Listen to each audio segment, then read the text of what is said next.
Hello everyone, can you hear me? So I hope audio, video, everything is fine now. And let's talk about linear algebra today. So please let me know if everything is fine. And if something is unclear, then also please let me know. Good morning everyone. So let's start. So today we are going to study linear algebra, right? As all of you knows. Please quickly let me know if audio and video everything is fine.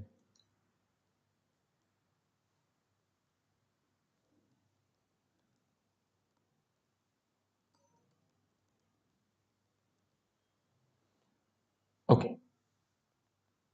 So in linear algebra,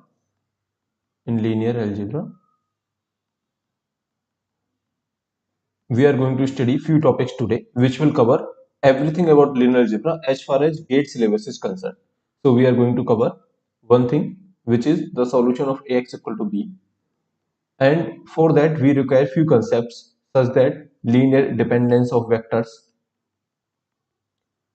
and linear independence of vectors and these things. Okay, so these concepts will be required, and the second major topic is eigenvalues and eigenvectors, values and eigenvectors. Okay, these are the two topics that we are going to study today. These are the two topics that will actually cover the whole linear algebra. So we will cover these two topics in such a way that it will cover automatically everything else. So let's start from the basics. What is scalar? Scalar is some number, let's suppose 2, 3, these are scalars, which does not have any direction, right? Does not have any direction. So any number that you see, these are the scalars. And what is vector? Vector is something that has coordinates. So suppose that I say that there is a vector in 2D. Let's suppose this is a coordinate which is, let's suppose, 4 comma 5, and this is what we study in our high school standards. So basically we say there is a coordinate 4 comma 5, but for now we are going to say that this is not just a coordinate. That depends on our use case, so we will not say this is a coordinate. Instead we will say this is a vector 4 5. Okay, this is a vector 4 5. And what does this mean? It has a direction which is something like this, so which is in this direction, and it has some magnitude. And what is the magnitude or what is the length of this vector? Can anyone tell me what is the length of the vector? It will be square root of 4 square plus 5 square. So the length will be 9 plus 25 square root, right? Which is 34 square root, I think, right? So this will be the length of this vector. So basically there will be a direction and there will be a magnitude associated with every vector. Now, what happens if I multiply a scalar with a vector? Suppose there is a scalar 2. If I multiply this with a vector, let's suppose 3, 4, and let's suppose this is a vector 3, 4, then what's going to happen? It will get multiplied to all the coordinates. If there are two coordinates, which means the vector is in R2, then it will be 6 and 8, right? So the new vector will be 6, 8. Now, can anyone tell me the direction of the new vector? So interesting property of this is that the direction never changes. When you multiply a scalar with a vector, the direction never changes, which means the 6, 8 will be in the same direction. Now it may get enlarged, which means if 3, 4 is till here, the length of the vector which basically tells us the magnitude. So this vector is having a smaller length and 6, 8 is having the higher length. So basically 6, 8 is having higher magnitude. Okay. So if you multiply with the scalar, then the magnitude may get higher or it may get shrunken, which means suppose you multiply with 1 by 2, then what's going to happen? The new vector will be 1.5 and 2, and that will be in the same direction, but the magnitude will be smaller. So this vector is having 1.5 comma 2 as a direction, which is the same direction of 3 comma 4, which is the same direction of 6 comma 8, but so 1.5 comma 2, this is the smallest vector among these three vectors, right? So now you know that with the length, so if I say this is one vector, this is another vector, now you know with the length only I can tell that how much magnitude it has relatively to other vectors. So relative magnitude you know by the length only, right? Now, what happens if you add two vectors? Suppose there is one vector that is in R2. Okay, I'm taking all the vectors in R2, which means I'm saying that vectors like, let's suppose 3, 4. this is in R2. Why? Because it has two coordinates, as simple as that. If I say that 3 4 5, this is in R2 or R3, you will say it is in R3. Okay, now let me ask a question. What about a vector 3 4 and 0? It is in R2 or R3? What do you think? So tell me quickly, it is in R2 or R3? It is still in R3. Why? Because it has three coordinates. It does not matter whether the third coordinate is 0 or not. Okay, 0 doesn't mean that it is in R2. I hope you got it. So 0 doesn't mean this is in R2. So I'm taking mostly of the all the vectors in R2 just for the simplicity. But we can have a vector in R3, R4, something like this. 3, 4, 1, 2. This vector is in R4, right? Now let's talk about the vector additions. So suppose there are two vectors. One vector is something like this, and another vector is something like this. This vector may be, let's take it 2 comma 1, and let's take this vector as 1 comma 2. And if you add these two vectors, what will be the resultant vector? 1 comma 2, 1 2 plus 2 1. What will the resultant vector? It will be 3 3. Now can anyone tell me the direction of the resultant vector? So maybe if you like, what you need to do to get the direction, you need to basically shift this one of the vector to another vector, something like this, something like this. Okay, this is 1 comma 2. So this vector, the direction is same. This is 1 comma 2, and then you will say that new resultant vector is 3 comma 3, which is this. So this is what we have studied already in the 12th class, which means if you want to add two vectors, then we can add directly, just like a scalar addition. But if you want to know the direction also, then we can use this triangular property, which means we will add this head and this tail of one vector head and another vector tail, and then we will just follow from the origin, that head, then this tail, and the resultant vector will be something like this, 3 comma 3, right? Now, what about the dot product of two vectors? Suppose you have two vectors. One vector is 1, 2, and you multiply or you do the dot product of this vector with another vector that could be anything, maybe 0, 3. Then what will the answer? So the dot product is very easy. Let's suppose there is one vector. Let me call it u1, u2. Can you tell me the answer of this? That what will the answer if you just dot product these two vectors? This 1 2 and 0 3, and meanwhile let me take a generic vector which is v1 v2. Then what will the dot product if you just do u dot v, then what will the answer? It will be u1 v1 plus u2 v2. Okay, which means you are going to just multiply this u1 with v1. I mean, correspondingly coordinates you are going to just multiply. So here you will be getting 0 plus 6, which means 6 is the answer. Now tell me, is this 6 vector or a scalar? This 6 is a vector or a scalar? This is a scalar, right? So if you do a dot product of two vectors, you are going to get a scalar. Is this okay to everyone? So this scalar is a quantity. I mean, this is a number, and these are the vectors which are having the direction and also the magnitude, but it just have the magnitude, which is 6. So if you do the dot product between two vectors, you are going to get the scalar. So is this a scalar or vector? This is again a scalar. I hope that is okay, right? Now, what about dot product is matrix multiplication? So you know how to multiply the matrices, right? So you can visualize the dot product with the help of matrix multiplication. How? See, there is a vector u which is u1 u2, and there is a vector v dot v which is v1 v2, right? There are two vectors that we have taken. Now one vector is u which is in R2, right? Another vector, can anyone tell me, which is also in R2. Now if you just do a dot product, then you can basically do a u transpose, which means u1 u2 something like this. If you just transpose it, and then v1 v2, and if you do a matrix multiplication, this is a matrix multiplication. See, this is a matrix multiplication, which means I'm taking every vector as a matrix. So this is a matrix of size. Can anyone tell me what is the size? This is one row and two columns. So one cross two. This is two cross one. Right? That's why you will be getting an like a matrix of size one cross one. So that's how you can basically visualize two vectors dot product as a matrix multiplication.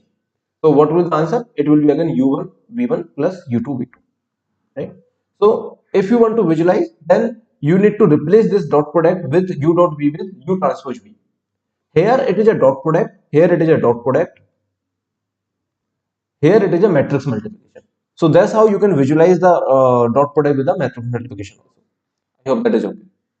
Now let's talk about the linear combination of vectors, which means I will be having multiple vectors, maybe two vectors, three vectors, and I will do a linear combination. Suppose u is one vector, which is u1 u2, and V is another vector which is V1, V2. Now, if I say you that I want to have a linear combination of these two vectors, maybe let me take concrete examples. Let's suppose these are the two concrete examples. Then you can have a linear combination, which means you can do this C1 U1 plus C2 U2, C2 V. This is U, C1 U plus C2 V, C1 U plus C2 V. C1 and C2 here are, can anyone tell me, are these, if I am doing the linear combination, are these scalars or vectors? C1 and C2 are scalars. Okay, u and v are vectors, so if you do, let's suppose a linear combination of this u and v with, let's suppose c1 and c2, let's suppose 1 and 2, then 1 into u plus 2 into v, this will be 1 into 3 comma 4 plus 2 into 1 2, which means you will be getting 3 4 plus 2 4, which means finally you will be getting 5 8. So this is how you can do a linear combination of two vectors or maybe multiple vectors. So you can have any number of vectors and you can do a linear combination. Suppose if you have multiple vectors, something like this, c1 u1 or maybe u plus c2v plus c3w. Let's suppose these are the three vectors u, v and w, and you can do a linear combination of u, v and w with three scalars. So here c1 c2 c3 are what? Scalars, right? c1 c2 c3 are scalars, these are the scalars, and u, v and w are vectors, these are the vectors. Okay, so you can do a linear combination of any number of vectors as long as you want to do. Now sorry, so now let's see what will be the answer of this question, which means I want to do a linear combination of three vectors. One is having the coefficient 1, another one is having a coefficient 4, another one is having coefficient -2. So what will be the answer? Can anyone quickly tell me answer? I think it will be 1 2 and 9. So that's fairly easy to calculate. You can just do 1 plus 4 minus 2. So it will be 1 plus 4 minus 4. 1 plus 4 minus 4 will be the first coordinate, which means 1 will be the first coordinate. And similarly, you can find out other coordinate. It is 1 to 9, which is very easy, right? So I hope everyone is okay with that. So let me know if there is any doubt at this point. Till now I have just told you what is the linear combination of vectors, that's all. And I have just told you what are the vectors. Now, how does the vector look like in higher dimension? So if I say there is a vector 1 2, then this is in R2. If I say there is a vector 1 2 3, then this is in R3. Similarly, I can have a vector in any dimension, maybe a dimension of 5 1 2. Okay, this is actually a popular dimension in machine learning. So many of the vectors in machine learning are in 5 1 2 dimension. Okay, this is very popular dimension in machine learning. So anyway, like you can have any numbers here, and then finally the total coordinate should be 5 1 2. Then finally this vector will be in 5 1 2 dimension. So let's suppose this is 5 anything. Okay, then the final dimension will be 5 1 2. So you can have any vector in any dimension. So you can have a vector in Rn also, 1 2 1 anything. If there are n number of coordinates, okay, total coordinates are n, then you can say this vector is in Rn. So I hope that is okay to everyone. So I'm just talking about the vectors in higher dimension. Okay, you should be get used to this. Now let's talk about the linear dependency of the vectors, which is very important. But before that, let me know if there is any problem till this point. I hope everything is fine, right? So let's take one example. Let's take u as a vector, and maybe it is 3 4, and let's multiply this u with some number, maybe 2, and then finally I'm getting 6 8. Then tell me, how does u look like? So u will look like something like this. Okay, maybe 3 comma 4, which means something like this, and then there will be a v, this is u, and there will be a v which will be in the same direction, as we know, because if we multiply by the scalar, direction is not going to change. So which will be in the same direction, and this is v, which is 6 comma 8. Both are in R2. Now what do you think about u and v? Are u and v are linearly independent, or these are the linearly dependent vectors? So tell me, u and v are linearly dependent or independent? What do you think? These are linearly dependent, right?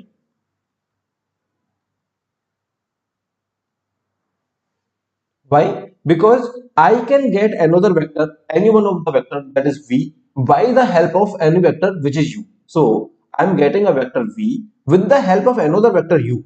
by the linear combination. So here I have multiplied by 2. So in general, you can multiply by the k, right? So I am getting another vector v with the help of another vector u. That's why these are the linearly dependent vectors. But what about multiple vectors? Okay. But before that, tell me, are these two vectors 1, 2, 3, 4? Are these two vectors linearly dependent or not? These two vectors are linearly dependent or not? Tell me. See, can you get another vector by the help of this vector? Can you get 3, 4 by the help of 1, 2?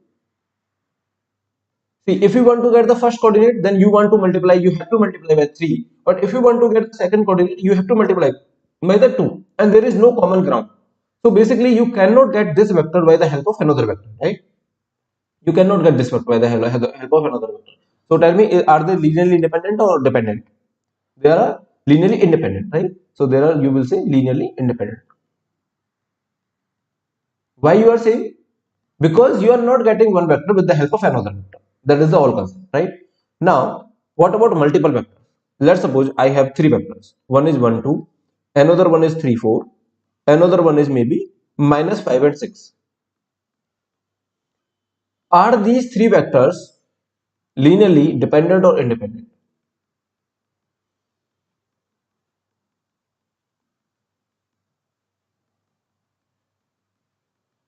Are these three vectors linearly dependent or independent? Just think about it and let me know. Actually, those who have already done linear algebra nicely, then you should not think, more than 1 second. If there are three vectors in R2, they have to be linearly dependent. I mean, you should be knowing it. But anyway, like, can you check it whether they are linearly dependent or independent? So if you just check it, you can easily find out the scalar size. You can represent one of the vector maybe minus 5, 6 with the help of another vectors which are 1, 2 and 3, 4. So how you are going to represent? You will say that let's suppose this is k1, let's suppose this is k2, which you currently don't know, but you can solve the equations. How? You can say that k1 plus 3k2 is equal to minus 5 and 2k1 plus 4k2 should be equal to 6. And if you solve these two equations, you will be getting k1 and k2. So can anyone solve it? I think k1 will be 1 and k2 will be minus 2. Okay, if you solve these two equations, you will be getting these k1 and k2. So which means these three vectors are linearly dependent. Linearly dependent.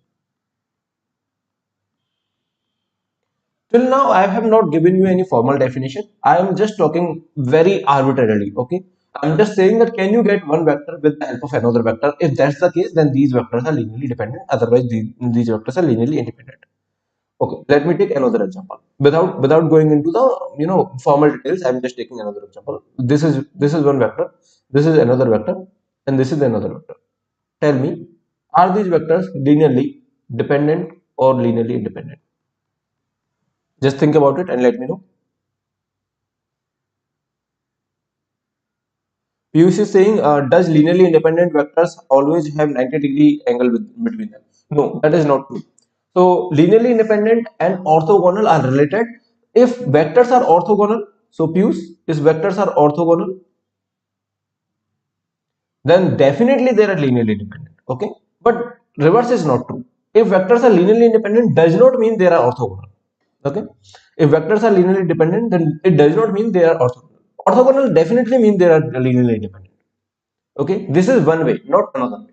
I hope you got it. Okay, now are these vectors linearly dependent or independent? So as you can clearly see, you can just get this 3, 5 by the help of this 1, 2 and 2, 3. How? You can just add these two. Okay, then you will be getting this vector which is 3, 5. That's why these are linearly dependent.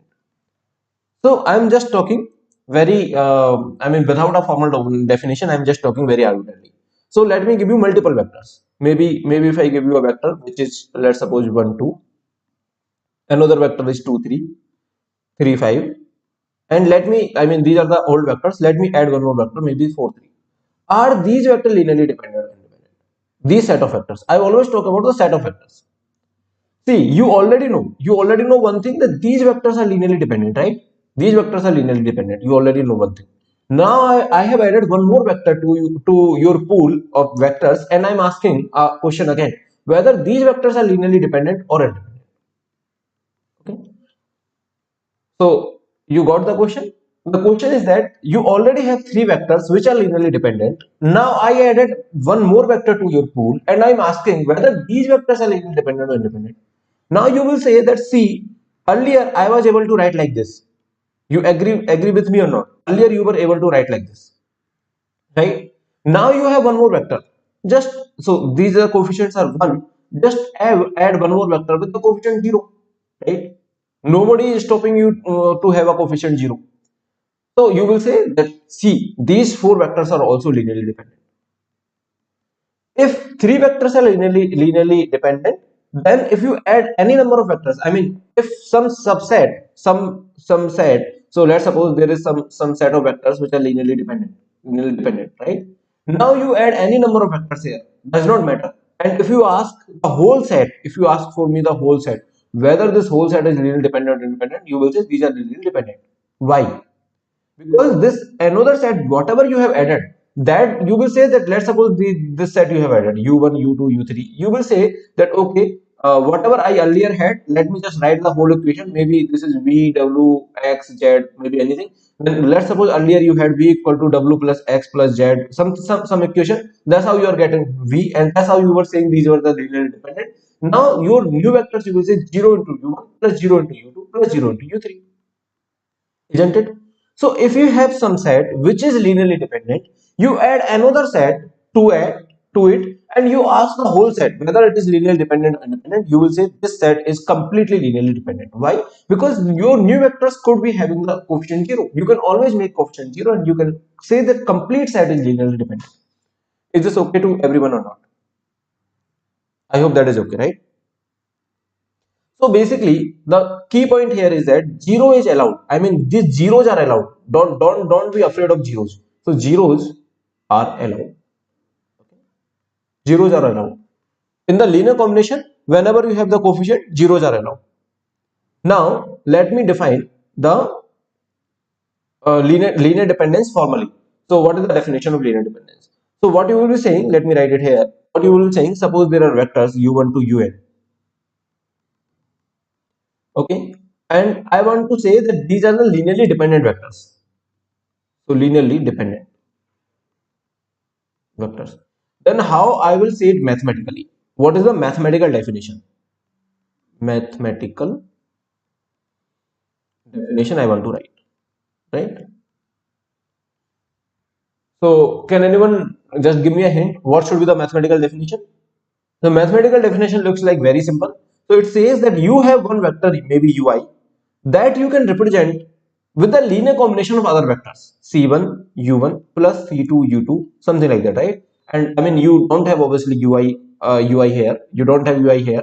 Okay, so I mean, I'm not writing it, but I hope you got it. So you do not have ui here, ci ui is not present here. Okay, this is not present here. Okay, ciui is not here, otherwise, like, there is no point. I mean, if you're taking the help of ui to represent the ui itself, then there is no point. So ciui is not there, otherwise you will be having this equation. So basically, I will say that these set of vectors are linearly dependent if and only if and only if there is a vector ui that you can represent with the linear combination of other vectors. Is this okay to everyone? Now tell me, can these ci's be 0? Can ci, any of the ci means like c1 c2 c3, right? So ci's be 0. Can ci be 0? Tell me quickly. So as I said earlier, yes, zeros are allowed, right? Zeros are allowed. So I will say yes, CI be 0. I mean, there is no problem with the CI. So yes, right? Which means all of the CI could also be 0. Okay, it does not mean that only few CI should be 0, few should be non-zero. All of the CI altogether could be 0. Okay, okay, all of the CI. So Devcharan is saying, but doesn't the definition of linear dependence specify CIs to be non-zero? No, no, so there is no such definition there. So Ci could be 0. So here, just see here. Let's suppose there is one vector v1. Then you will say that v1 you can represent with the help of this, and these all Ci could be 0. Or you have another way of writing it. You will say that this combination c1 v1 plus c2 v2 plus C3V3, okay, plus CnVn equal to 0. If you have this equation, just listen here carefully. Listen here carefully. If you have this equation, then you will say that by looking at this equation, you want to check whether these vectors are linearly dependent or independent. Then you will say, do you have, do you have, do you have at least, at least one vector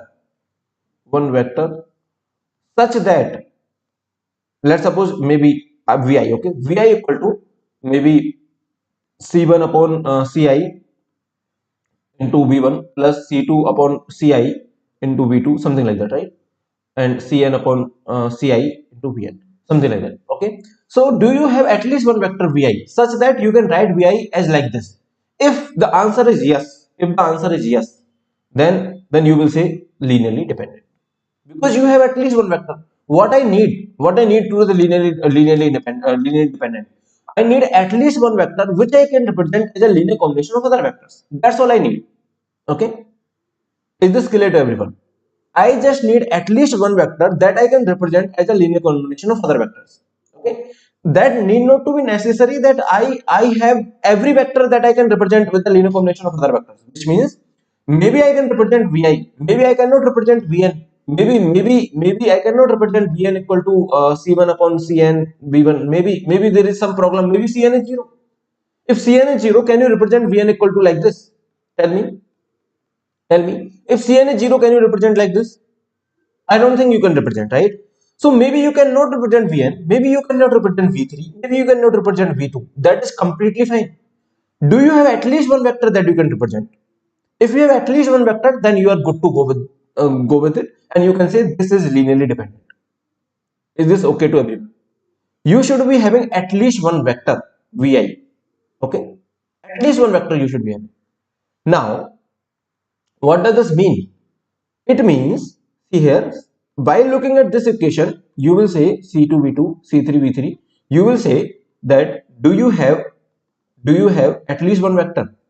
So by looking at this equation, you will ask a question: do you have at least one vector vi such that vi is equal to c1 ci plus into v1? I mean, I'm not writing it c1 upon ci again and again. Let me just write it new constant, maybe a new constant c1 prime v1, okay, c2 prime v1 v2, something like that, okay? Or maybe instead of just writing prime, I'm just writing c1 c2, but that is okay. I mean, these are the some new constants, okay? These are the some new constants. So c3 v3 cn vn. Can you, do you have at least one vector such that you can write vi equal to like this? Okay, is this okay to everyone? So Rupesh is asking something about the eigenvectors and these things. So I will tell about this in subsequent slides. Okay, so we have the slides where we will prove this. Whatever you are saying, we will prove it. Okay, so Dinesh is saying the distinct eigenvalues are corresponding to linear independent eigenvectors. So we will prove this statement. So why this statement is true? Okay. Now, is this okay to everyone? Do you have at least one vector vi such that you can write like this? If that is the case, then you will say that yes, these are the linearly dependent vectors. Can anyone tell me what does this correspond to in terms of Ci? So I will ask this similar question in another way. I will say, do you have at least one Ci which is not equal to 0? If answer is yes, then I can represent Vi equal to C1 upon Ci into V1. Why? Because if Ci is not equal to 0, then I can divide with Ci, right?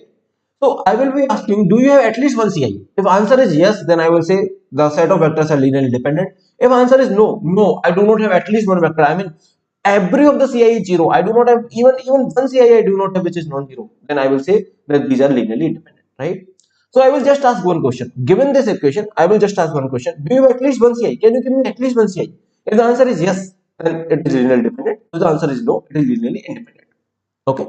Let me know if there is any doubt at this point.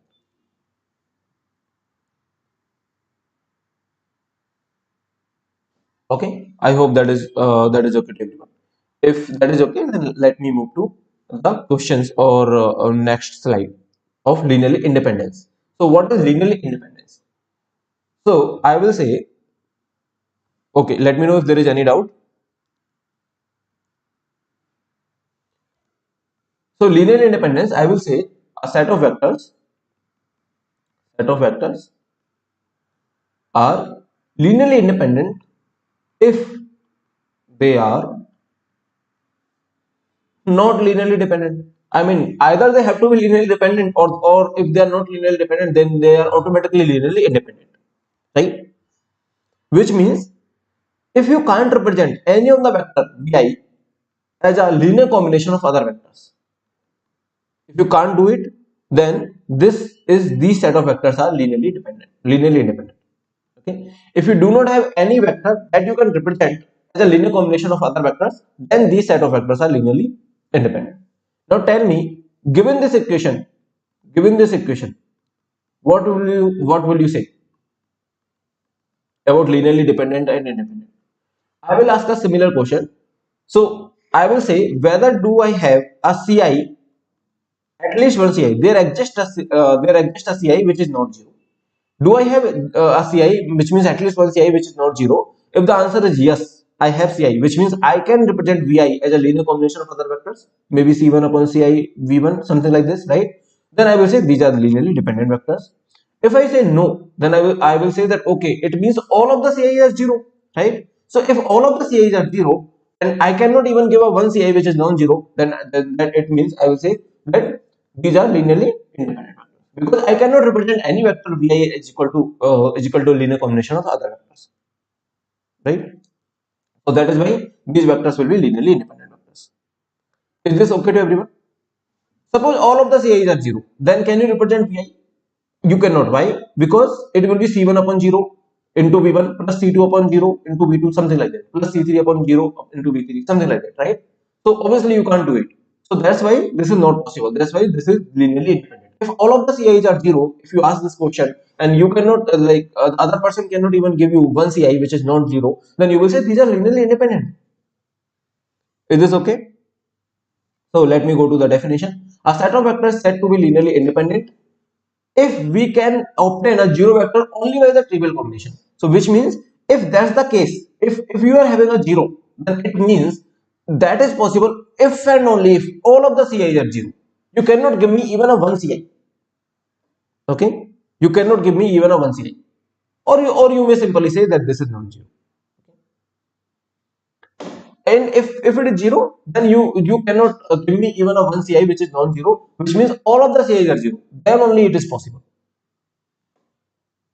So anyway, like we will stick to this thing. We will say that okay, does there exist a Ci which is zero or non-zero? If that is non-zero, then you will say that yes, these are linearly independent. If that is zero, then you will say these are linearly independent. Right? Very easy to figure out whether these are linearly independent or independent. Now let's see these questions. So tell me if you can solve these questions. Are these visible or? Okay. So first is saying two vectors are linearly dependent if and only if they are collinear. Two vectors. There is a scalar multiple of other. Is this true or false? So two vectors, you will say these are linearly dependent. Obviously, there has to be collinear. If there are two vectors, then they has to be collinear. So that is why first statement is true. Right? What about the second statement?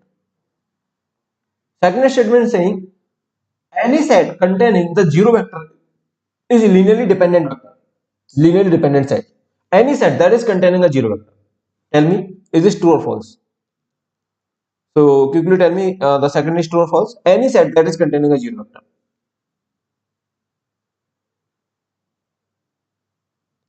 So this is true. Why?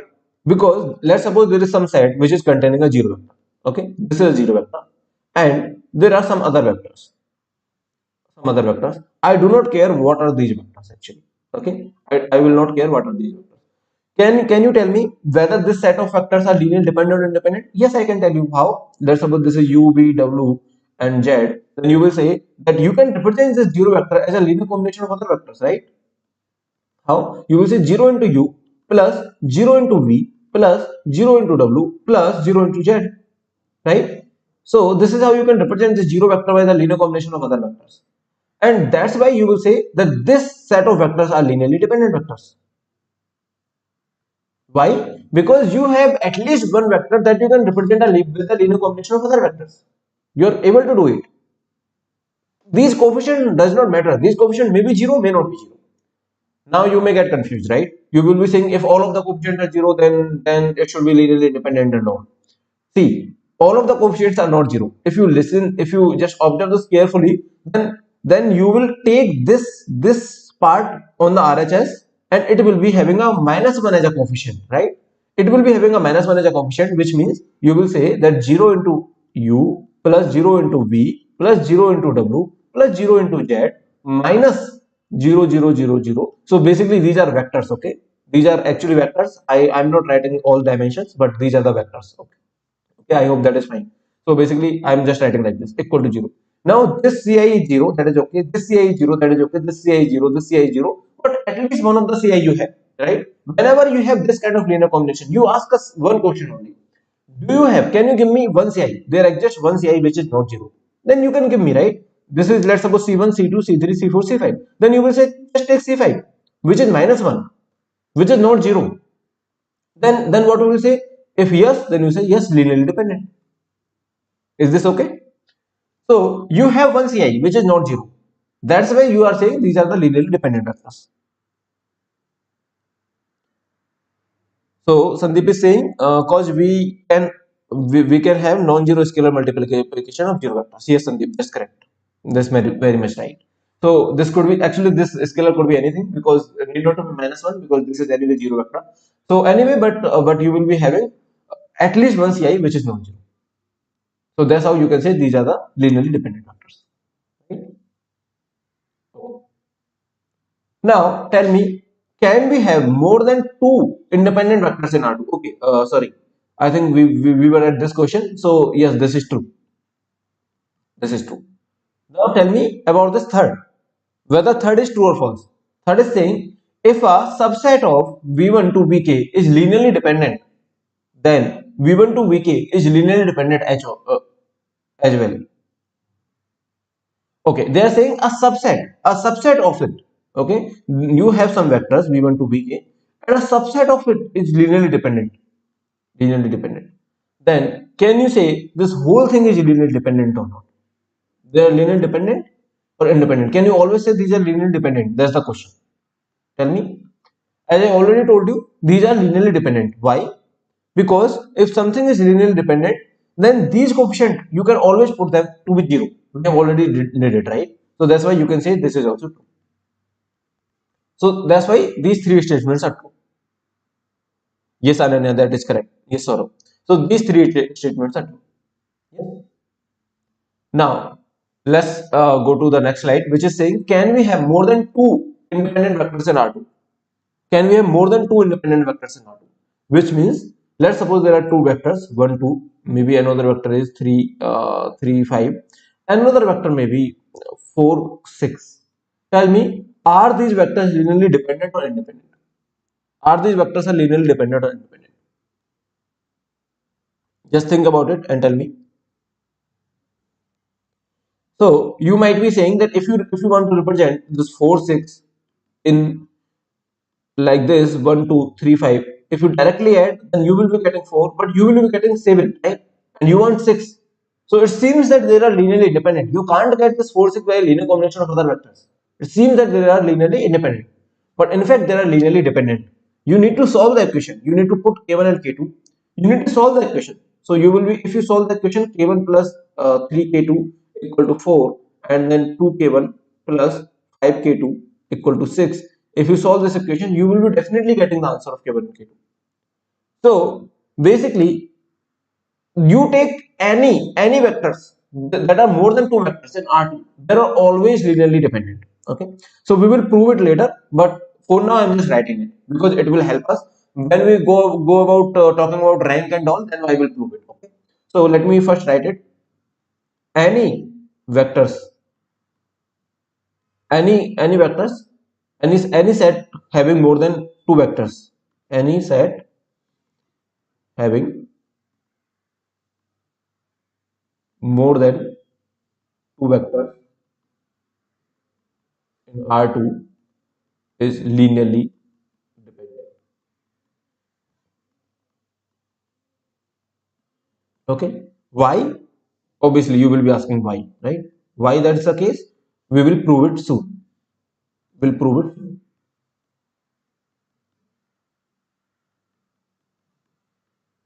Okay, I will prove it soon when we talk about the rank and all. But I hope that is okay till now. Now tell me, if these two vectors, if I take these two vectors, 1, 0 and 0, 1, are these linearly dependent or independent? So two vectors you can easily check.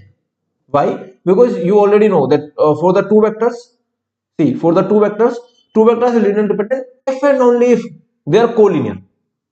Two vectors you can easily check actually. Okay, two vectors you can very easily check if and only if they are collinear. So tell me, are these two vectors collinear? Two vectors you can easily check. So tell me, are these two vectors collinear? These are definitely not collinear. You cannot get one out of another, right? So whatever multiplication you take, so 1 0 you cannot get it by the 0 1, because if you want 1 you cannot get this 1 with any multiplication of 0. So these are not collinear, right? You cannot solve this equation basically. These are not collinear. You can easily check by the collinearity. Okay. So these are not collinear, so that's why you will say these are linearly independent. Is this okay to everyone? Let me know if there is any doubt. Now you give me any vector. You give me any vector. Give me any vector in R2. Anything, maybe 5 4. 5, 4. And I will show you that this vector is a linearly dependent vector, and I can get this vector by the linear combination of these two vectors. See what I said, you take three vectors in R2 and they have to be linearly dependent. So let's take three vectors. And what I'm saying, you take any three vectors, not necessarily these three vectors, you take any three vectors in R2, they will be linearly dependent. Now what I'm saying in particular, these three vectors are linearly dependent. So can you tell me? Yes. How? 5 4 you can represent by very easily with the linear combination of these two vectors. How? You will say, okay, you need 5, so just multiply by 5 here. You need 4, just multiply by 4 here. 5 4 you can easily represent. Similarly, any vector with 1 0 and 0 1, you take any vector, maybe xy. Okay, not just 5 4. Let's take xy. In general, if you take any vector with 1 0 and 0 1, xy, then you can represent this xy by a linear combination of 1 0 and 0 1, something like this, right? You can represent this xy a linear combination of 1 0 and 0 1. So basically you can take any vector which I have taken, which is a generic vector xy, and you can represent this vector by a linear combination of these two vectors. Now these two vectors, basically you take any three vectors in R2 and they will be linearly dependent, as I said. But these two vectors are a bit special. Why these are special? Because these two vectors basically corresponds to x-axis and y-axis. So like I'm not going to into the detail, but these two vectors are special in the sense that these are called standard basis. Okay, these vectors are called standard basis. So actually, if you take any other vector, then you can find the coefficient k1 and k2 very easily, x and y. Okay, that's how you can very easily find the coefficient. I'm not going to the detail, but yes, you can find the coefficient very easily. Now, you cannot have any two vectors in R2 which are linearly, more than two vectors in R2 which are linearly independent. So I hope that is okay. Which means you can fill the space of R2 with only two vectors. Only two vectors. So let's take two vectors again, 0 1 and 1 0. Actually, these vectors are not very special in the sense that these vectors are not the only vectors which will do the job, but these vectors are very easy and convenient. That's why I'm taking these two vectors. Okay, so I'm taking these two vectors, and these two vectors will fill the space. So what do I mean by filling the space? Will fill the space. What do I mean by filling the space? Is that you take any vector, maybe 2 3. Okay, you take any vector, maybe 5 4, and you can represent this vector by the linear combination of these two vectors, right? So in general, the linear combination looks like this: 0 1 plus c2 1 0. So you will take any vector, and with the help of this is x value is 1 and y value is 0, so this is 1 0 and this is 0 1, right? This is 0 1. These are the two vectors. You take any vectors, you can basically fill the whole space of R2 by using these two vectors. By using these two vectors, because you can represent any vector by the linear combination of these two vectors. So you can fill the space of R2 by these two vectors. Is this okay to everyone or not? You can fill the complete space of R2. Okay, I'm sorry. So video, because of the video, some of the portion is not visible. Okay, I will take care of that. Okay. So I will take care of the video portion if that is not visible. So I hope till now things were fine, because I have not wrote much things in the video where the video part is there. But maybe this portion I may have written it. So just let me write it here. And now I will take care of that.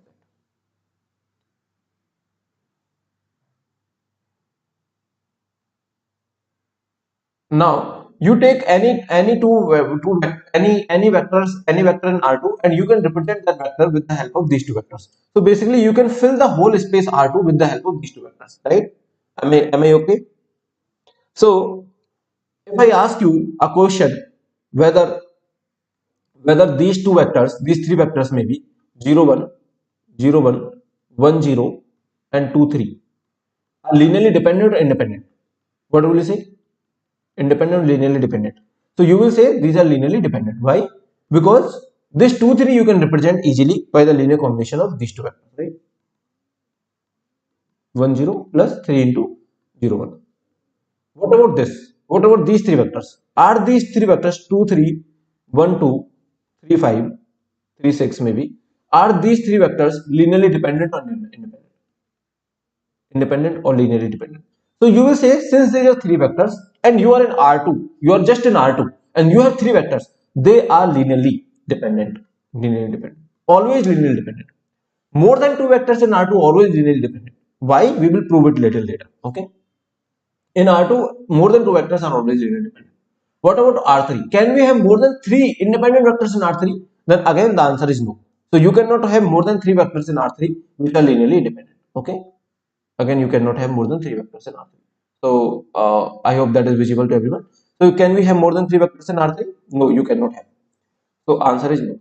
Which means you have, let's suppose, four vectors, 1 2 3, maybe 1 2 4, any four vectors, 0 1 2, 1 6 9.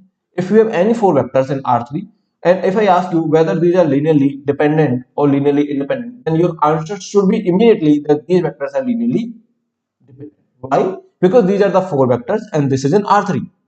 These are the four vectors, this is in R3. That is why these vectors are linearly dependent. Now your question will be why? Why more than three vectors in R3 are linearly independent, linearly dependent? Then I will answer it later. So we will prove it soon. Okay, don't worry, prove it soon. So if I take, suppose, three vectors, something like this, 0 0 0 1 and 0 1 0 and 1 1 1 0 0, and maybe fourth vector is 4 5 6. If I take four vectors, are these four vectors linearly dependent or independent? Yes, these are linearly dependent. How? You can actually, these are very standard and easy vectors, and you can represent the fourth vector using these three vectors. So how? You will say 4 into this 1 0 0 plus 5 into, you will say, 0 1 0 plus 6 into 0 0 1, right?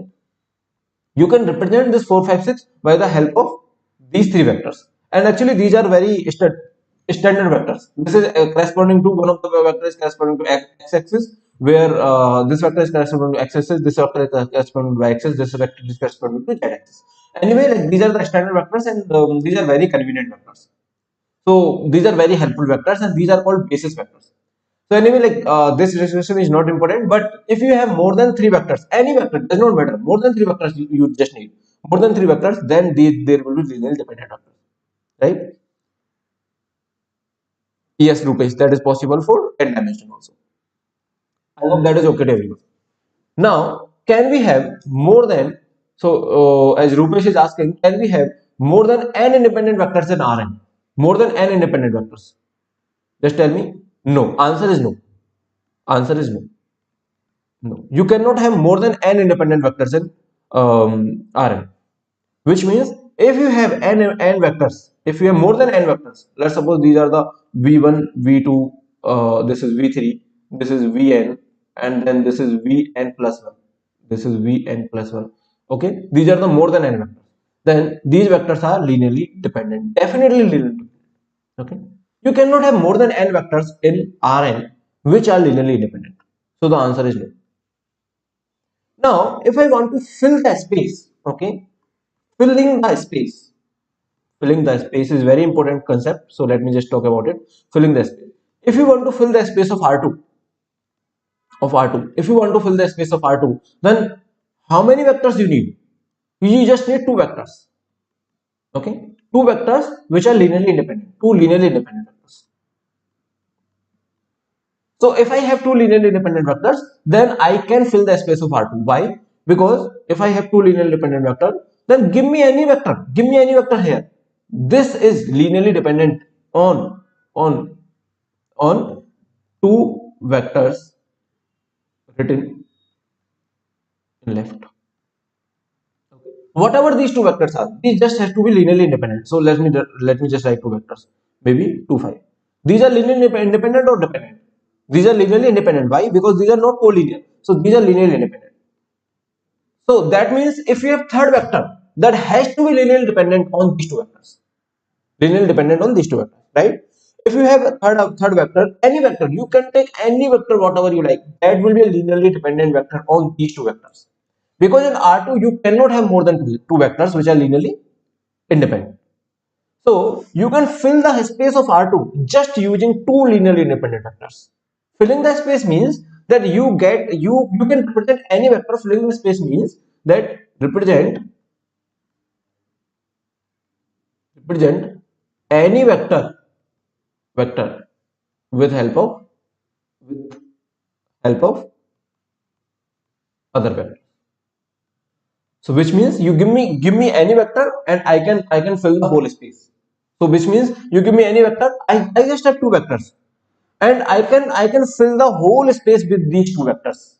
Okay, so I just have two vectors, and since this is R2, that's why maybe any two vectors, and these are the two vectors which are clearly not collinear, right? Not collinear. So which means these are clearly linearly independent vectors. So I just need linearly independent vectors basically. I just need two linearly independent vectors. You just give me any vector, whatever you like. Okay, any vector, whatever you like. I will just say that see, I can represent this vector, new vector, with my help of U and V, with the help of U and V. So I can fill this complete space. I can fill this complete space. Whatever vector you give me, I can just represent with the help of U and V. And I'm sure about it. Why? Because U and V are linearly independent vectors. So in R2, I just need two linearly independent vectors. In particular, can you tell me what are the two easiest linearly independent vectors? Easiest linearly independent vectors in R2. Easiest. Okay. So what are the easiest linearly independent vectors? Can anyone tell me? What are the edgiest linearly independent vectors in R2? 0, 1 and 1. Right? These are the edgiest. I mean, there are obviously many linearly independent vectors in R2, but these are the edgiest. Now, give me any vector in R2, I can represent with the help of 0, 1 and 1, 0. Okay? Or any two linearly independent vectors. I hope that is fine with everyone. Now, basically, there are exactly n independent vectors in Rn. Okay? There are exactly n linearly independent vectors in Rn, right? So independent means linearly independent. Linear. Where exactly and linearly independent vectors in Rn. Now, how to check if vectors are dependent or independent? So we will cover this little later. So we will check using the rank. So we will put all the vectors in a matrix and we will find the rank. Let me know if there is any doubt till this point. That's how we are going to check whether the vectors are linearly independent or dependent.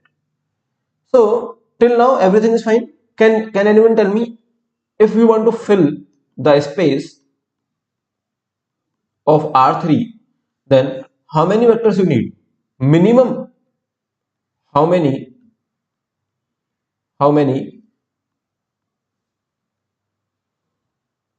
vectors we need? Filling the space means that you give me any vector, I can represent that vector using my vectors that I have in my set. So I just need three vectors, right? and I can fill the whole space of R3. And what are the edgiest linearly independent three vectors? These are the edgiest. Okay, these are the edgiest. I mean, there are obviously many other linearly independent vectors, but these are the edgiest linearly independent vectors, right? So I have these linearly edgiest linearly independent vectors. Now, how many vectors I need to fill the space of R3? I just need three vectors, which has to be linearly independent. What if I have four vectors? So, okay, let me ask you a question. Can two vectors in R3 fill the space? Can two vectors in R3 fill the space? Tell me. Can two vectors in R3 fill the space? I don't think two vectors in R3 fill the space. Why? Because because let's say these are the two vectors 0 1 0 and maybe 0 0 1. These are the three vectors. Now if I have one more vector, let's suppose this vector 0 0 0. Can you represent this vector by the help of these two vectors? No, right? Because you cannot get this one with the help of 0 and 0. So you cannot represent this vector by the help of these two vectors. So basically, you cannot fill the space of R3 by just two linearly independent vectors or by just two vectors. So you need exactly how many vectors? Three vectors.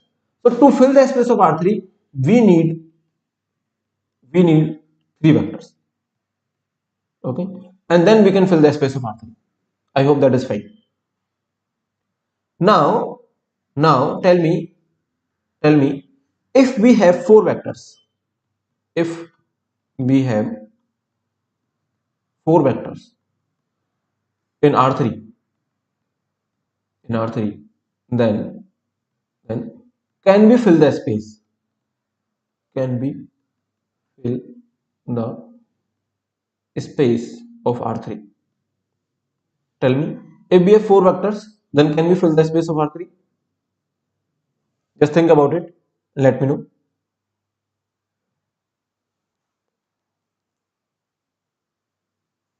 So if we have four vectors, can we fill the space of R3? So basically, I just need, what is the requirement? What is the requirement? Requirement is three linearly independent vectors we need to fill R3, right? This is the requirement. Three linearly independent vectors we need to fill the space of R3. Now, what if I have four vectors? That's okay. If I have four vectors, then I will be asking the question that do I have three linearly independent vectors out of those four vectors? Okay. If there are only two linearly independent vectors, then there is no use. I need three linearly independent vectors. If they say yes, you have three linearly independent vectors, then I will say yes, I can fill the space of R3. I just need three linearly independent vectors. Yes, Sandeep, that's correct. Depends on four vectors if they are linearly independent or not. So can I have all four vectors in R3 as linearly independent vectors? Can I have all four vectors in R3 linearly independent? No, right? I cannot have more than three vectors. So basically, if someone give me four vectors, then I will just ask about my requirement, which is I just need three vectors which has to be linearly independent. If those three vectors are linearly independent, I can fill the whole space of R3. Okay, I hope that is fine. Now let's talk about the matrix. So basically, this filling the space has one technical name. This is called spanning. Filling the space. This is called span. Okay, span. Which means if I'm filling some space, then I will say this is spanning across the space, which means that if I say these three vectors is filling the space of R3 are filling, if I say filling R3, then I will say these are as good as saying span across, these three vectors span across R3. Okay. So this filling the space has one technical name. This is called span. I hope that is fine. Let me know if there is any doubt till this point. Okay, so filling the space has one technical name, which is span. Now there is one more technical name, which is called basis. It is also very easy. It is just minimum number of vectors. Minimum is important here. Minimum number of vectors that fill the space is called basis of that space. Okay, minimum number of vectors that fill the space. Obviously, if there are four vectors, can they fill the space? If there are four vectors, then four vectors also can fill the space of R3. Just a fourth vector is just a redundant, right? So if there are four vectors, can they fill the space of R3? Yes, I just need three linearly independent out of them. Suppose that these are three linearly independent vectors and this is fourth vector. That is okay. Using these four vectors, can you fill the space of R3? Yes. Because using just these three vectors you can fill the space, then this fourth vector is just redundant. That is okay. Then what is the basis? So these four vectors are filling the space of R3, which means these four vectors span across R3, right? These four vectors span across R3. Then if I ask you what is a basis, then you will say what are the minimum number of vectors that is span. So what are the minimum number of vectors? These are the three. So you will say this is the basis. This is the basis. Basis is the minimum number of vectors that fill that space. So in R3, what is the basis? In R3, basis will be having three vectors, right? Because three vectors can fill that space. In R3, basis will be having three vectors. Okay, this is basis. In R4, basis will be having how many vectors? Four vectors. In R5, basis will be having five vectors, and so on. In Rn, basis will be having n vectors, right? I hope that is fine. So let me know if there is any doubt on this point. Now let's talk about the matrix. So till now we have understood the linear independence, and what are the span and basis. What I mean by filling the space. Okay. Now let's suppose that you have one matrix of m cross n, which means what? There are m rows and n columns. So if there are n columns, so this is one column, this is another column, this is another column. So similarly, there are n columns. And since there are m rows, can anyone tell me what is the dimension of this vector? Dimension of one column. What will the dimension of one column? Since there are m rows, so this is first row, second row, third row. Similarly, there are m rows. So what will the dimension? It will be r power m, right? Because there are m rows. So this dimension is r power m. This dimension is again r power m. This dimension is again r power m. So if there are m rows, then dimension of every column vector will be r power m. Is this okay to everyone? Dimension of every column vector will be r power m. Now, if there are m rows and n columns, then what will be the dimension of row vector? Since there are n columns, what is the dimension of row vector? Row vector dimension will be r power n. Why? Because there are n columns. 1, 2, 3. There are n columns, right? Since there are n columns, that's why there are n numbers here. Since there are n numbers, that's why the dimension of the row vector will be r power n, and the dimension of the column vector will be r power n. Right? I hope that is fine with everyone. Now tell me, if I take two vectors, which is something like this, maybe 1, 2, 0 and 1, 3, 0, right? If I take two vectors and if I put them in a matrix, or if I just ask you that you take a linear combination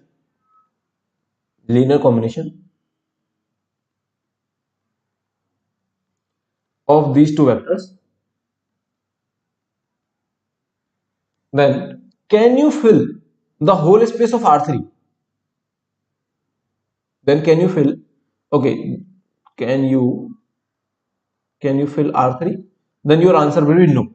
So there will be some space that you will be filling of R3, that is called subspace of R3. Okay, I mean you cannot fill the complete R3, but you will be filling some space of R3, that is called subspace of R3. So you won't be able to fill the complete space of R3 because there are just two vectors, but you will be able to filling the subspace of R3. Why? Because there are the vectors which are having the dimension 3. Okay. Now let's talk about multiplying two matrices. If you multiply, this is very interesting. If you multiply two matrices, then what you are going to do? You are going to just multiply with this row and this column, and then you will say that my final will be, there will be some number, this will be final number, right? And this number will be, can anyone tell me this number will be scalar or scalar or vector, this number will be scalar. Priyanka is saying repeat. So what I need to repeat, Priyanka? So I was just saying that if you have two vectors, then you cannot fill the complete space of R3. So you will be able to fill the subspace of R3. Okay, subspace is some space that is basically a part of the whole space. If you're not able to fill the whole space, then you will be able to fill the subspace of R3. Okay, these are just terms. Now this number is a scalar. I hope you got it. So what you are doing, you are multiplying a row and row 1, let's suppose this is row 1 and let's suppose this is column 1. You are multiplying a row 1 with a column 1, right? And then finally you are getting a scalar. That's what you are going to do in case of matrix multiplication. So what we just did is that first row of A and second column of B, sorry. So first row of A and second column of B, and you are just going to do the dot product, right? This is what we just did. Is this okay to everyone?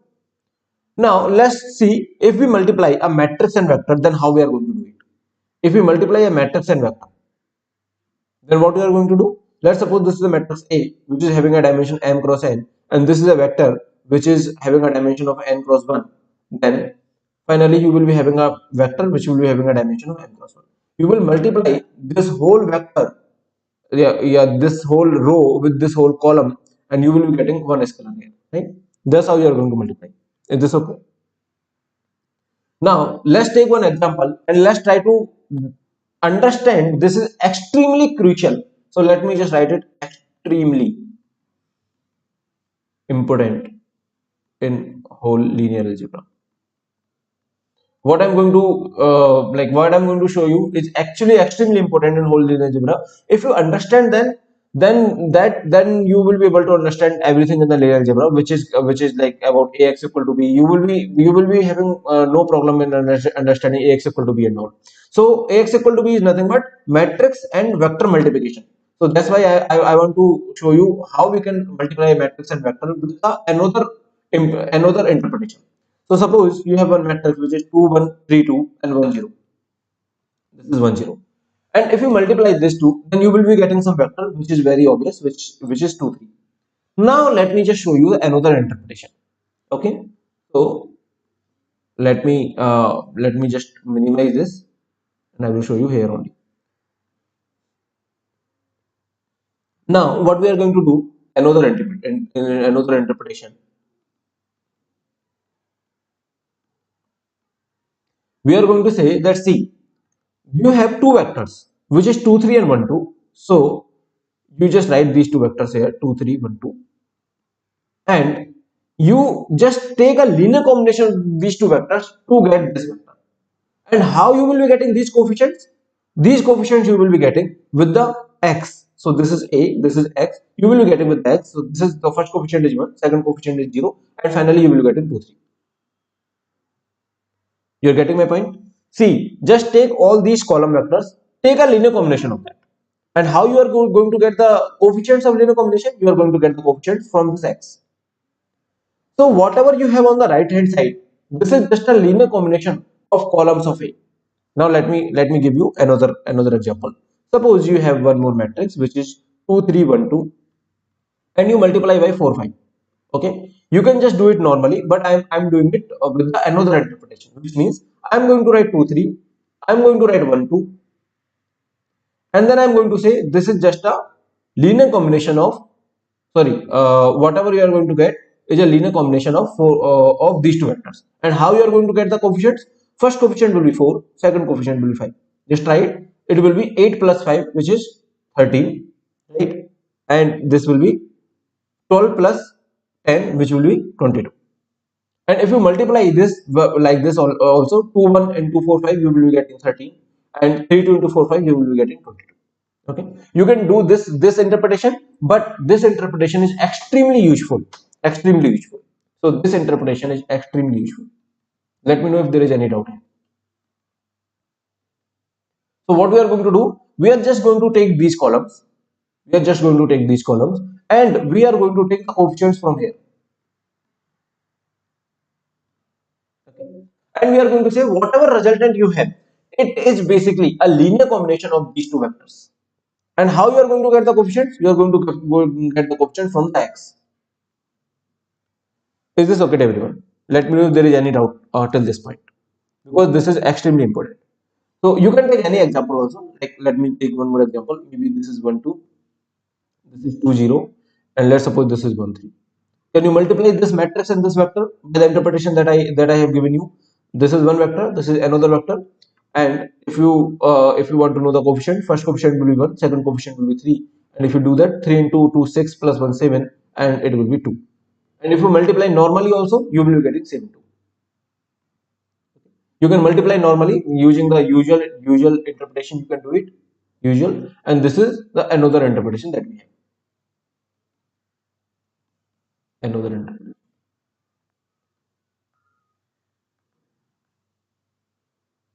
Okay, I hope that is fine with everyone. Let me know if there is any doubt.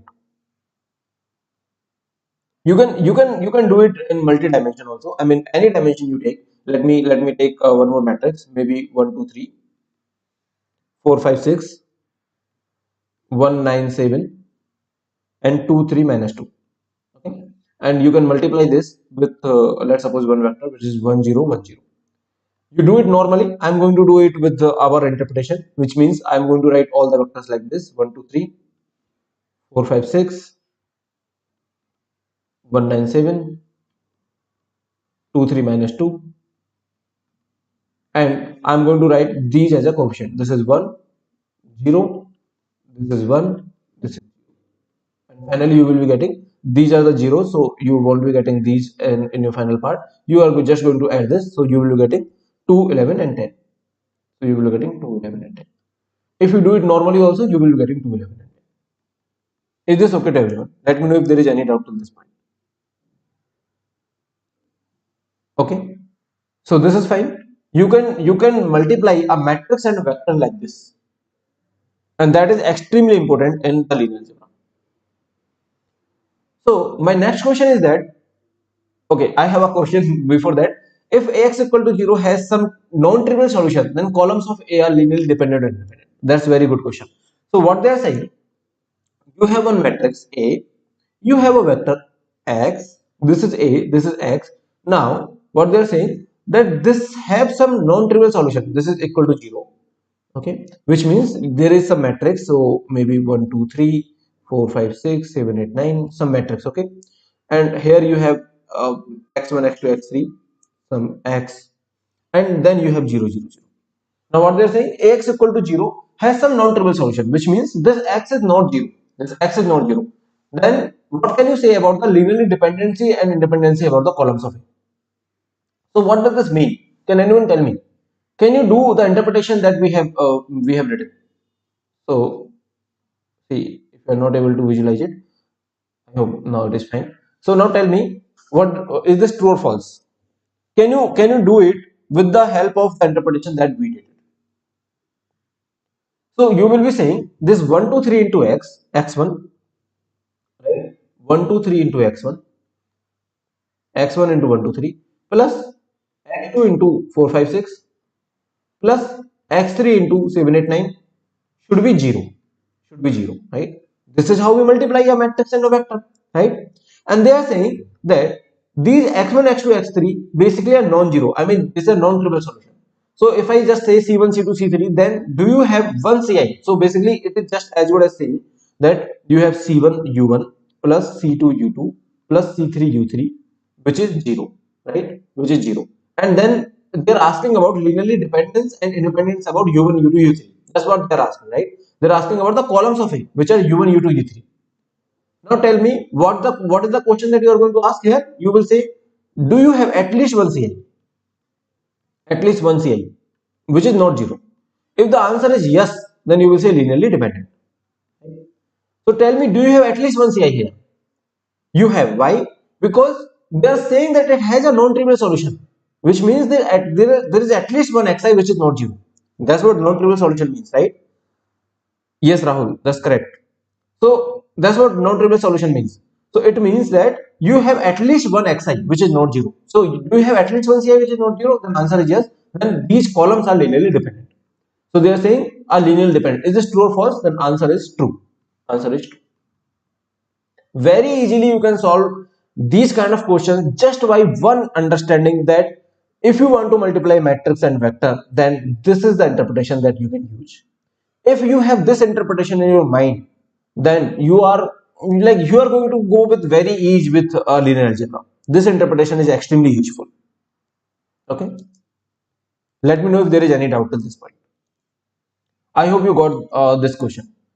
We will be solving this kind of questions, many more questions, just in half an hour. But for before that, I just want to build some basics.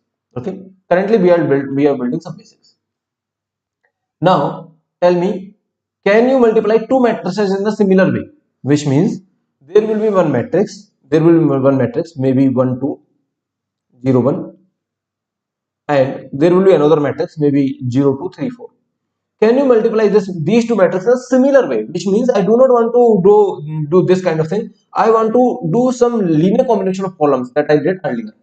So can I extend this to a matrix multiplication? So earlier what we did? Earlier we did matrix vector multiplication. Now what I want to do? I want to do matrix multiplication in a similar fashion. So can you do it? Yes, we can do it. So basically here you will be having two vectors, right? It will be 2 cross 2 matrix. So the first vector will be coming like this. See, the first vector will be like this. You write these columns 0 1 and take a linear combination of this. And how you are going to get the coefficients? You are going to get the coefficients from the first column. See, it will be 0 and it will be 2. So what will the vector you will be getting? You will be getting 0 2. This is the vector you will be getting here. So earlier you just had one vector here which was 0, right? So earlier what we did? Earlier we did the same thing. Earlier we did 0 into 1 2 plus 2 into 0 1. Earlier we did the same thing, and then we got 0 2, right? Is this okay to everyone? Earlier we did the same thing. Now we just have two vectors, so we will just extend it to two vectors. How? You will say the second vector also it will be the linear combination of these two vectors, which means 1 2 and 2 1 2 and 0 1. And how you are going to get the coefficients? You are going to get the coefficient from 3 4, right? And what is the answer? If you just add these two, you will be getting 3 and 6 plus 4, that is 10. So 310. So here you will be getting. You can just multiply normally also, you will be getting 310. Let me know if there is any doubt at this point. This point is very, very important. Extremely important, which means you can multiply two matrices using the similar fashion. So you can take any two matrices. Let me take another two matrices. Let's suppose, just try it with your own. Okay, if you are having a pen and paper, just try it with your own. This is 1 1, this is 2 minus 1. This is A, this is B. Can you multiply these two matrices? Yes, we can multiply in the similar fashion. How? We are going to say first vector you are going to write 1 3 plus 2 1, and how you are going to get the coefficients? So basically you are going to get the coefficient from the first vector, which is 1 1. So you are going to say 1 1, and that's how you are going to get this first vector, right? This first vector. And can you do it for the another vector? Yes, the linear combination will change, but the vectors will remain same, which means this 1 3 and 2 1 will remain same, and this vector will be 2 into this minus 1, right? So that's how you are going to get the second one. Let me know if there is any doubt at this point.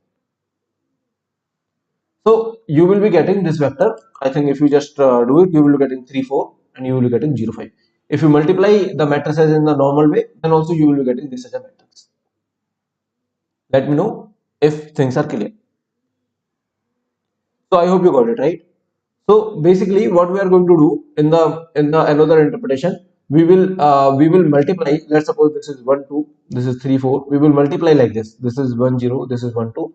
We will multiply this matrix and this vector, right? This matrix and this vector, and this matrix and this vector. And how we are going to multiply this vector and this vector? This is as I am saying 1 2 into 1 plus 0 into 3 4, right? That's how we are going to do it. Now we can also permute the columns using a matrix multiplication. So what do I mean by that? Is this. See, let's suppose you have some matrix which is something like this. Okay. Suppose this is 1 2 3 4 5 6 7 8 9. You have some matrix something like this, and you multiply this with another matrix which may look like this: 0 0 1, maybe 0 0 0 1 0 and 1 0 0. Okay, so what does this mean? I mean, you can multiply normally, but I want to do it with our interpretation. So if you do with our interpretation, which means with the new interpretation, which means you will be taking this column, this column, this column, and the first column is saying that the coefficient of this column, which means 0 into 1 2 3, and plus 0 into 4 5 6, plus 1 into 7 8 9, 7 8 9. Then it means that this will get cancelled out, this will get cancelled out. You are just getting 7 8 9, right? So in the first column, you are going to get 7 8 9. Is this okay? So the first column is saying don't take the first column of A. Okay, first column of B is saying don't take the first column of A, don't take the second column, take the third column as it is. It is saying don't take the first column, take the second column as it is, which means 4 5 6, and don't take the third column. It is saying take the first column as it is, which is 1 2 3, don't take the second column, don't take the third column. That's how you can multiply two matrices if the matrices are in this form. Basically, you can permute the columns. See here, you are permuting the columns, right? Based on these numbers, you can permute the columns. Let me know if there is any doubt. So I hope that is fine with everyone. You can permute the columns by using the matrix multiplication also. Right? Okay. Now, if I ask you a question, suppose there is one vector 1 2 3, and you want to multiply this with another matrix. So this is basically having a dimension of 3 cross 1, right? And then you want to multiply with this with 1 cross 4 or anything. So let's suppose you multiply this with 1 2 3 4 5.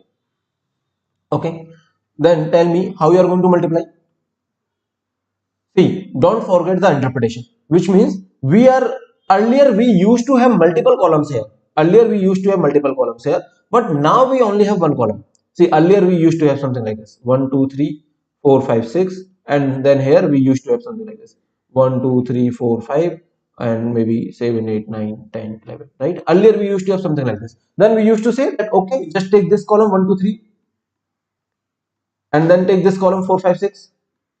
And your coefficients will be coming from this one thing, right? And that's how you are going to you are going to multiply this matrix and this matrix, and the first vector will be coming from here, right? Equal to the first vector will be coming from here. This first vector will be coming from here. Is this okay to everyone? Earlier we were saying this. Now if you multiply this matrix as a matrix and this matrix, then how you are going to multiply? You will say that earlier we had multiple columns, but that's okay. Now you have just one column, that is 1 2 3, and the coefficients will be coming from here. This is 1. So your answer will be 1 into 1 2 3, right? This will be your first vector. This will be your first vector. Is this okay to everyone? This will be your first vector. Now what is your second vector here? You are just going to take this column, and the coefficients will be coming from this column.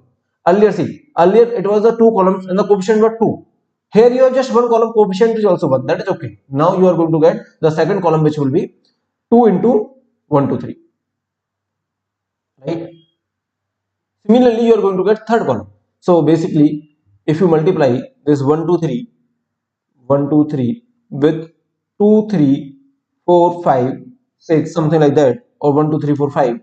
Okay, let me write 1 2 3 4 5, 1 2 3 4 5. If you multiply this vector and this vector, then you will say that okay, first column will be coming, this column into the coefficients will be coming from here 1 2 3, into the coefficients will be coming from here 1 into this, and the second will be 2 into 1 2 3, third will be 3 into 1 2 3, 4 will be 4 into 1 1 2 3, like that, right? And fifth will be 5 into 1 2 3. Is this okay to everyone? Which means you are going to get a matrix which is 1 2 3, and then 2 4 6, then 3 3 6 9, then 4 8 4 8 12, then 5 10 15, right? This is the matrix that you are going to get if you multiply these two matrices. Is this okay to everyone? You can multiply these two matrices like this. Let me know if there is any doubt. So basically, if I ask you how many linearly independent vectors you are getting here, see, this is one vector, and every other vector is just a coefficient or just a scalar multiplication of this vector. So how many linearly independent vectors do you have here? How many many linearly independent vectors. You have here just one, right? Just one. Just one linearly independent vector. Because this is just one linearly independent vector and every other vector is a linear coefficient of this. So if you have this interpretation in your mind, then you can solve these kind of questions very easily. Just one linearly independent vectors, right? So if I ask you, then this set is a linearly dependent set. I hope that is okay to you. So if you multiply, so this question has been asked in GATE 2014, and they are asking how many linearly independent vectors are present here. So tell me how many linearly independent vectors are present. You are just going to multiply like this. See, you are going to say that this will be 2 minus 4 and 7, and the coefficients will be coming from this 1, right? So this will be 2 minus 4 and 7. This will be 9 into 2 minus 4 and 7, and this will be 5 into 2 minus 4 and 7. So there will be just one linearly independent column, right? One linearly independent.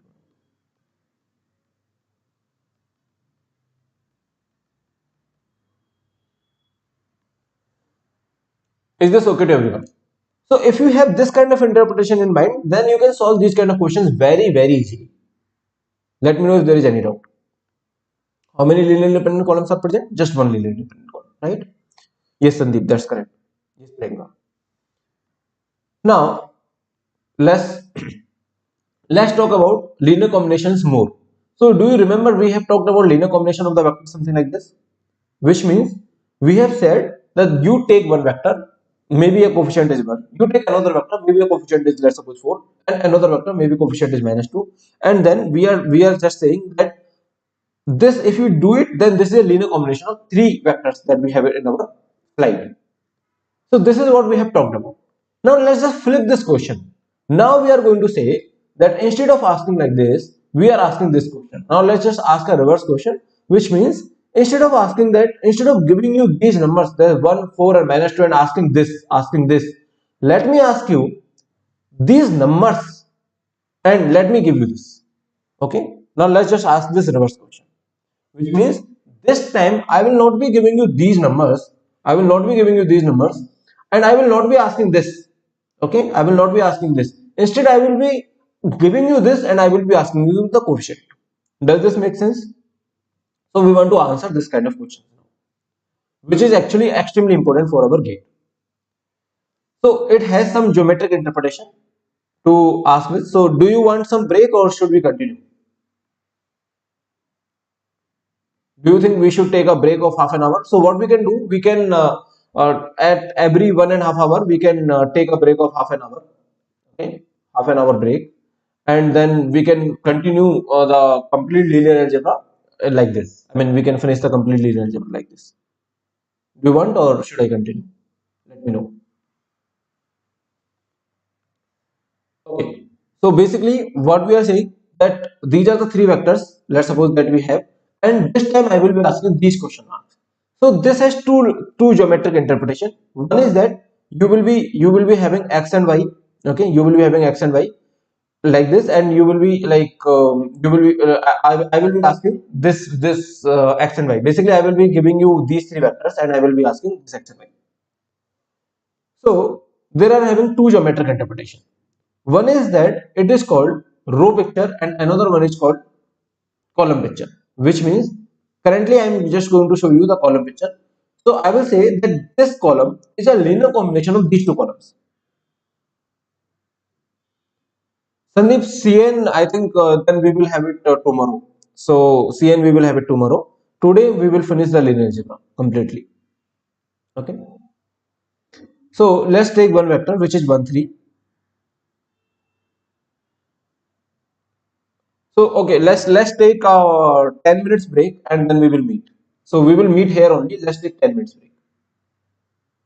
So let me just tell you the exact time. We are going to meet at 12:40. So till now there is a break. We will meet here only.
Hi everyone, I hope I am audible.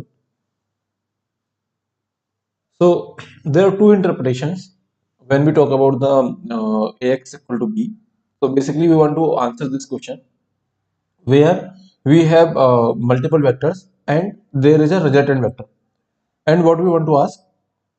We want to ask that what is the linear combination of these vectors which are leading to this resultant vector. Okay. Now there are two interpretations. One is using column picture. So let me write it here. One is using column picture, which means that suppose there is a one vector 1 3. So this is a vector 1 3, and there is another vector minus 2 comma 2. So x is minus 2 and y is 2. So maybe somewhere here this is minus 2 and 2 and this is 1 3, right? Now if you want to ask that what is this 111, this vector, then this 111 will be somewhere here maybe. Now, you will, if you want to ask that what is the linear combination of these two vectors that is leading to this vector, then this is one way of asking. Okay. So basically, you will say that this is a column picture, which means there are two vectors, column vectors, which are leading to another column vector, which is 111. And your question is that what is the linear coefficient which is leading to this vector? So just let me show you. See, this is called the column picture, where what we are going to do, we are going to take two linearly like two vectors. The vectors could be anything. One is 1 3, another one is minus 2 2, and we let's suppose that this is 3 and 1 are the coefficient. So this is 3 and then this is 1. Okay, and then you will say that 3 times the column 1 plus 1 times the column 2 is leading to you this vector which is 111. So this interpretation is called column picture, which means you are basically taking a linear combination of columns. Now there is another interpretation. So if you want to know that what is a like what are this x and y, then what you will be doing, you will be writing it as a equations. So basically you will be saying something like this. See here, you will be saying that these are the two equations that you want to solve. So it will be x minus 2 equal to 1 and 3x plus 2y equal to 11. There will be two equations something like this, right? Now, you will be saying that these are the two equations you want to solve, which means geometrically you will be saying something like this, that these are the two equations, and geometrically you will be having this is one line, which is basically x minus 2y equal to 1 is one line, x minus 2y equal to 1 is one line, and 3x plus 2y equal to 11 is another line. So geometrically you will be having something like this. Earlier geometrically you were having something like this. Earlier you were having something like this, and now you have something like this. So this is called row picture. Right? I hope you got it. So basically there are two pictures, and now let me ask you a question that which interpretation do you like? So one is a column picture where you will be saying that these are the two columns and this vector is a linear combination of these two columns. Another one is row picture where you will be saying that see this there is a solution of this these two rows. So basically you will be having it as an equations. So which interpretation you like? You may be saying the row picture because this is what we have been seeing till now. I mean, in the 12th class or in the high school, we have been seeing this row picture. If you say that row picture is more likely to follow with, then let me just show you with one example. So suppose that you have this as an example where you have three equations. Now row picture will say row picture shows that three planes are meeting at a single point, right? So this is one plane, this is another plane, this is another plane. So row picture will tell you that three planes are meeting at a single point, and column picture will say that three columns are combining to get this third column, which is 642, and there will be some coefficient. So basically row picture will show you that there are three planes which are meeting at some common point. So basically two planes are meeting at one line, and then this line and this plane are meeting at this point. So if you do it using the row picture, then it is not easy to visualize if you go more than two dimensions, right? So it is not easy to visualize if you go more than two dimensions. I hope that is okay, right? If you do it using the row picture. Now, that is why we will be doing this using a column picture, which means we will be saying that see, there is one column and like there are three columns. So one is this. Let me just show you. So one column was 1 2 6, another column was 2 2 2 5 minus 3, and 3 2 1. So 1 2 6, 3 5 2 5 minus 3, and 3 2 1. So there are three columns. This is column 1, this is column 2, and this is column 3. There are three columns, and the and the fourth column, or whatever the column that you have. So here you have 6 4 2. That will be a linear combination of these three columns. Now in this case, you are just getting this as a linear combination, where you are saying that the resultant column is just 6 4 2, which is just a 2 times your third column.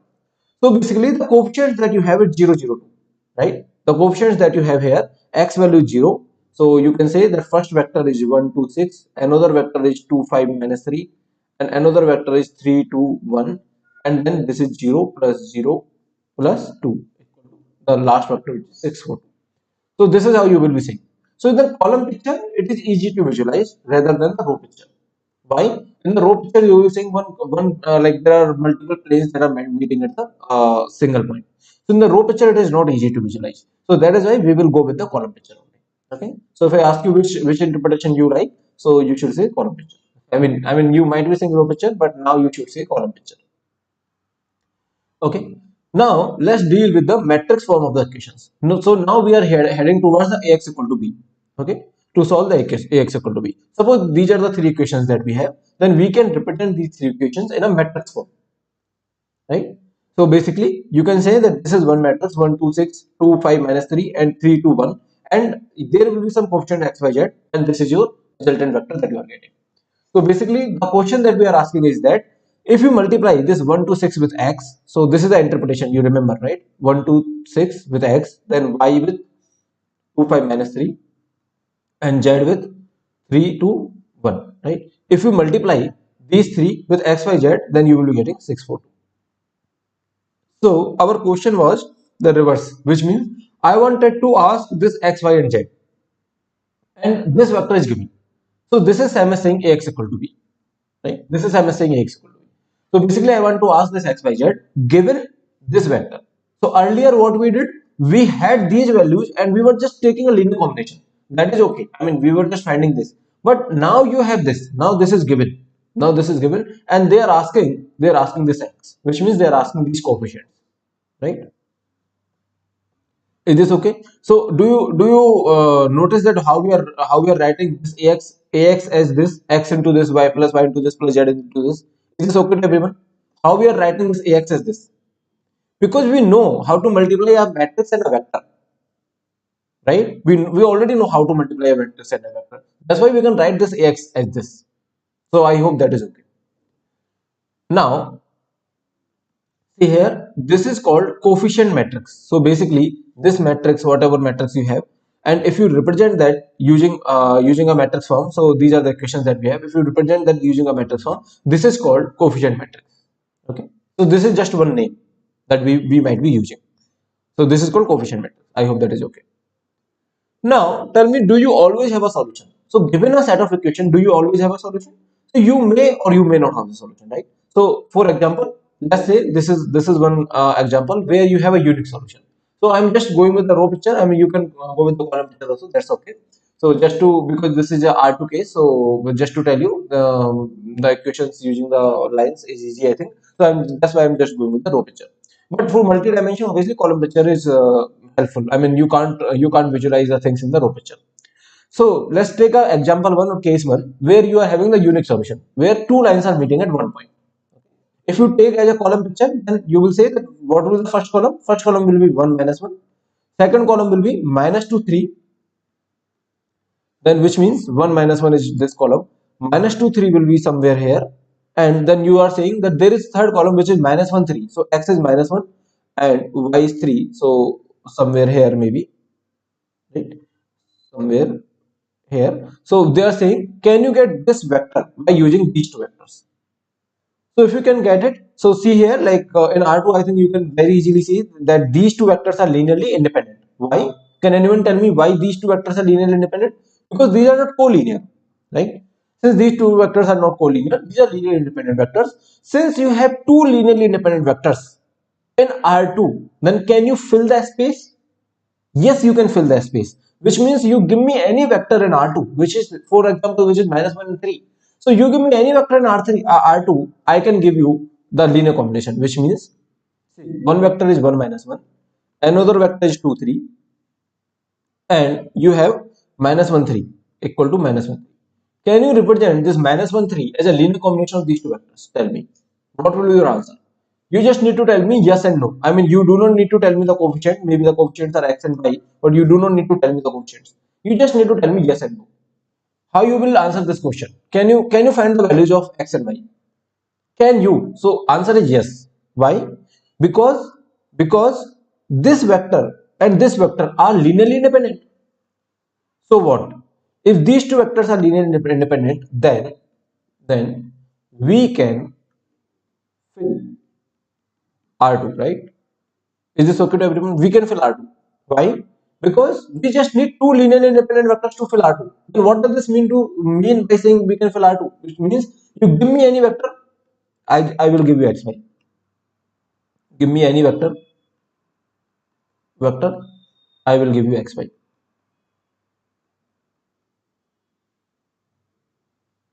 Give you x and y.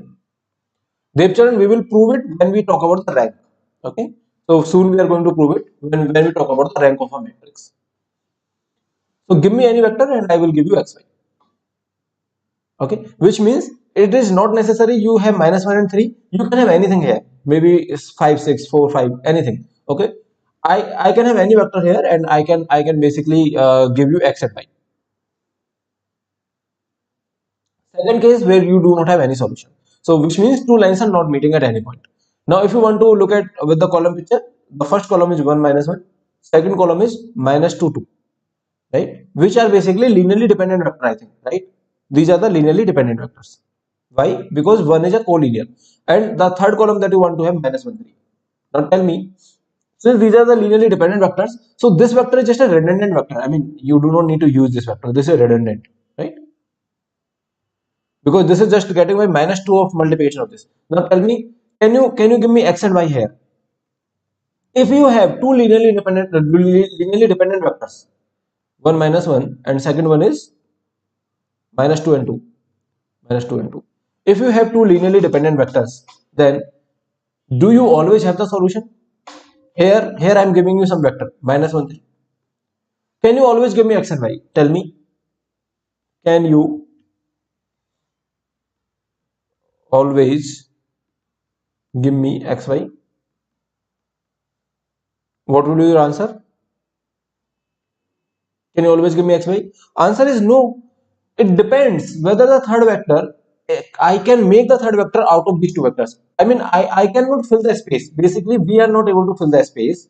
Since we are not able to fill the space, that's why answer is may or may not be. Since we cannot fill the space of R2, because I do not have two linearly independent vectors. Why?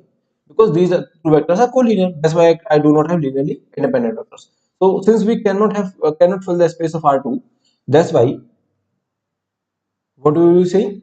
That's why the third vector that you have, maybe I can get using these two vectors or may not be. Which means maybe if the third vector is, let's suppose, 3 minus 3. If the third vector is, let's suppose, 3 minus 3, then yes, I can get using 2. How? I will say x equal to 3 and y equal to 0. What if the third vector is something like this? So basically it depends on the third vector. Since I am not able to fill the space of R2, which means using two vectors, since effectively it is just one vector, so I am not able to fill the space of R2. I cannot cover the whole R2, right? I'm not able to cover the whole R2. I am just able to cover everything which is on this line, everything which is on this line only. So I am only able to cover every vector which is on this line. If there is some vector, if I give you some vector which is on this line, then yes, you have xy. If I give you some vector which is not on this line, then you do not have xy, right? Then you do not have xy. Is this okay to everyone? So, Ananya, Priyanka, Kushal, please tell me if this is okay. See, if you give me any vector which is on this line, which means if you give me any vector which is basically something like 3 minus 3, which is a direct multiple of this, then you have xy. But if you give me some vector which is not on this line, which means maybe some vector -1 and 3, then you will be saying that, okay, if you give me some vector which is not on this line, then you will not be having the solution of xy. Priyanka is saying, can you please repeat how linearly independent find xy? Can you please tell how linearly dependent? Since these two vectors are linearly dependent, right? That's why you cannot fill the whole space of R3. Is this okay to everyone? See, this 1, 1, minus 1 and minus 2 and 2, right? Minus 2 and 2. I have these two vectors. These two vectors are linearly dependent, right? Which means effectively I just have one vector. I mean, these two vectors are same. Basically, it's just a multiplication. Minus 2 into this is just this. So since these two vectors are linearly dependent, that's why I can say we cannot fill out, right? It means if you give me some vector, some other vector, then I may have solution, may not be having solution. Why I may not be having solution? Because since I cannot fill the whole space of R2, I'm just filling one line basically. I'm just filling the one line. I'm just filling this line. Since I'm filling only one line, I'm not filling the complete space. So if you give me any other vector which is something like this, I may not be having x and y. But if you give me some vector which is on this line only, which is on this line only, maybe 5 minus 5. If you give me this vector, right? Maybe 5 minus 5, which is on this line only, because it is just a 5 times of this vector. Then you will say that yes, you have the solution where you have x equal to 5 and y equal to 0. But if you give me some other vector, maybe the earlier vector that we had was minus 1 and 3. Maybe if you give me minus 1 and 3, then I do not have solution. Why? Because minus 1 and 3 is not on this line. Since I am not able to fill the complete R2, I am just filling a small part of it. If you give me a vector that is in the small part of it, then I will have some solution. If that is not in the small part of it, I will not be having the solution. So, do I always have the solution? The answer is no. So, can you always give me xy? The answer is no. Since we cannot fill the whole space of R2, that's why sometimes for depending on the vector, if the vector is 3 minus 3, then I have the solution. So if the vector is minus 1 and 3, then I do not have the solution. So sometimes I have xy, sometimes I do not have the xy. Right? Since I'm not able to fill the whole space, that's why sometimes I have the xy, sometimes I do not have the xy. Is this okay? Let me know if there is any doubt. See, what I'm doing, I'm basically filling, this is R2 or any space Rn. I'm filling some part of it, maybe this part of it, right? I'm filling this part of it. If you give me some vector that belongs to this part of it, then I have the solution. If since I'm able to fill only this part, right? I'm able to fill only this part. If you give me a vector that does not belong to this part, maybe somewhere here, I do not have the solution. But what if I'm filling the complete space? What if I'm filling the complete space of Rn? Okay. If I'm filling the complete space, give me any vector. I have the solution. If I'm filling the complete space, then I will say, give me any vector. I have solution. If I'm not filling complete space, I'm just filling some part of it. Then I will say, sometimes I have the solution. If your vector is in the space I'm filling, if your vector is in that space, then I have the solution. If your vector is in some other space, I do not have the solution. Right? So sometimes I have this. I have the solution. Sometimes I cannot have the solution. So here I do not have the solution because this vector is not basically a linear combination of these two vectors. I hope that is fine with everyone. Okay. So clearly, slowly the things will get more clear. Okay, don't worry about it. So let's take the third case, which is saying the infinite solution. So basically here you have one line over another line. If you look at the column picture, it will be 1 minus 1 column and minus 2 2. And your final answer should be minus 1 1.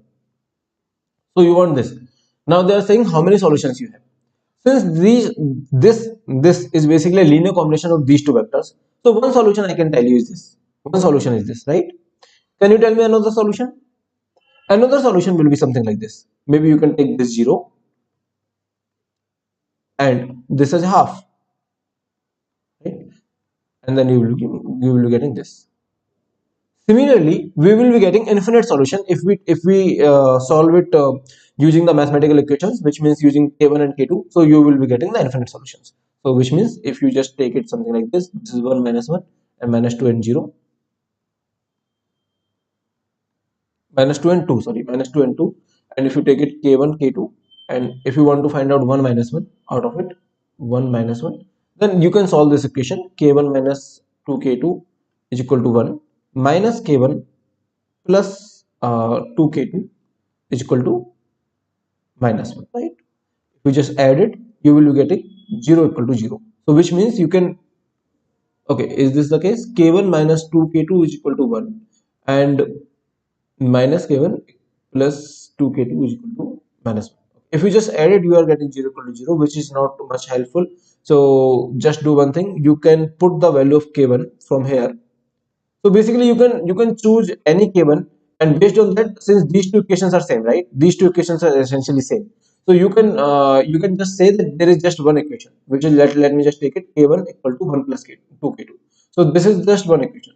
So you take any k2 and you can find out the corresponding k1. So which means, see here, 0 1. If you take it 0, k1 will be 1. Just check. If you take it 0, k1 will be 1. If you take it half, k1 will be 2. If you take it half, sorry, if you take it half, then this is 1 plus 2k2, right? Mhm.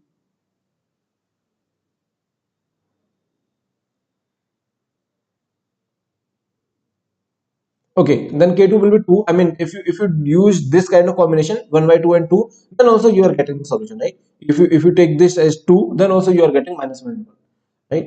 And similarly, like whatever value of k2 you take, you take k2 as 5 and k1 will be 11. So you can take any k2, correspondingly you will be having k1. So there are infinitely many solutions, right? So there are infinitely many solutions. And in the row picture, you can see that one row is overlapping with another row. That's why you have infinitely many solutions. So here you can say that this column is basically a linear combination of these two columns, and these two columns are linearly dependent. So basically we will cover it soon. Now, if you have a equation, let me summarize it. If you have a equation ax equal to b, and I want to ask number of solutions of it. Okay. Then what will your answer? You will ask me first question, that is B a linear combination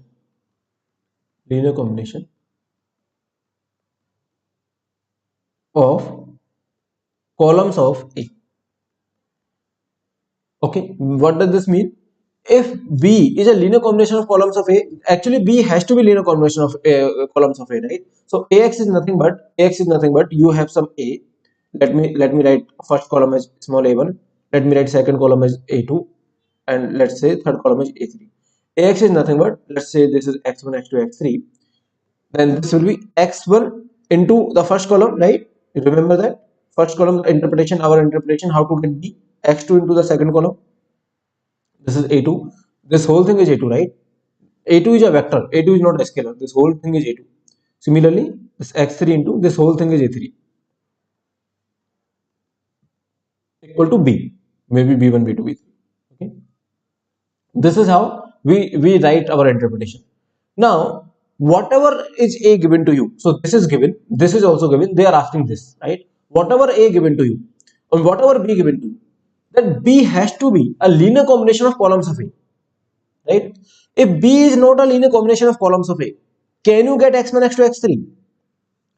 See, if b is not even in the linear combination of columns of a, can you get x1, x2, x3? Tell me. You cannot get x1, x2, x3, right? So you will ask me, is B a linear combination of columns of A? If I say yes, then you will say that you have solution. If answer is no, then you will say you do not have solution. Okay. And further, you will ask me that whether the columns of A are linearly independent or dependent. If they are linearly dependent, then you have infinite solutions, and if they are linearly independent, then you have unique solution. So I will talk about it little later.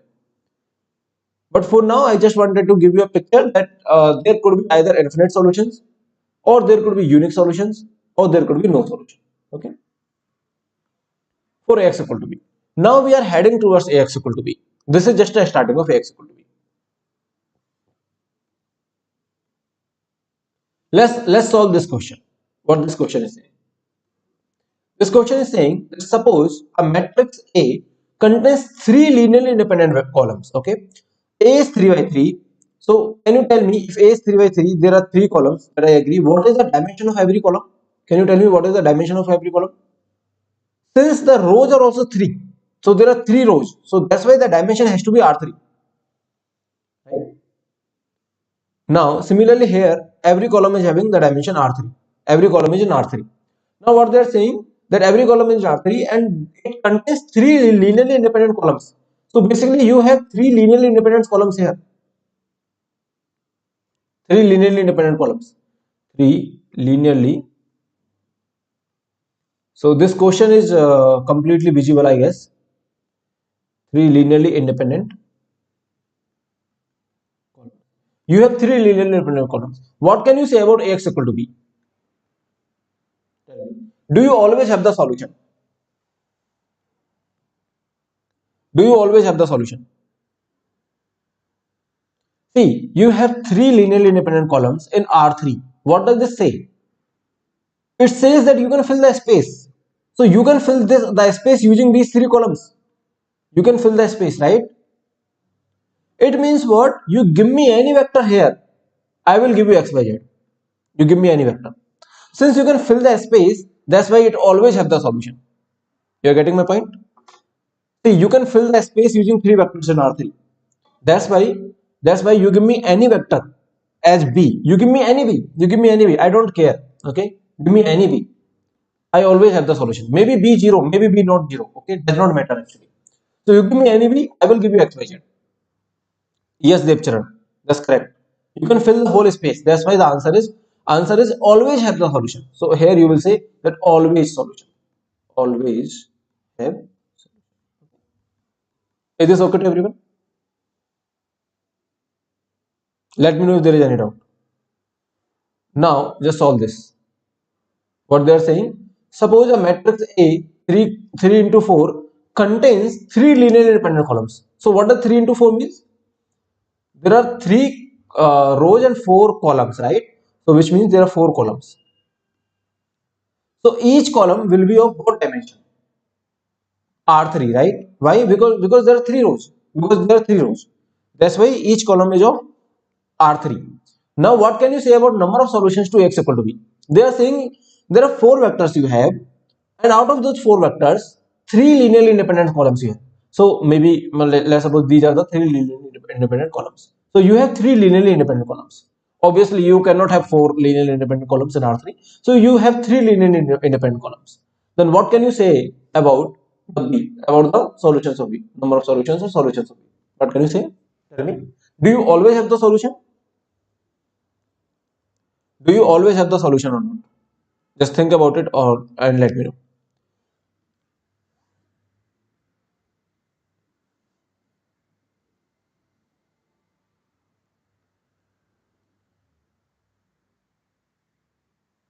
See, you have three linearly independent columns, right?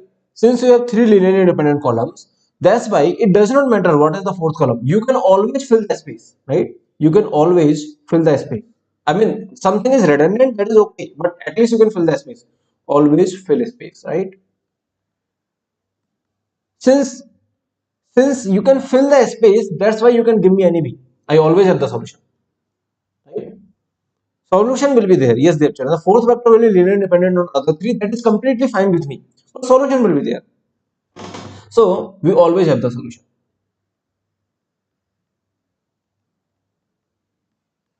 Actually, there will be infinitely solutions.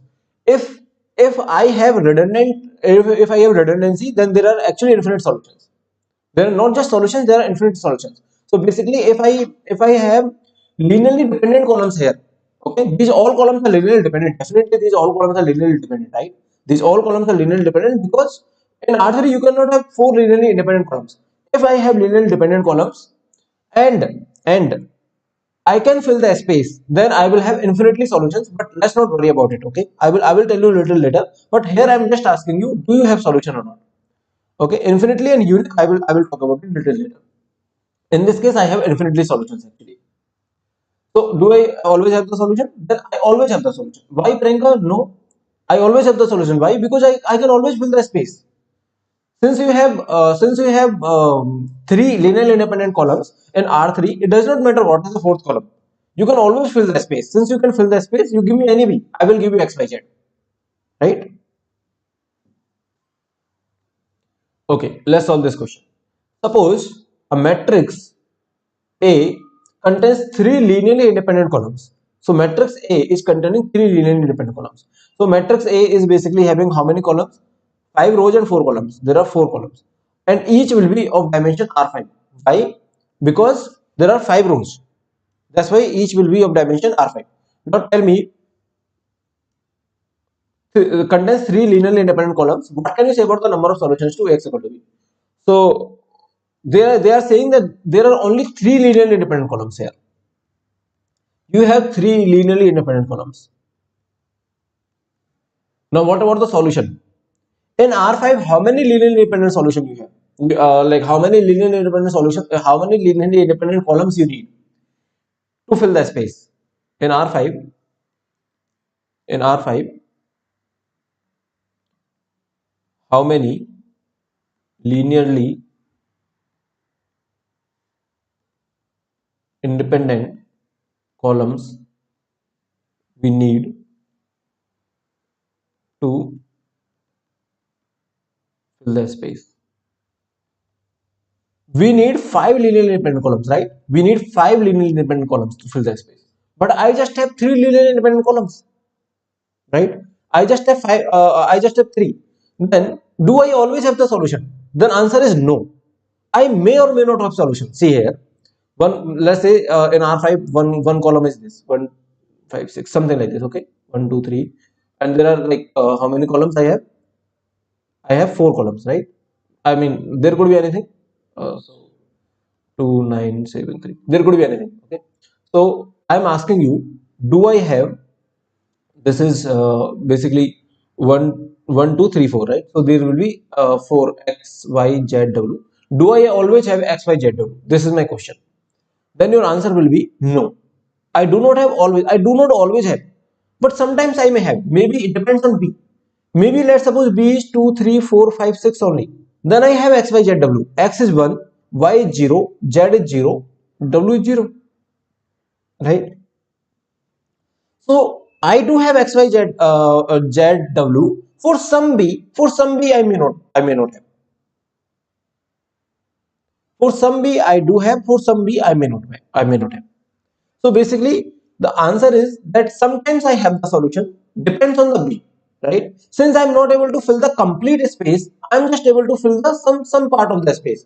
So suppose this is my R5. Let's suppose this is your R5, and suppose you are only able to fill this part of the space. Okay, maybe like I cannot visualize it, but I'm just trying to do it. So let's suppose you are able to fill only this part of the space, and they give you a vector B is in this. Then do you have the solution? Then yes, you have the solution, right? Because you can fill this part and they are giving you B in this part, then you have the solution. If B is in this part, then do you have solution? Then no, you do not have the solution, right? Is this okay to everyone? So sometimes you have the solution. See here, this B is a linear combination of these all vectors or not? Yes. How? Because this is 1 and everything is 0. Then yes, this time you have the solution. Maybe you can have a B which is not a linear combination of these 4 vectors. Why? Because you cannot fill the whole space. So there will be something will be definitely left out. There will something will definitely left out, right? Nagesh is asking how you are finding X, Y, Z, W. See, Nagesh, if you remember, the interpretation is very important. X times of first column, Y times of second column, Z times of third column, and W times of fourth column will give you this column. So it is clear that X times of 2, 3, 4, 5, 6, which means 1 times of this, because I'm just copying it, right? I'm just copying it. You can copy the column by using 1, 0, 0, 0. Okay, tell me if you want to copy the second column here. If you want to copy the second column here, can you tell me X, Y, Z, W? If I have 1, 2, 3, 4, 5, if I want to copy the second column as it is, what will the X, Y, Z, W? X will be 0, Y will be 1, Z will be 0, and W will be 0, right? If you just copy the second column. Is this okay to everyone? If you copy the summation of first and second column, then what will, like, let's suppose like this is your 3, 5, 7, 9, 11, which is the summation of first and second column. Then what will be your X and Y? What will be your X and Y? If you just copy first and row, or like summation of first and second column, it will be 1, it will be 1. right? Because if you remember our interpretation, then you can do it very easily. How? You will be doing x into this plus y into second column plus z into third column, like that, right? So you will be doing something like that. If you want to have these two summation, you can do one and one. If you want to copy two times of first column and one time of second column, then maybe something like this. If you just copy two times of second column and one time of this, which means 4 plus 1 5 and 6 plus 2 8, 8 plus 3 11, then 14, then 12 plus 5 17. If you just do this, then what will your x and y? Your x and y will be like this, 2 and 1, right? 2 and 1. If you just copy two times of first and second and one time of this, right? Then this is how you are calculating x and y basically. So if you remember the interpretation, then you can easily get the x and y. Ananya, linearly independent rows of linearly independent columns. Ananya, I will come to that. Rows and columns are related. Okay. So how many linearly independent columns you have? Three. And these are the three linearly independent rows only. You cannot have more than three linearly independent rows. I did not get in a 3 cross 4 have solution and in a 5 cross 4 may or may not have. Yeah, that's what I'm saying. See, in 5 cross 4, how many this vector is in R5 this time. This vector is in R5. Is this okay to everyone or not? Now things have changed. Earlier the vectors were in R3. Earlier the vectors were in R3. Why? Because this is 3 cross 4, which means 3 rows. 3 rows means vectors are in R3. Now this is 5 cross 4. Now this is 5 cross 4, that means the vectors are in R5. Now if vectors are in R5, I need 5 linearly independent columns to fill the space. If I have 5 linearly independent columns, you give me any B, I have the answer. If I do not have 5 linearly independent columns, then sometimes I have the answer, sometimes I do not have the answer. Earlier, I have 3 linearly independent columns, right? 3 linearly independent columns I have in R3. That means I always have the answer because I can fill the space. For filling the space, I just need 3 linearly independent columns, right? Okay, there is some disturbance. I hope that is not much. So just wait 1 minute. Let me close my gates.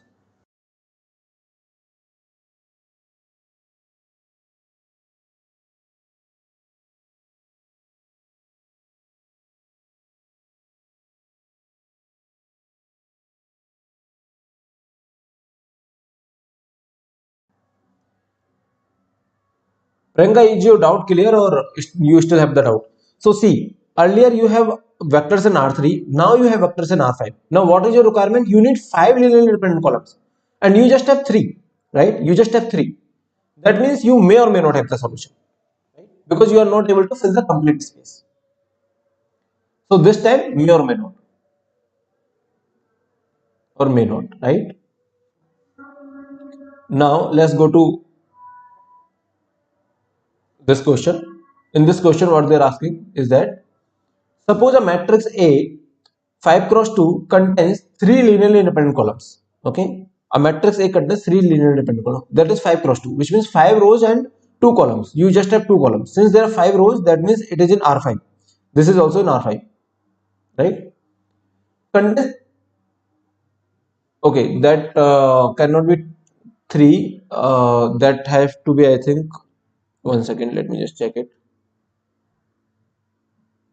That has to be 2. So because the number of columns itself are 2, so this is actually 2. Contains 2 linearly independent columns. Okay, then what can you say about the number of solutions? So in R5, how many linearly independent columns you need?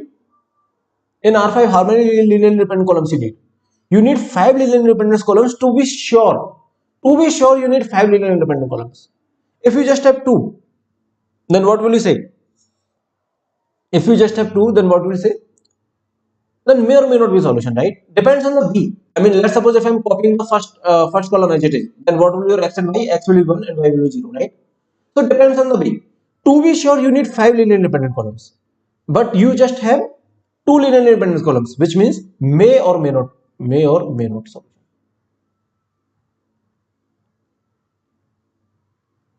right? Is this okay to everyone? Sometimes you have the solution, sometimes you do not have the solution. Okay, let's solve this question. Suppose a matrix A 2 cross 5 contains three linearly independent columns. A is a matrix of 2 cross 5, which means this is having two rows and five columns. Okay, there are five columns. Since there are two rows, it means every vector is in R2, right? Every vector is in R2 contains three linearly independent columns. So in R2, okay, now tell me in R2, there are saying three linearly independent columns. Linearly independent columns. And every vector is in R2. Then what can you say about the number of solutions to x equal to b? Tell me. What can you say about the number of solutions to x equal to b?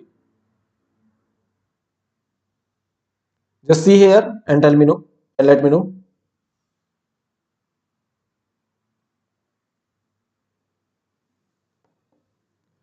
See, yes, Sandeep, that's correct. Solution, like we will talk about the solution, but first of all, you just notice here in R2, you have three linearly independent columns. Is this even possible?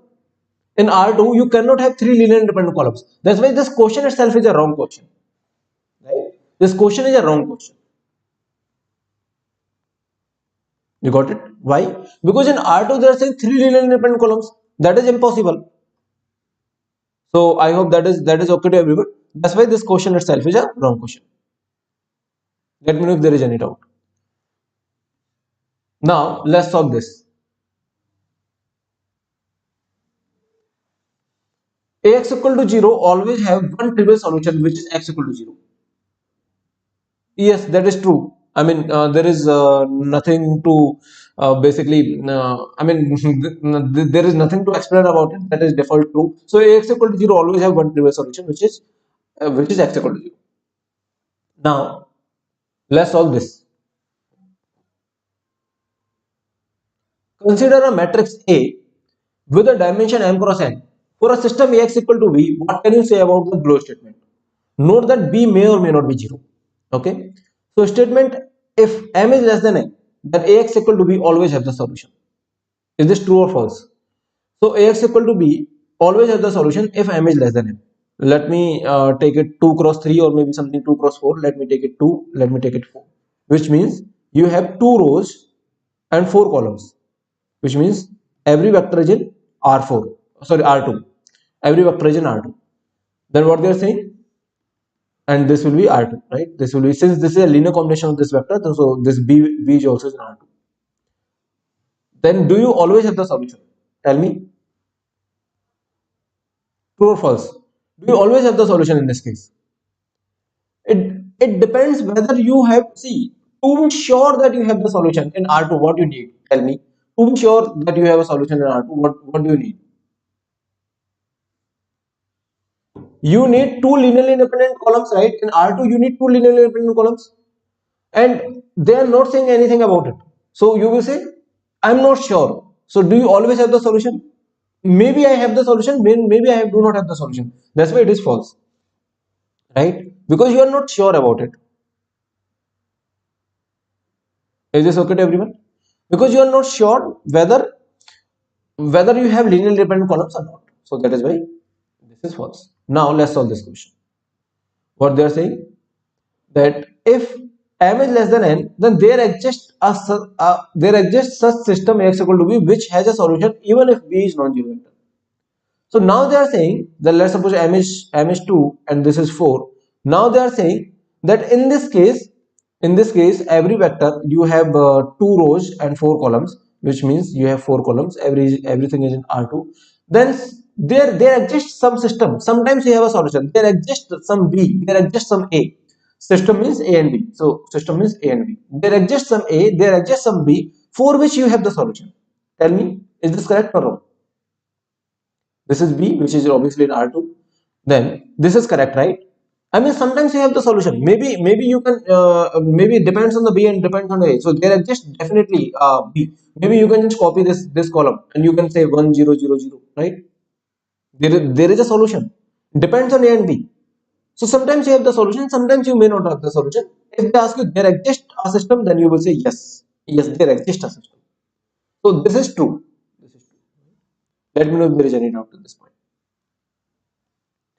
Now let's solve this. What they are saying is this, that consider a matrix A, so everything is same. Now they are saying if m is greater than n. So this time they are saying m is greater than n. So let me take it 4, let me take it 2. Then none of the system Ax equal to B has the solution. So which means 4 means there are 4 rows and 2 columns. Right? So there are 2 columns and everything is in R4.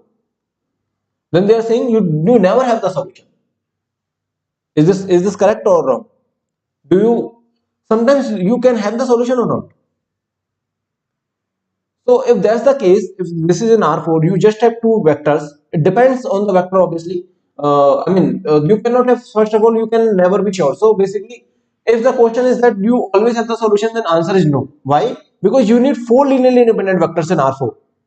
And you just have two vectors, which even you are not sure whether linearly independent or independent. You need four linearly independent vectors to be sure, to always have the answer. But they are saying you never have the answer. Maybe sometimes you have the answer. Why? Maybe you are just copying it, right? Maybe 1 0. 1 0 is your answer. So they are saying none of the system. So that's why it is false, right? That's why it is false. None of the system is not correct actually. I hope that is okay to everyone. Now let's solve this. So in this case, they are saying that if m is less than n, so let's suppose this is 2, this is 4, there is a matrix A which gives the solution of Ax equal to B for any given B. So which means you have two rows and four columns. You have four columns, okay, and everything is in R2, and then they are saying there is a matrix A. You give me any B. You give me any B. There is very good matrix A that you have. You give me any B. I always have the solution. Does there exist any a matrix A such that you always have the solution? Tell me.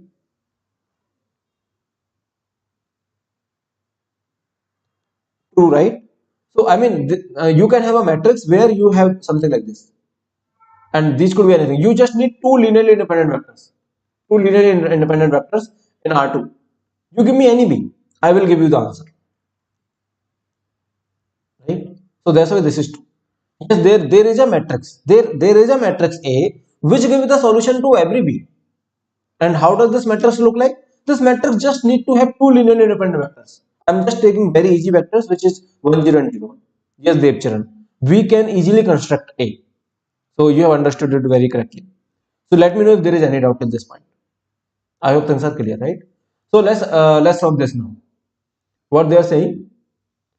They are saying that for m is greater than n, so let's take this is 4, this is 2. So which means you have 4 rows and 2 columns, right? Which means this is in R4. There is a matrix A which gives solution of Ax equal to B for any B. Now this is interesting. Now they are saying, can you construct a matrix A which gives a solution to any B? No, right? Why? Because for 100% surety in R4 you need 4 linearly independent vectors. But you cannot have 4 linearly independent vectors, right? You can have at most 2 linearly independent vectors. And for any B you cannot guarantee. So that's why it is false. It is okay to everyone or there is some doubt? See what I'm saying, that in R4 to be 100% sure how many linear independent vectors you need, 4 linear independent vectors you need, and you can fill the complete space. You give me any V, I will give you the answer. In R4 you give me any V, if you have 4 linear independent vectors, then I will give you the answer. Now they are saying that you give me any B, but I just have 2 linear independent vectors. So I may have the answer, I may not have the answer. So that's why it is false. So basically we cannot have a which can always give the answer, right? Now let's solve this. For m equal to n, maybe 3 3, let me take 3 3. There is a matrix A which gives the solution of Ax equal to B for any B. So they are saying your vectors are in R3, and in R3 how many vectors you need linearly independent to have the solution? You need 3 linearly independent vectors. Now can you construct A where you have 3 linearly independent vectors? I think we can easily construct, right? So you can easily construct A where you have 3 linearly independent vectors. So that's why this is true. For any given B, you can have the answer. Why? Because you can take them to be linear independent. Let me take the edgiest linear independent vectors in R3. The edgiest linear independent vectors looks like this. These are the edgiest linearly independent vectors in R3. I mean, I do not need to take any tension. These are the edgiest linear independent vectors we have in any R3. Right? So that's why this is true. Now let's solve this question. What they are saying? They are saying that consider a system each consists of m linear equations and n variables. So basically m linear equations and n variables, so which means A is m cross n. So if m is less than n, then all such systems have a solution. Okay. So just answer this question. I do not want to answer this question. So basically, let's take this is 2, this is 4. They are saying 2 rows and 4 columns right? And everything is in R2. Then they are saying you always have the solution. Is this true that you always have the solution? No, right? You need two linearly independent vectors. But if you are not sure about the two linearly independent vectors, then you do not always have the solution. So here you will say that sometimes you have the solution, sometimes you do not have the solution. That's why one is false, right? One is false. I mean, always is not necessary. Always is not necessary. That's what I'm saying. If m is greater than n, then none of these systems have a solution. Which means, let's take it 4, let's take it 2. So which means you have 4 rows and 2 columns. 2 columns and everything is in R4. Now, you never have a solution. I mean, you cannot have a solution. So obviously, this is also false, right? Sometimes you have a solution, sometimes you do not have a solution. Right? If m equal to n, then there exists a solution which has a solution. There exists a system which has a solution.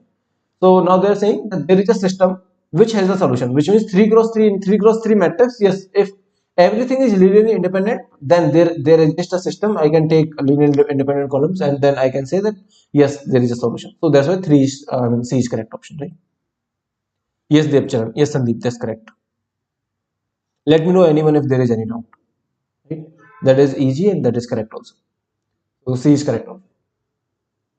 So here what we will be saying that suppose I want to know the number of solutions for x equal to b, then I will ask whether I have m linearly independent columns, which means let's suppose I say that m is 2, m is 2 or n is 4, which means I have 2 rows and 4 columns. I have 4 columns and I have 2 rows. So it does not matter basically. These are in Rn, okay, and these are n columns. So basically in Rm, how many independent vectors we need? How many independent vectors we need? We need m independent vectors. And that's the question I'm asking. Do I have m linear independent columns? If answer is yes, then I'm sure, in this case I'm sure that I always have the solution. And if answer is no, then sometimes I have the solution, sometimes I do not have the solution, right? Is this okay to everyone? Let me know if there is any doubt till this point. Now let's solve this. So suppose now what they are saying in this. Oh, sorry. So they are saying that solution of Ax equal to b, right? So they are saying that to find the solution of Ax equal to b, this is just another interpretation. B is a linear combination of columns of A. This is the question you are asking. If the answer is yes, B is a linear combination of columns of A, then you will say yes, there is always a solution. Why? Because in Ax equal to B, what is Ax equal to B actually? What is Ax equal to B? Which means you have this A, this as A, and let's take first column as A1, second column is A2, third column is A3, something like that, right? So these are the columns. These are not scalars. A1, A2, A3 are vectors, okay? And let's take some x. And x1, x2, x3 are scalars. And there will be a b, okay? There will be. B is a vector again. Now, how you are going to represent it? You will say that x1, A1. So A1 is a vector, x1 is a scalar, okay? And x2, A2 plus x3, A3 is equal to b. That's how you are going to say. Now clearly this Ax is always a linear combination of columns of A, right? This thing is always a linear combination of columns of A. So if B is a linear combination of columns of A, then obviously you have x1, x2, x3. Then you always have x1, x2, x3. If B is not a linear combination of columns of A, which means B is something else, which means you cannot find x1, x2, x3. Since B is not a linear combination of columns of A, then you do not have the solution. So basically, if B is a linear combination of columns of A, if yes, then there is always a solution. If no, there is never a solution. Is this okay to everyone? So it depends on B, whether B is a linear combination of columns of A or not. I hope that is okay. Let me know if there is any doubt.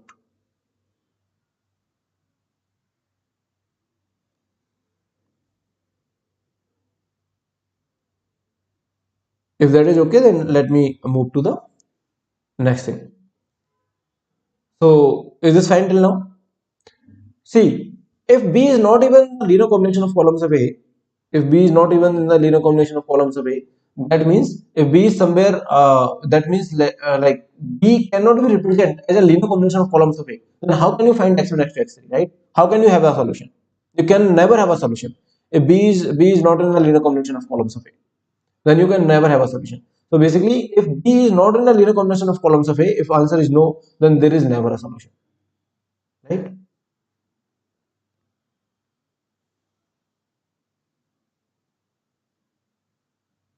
So further, I may ask this thing also. I may say that if B is a linear combination of columns of A, if your answer is no, then there is not a solution.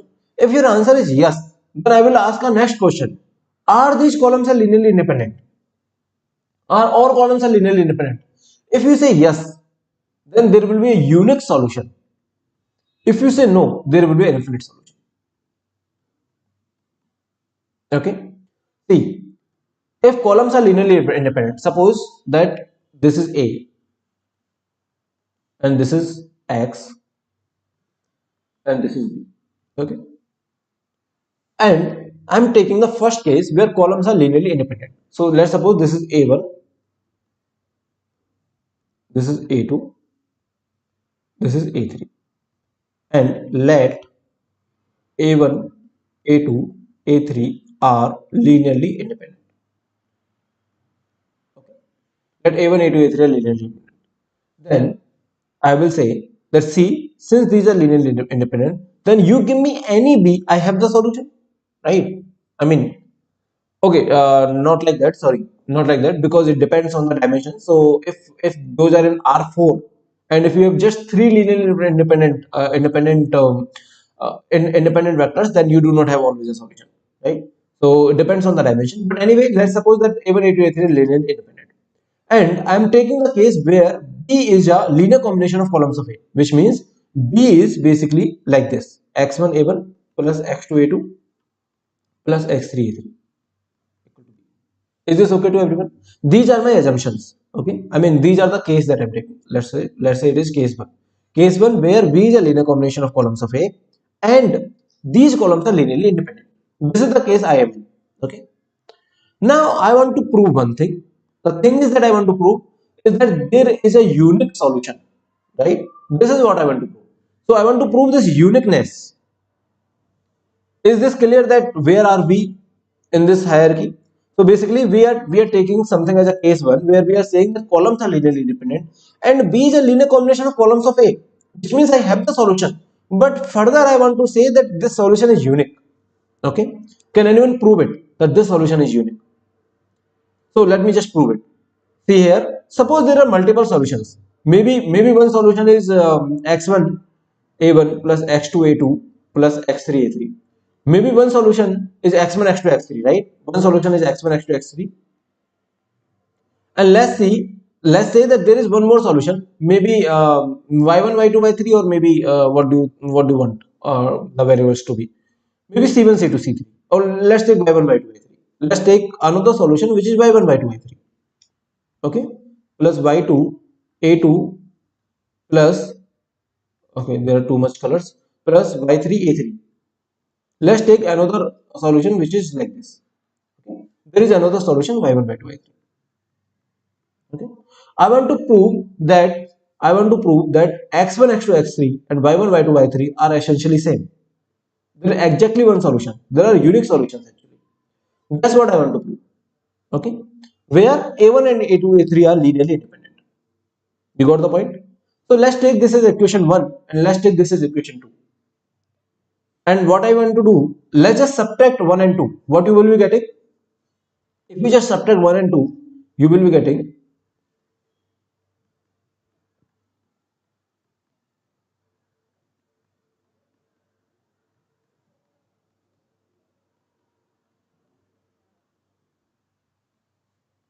You will be getting this. And since a1, a2, a3 are linearly independent, then what can you say about it? What can you say about this equation?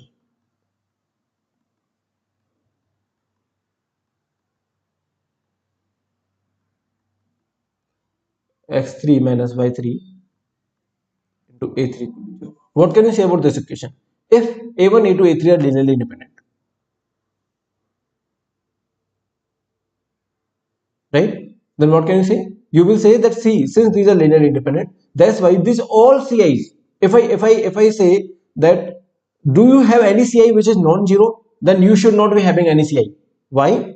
Because if you have any CI, then you can represent AI equal to like this. AI equal to a linear combination of other vectors, C1 upon CI A1, right? You can represent linear combination of other vectors, but you cannot represent it, which means you do not have any CI which is non-zero, which means you have all CIs should be zero. All CIs has to be zero, right? All CIs has to be zero, which means x1 minus y1 has to be zero, then x2 minus y2 has to be zero, then x3 minus y3 has to be zero, right? Then it means x1 equal to y1 and x2 equal to y2 and x3 equal to y3. Basically, there is a unique solution. Okay. So there will be a unique solution if the columns are linearly independent. If basically first thing you will ask that are these columns a linear combination? If these columns are linear combination of B, I mean B is a linear combination of columns of A, then you definitely have the solution, right? See, B is just a linear combination of columns of A. B is just a linear combination of columns of A. See here, B is just a linear combination of columns of A. If B is not in the linear combination of columns of A, then how can you have x1, x2, x3? See, if B is not in the linear combination of columns of A, there is never a solution. If B is a linear combination of columns of A, which means you have the solution. But are these solutions infinite or these solutions are unique? That depends on these columns. If these columns are linearly independent, then these are unique solutions. If these solutions are not linearly independent, then you have infinite solutions. Let me know if there is any doubt in this point.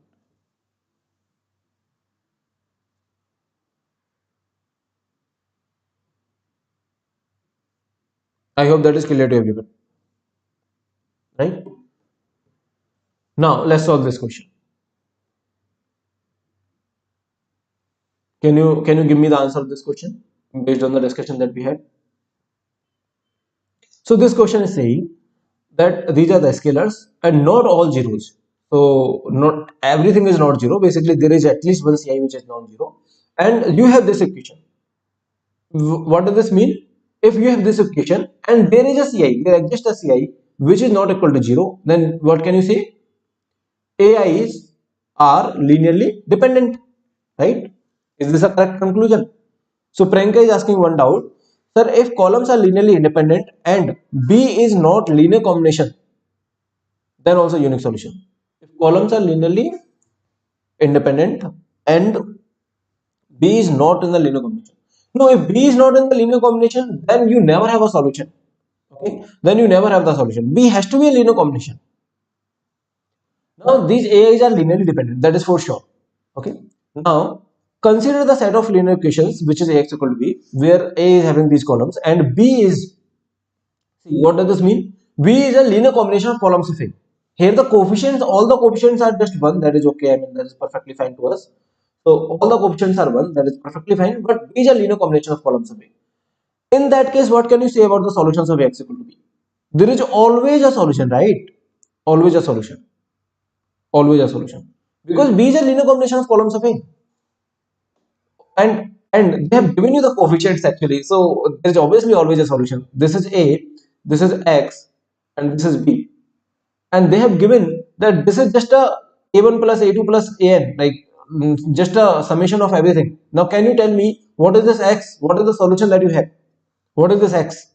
This X is one of the solution I'm telling you. This X is just all ones, right? This X is just all ones. Then do you have the solution? You always have the solution because B is a linear combination that is given. B is a linear combination of columns of A. Then you have the solution, and then these are linearly dependent. If these are linearly dependent, then you have infinitely solutions. So what is the answer here? Yes, yes, Devcharan, that is correct. So you are getting it right. So answer is C, right? Actually, we will come back to everything. We will come back to this diagram again, and I will prove this diagram using the rank. Okay, using the rank, I will prove this diagram.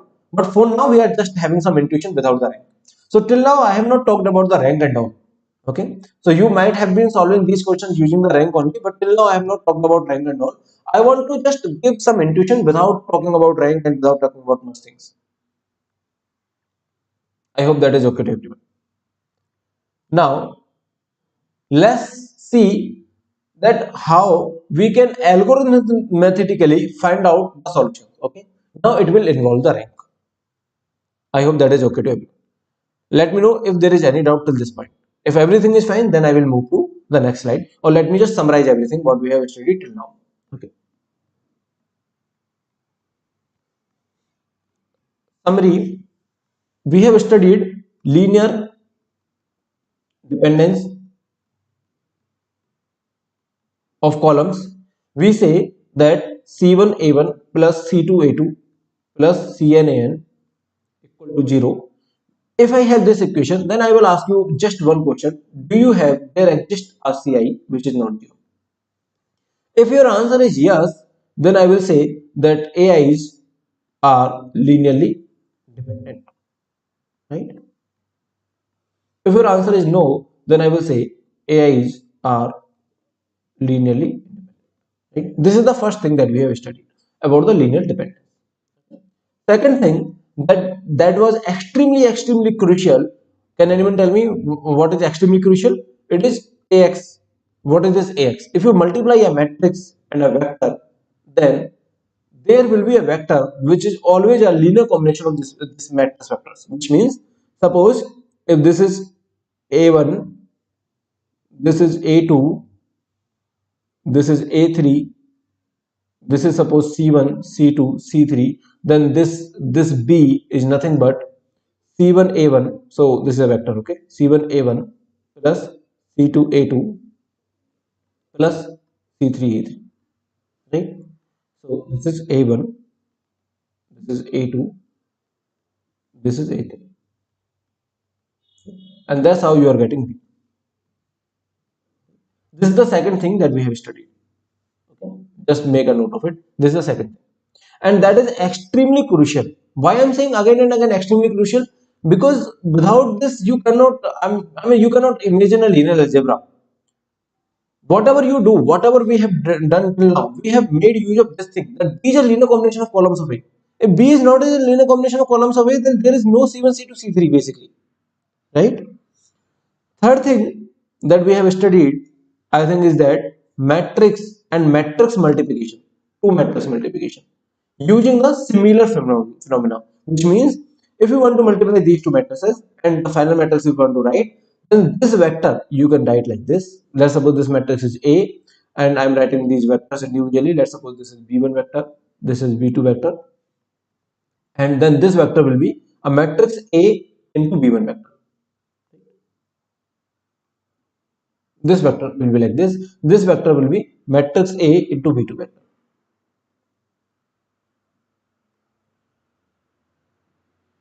Okay. This is what the second thing that we have, third thing that we have studied. And what are the other things? And then we have studied the chart, which is something like this, which means we have studied about Ax equal to B. Now there are multiple ways to ask the question. If I ask you that B is a linear combination of columns of A. So if I ask you for Ax equal to B, if I ask you that B is in a linear combination of columns of A, if your answer is yes, then you will say that there is always a solution, right? Always a solution. If your answer is no, then your answer is never a solution. That has to be a linear combination of columns of A. Then only you can have a solution. Now further it depends whether columns of A are linearly independent. If your answer is yes, then unique solutions. If your answer is no, then infinitely solutions. And we will prove this again using, will prove it again again I'm saying again because we have already proved it for one of the case, and we can also prove for the second case, but I don't want to go with these long derivation. With very short derivation we will prove it again using rank. Okay, using rank we will prove it soon using rank. Now the let's suppose this is the fourth thing that we have studied. Now the fifth thing that we have studied is uh, filling the space, right? Filling the space. And I said that to fill Rn we need we need exactly an independent vector. So basically we need independent vectors. We need n independent vectors, and in Rn in Rn we can not have more than an independent, right? And filling the space have some technical name. Can anyone tell me what is the technical name? It is called spanning. So if I say that these three vectors are filling R3, then I will say that these three vectors are spanning across R3, right? So if I say like these three vectors fill R3, let's suppose I say fill any space, okay, maybe some subspace of R3 or any space, then if I say filling R3, then it is as good as saying spanning across R3.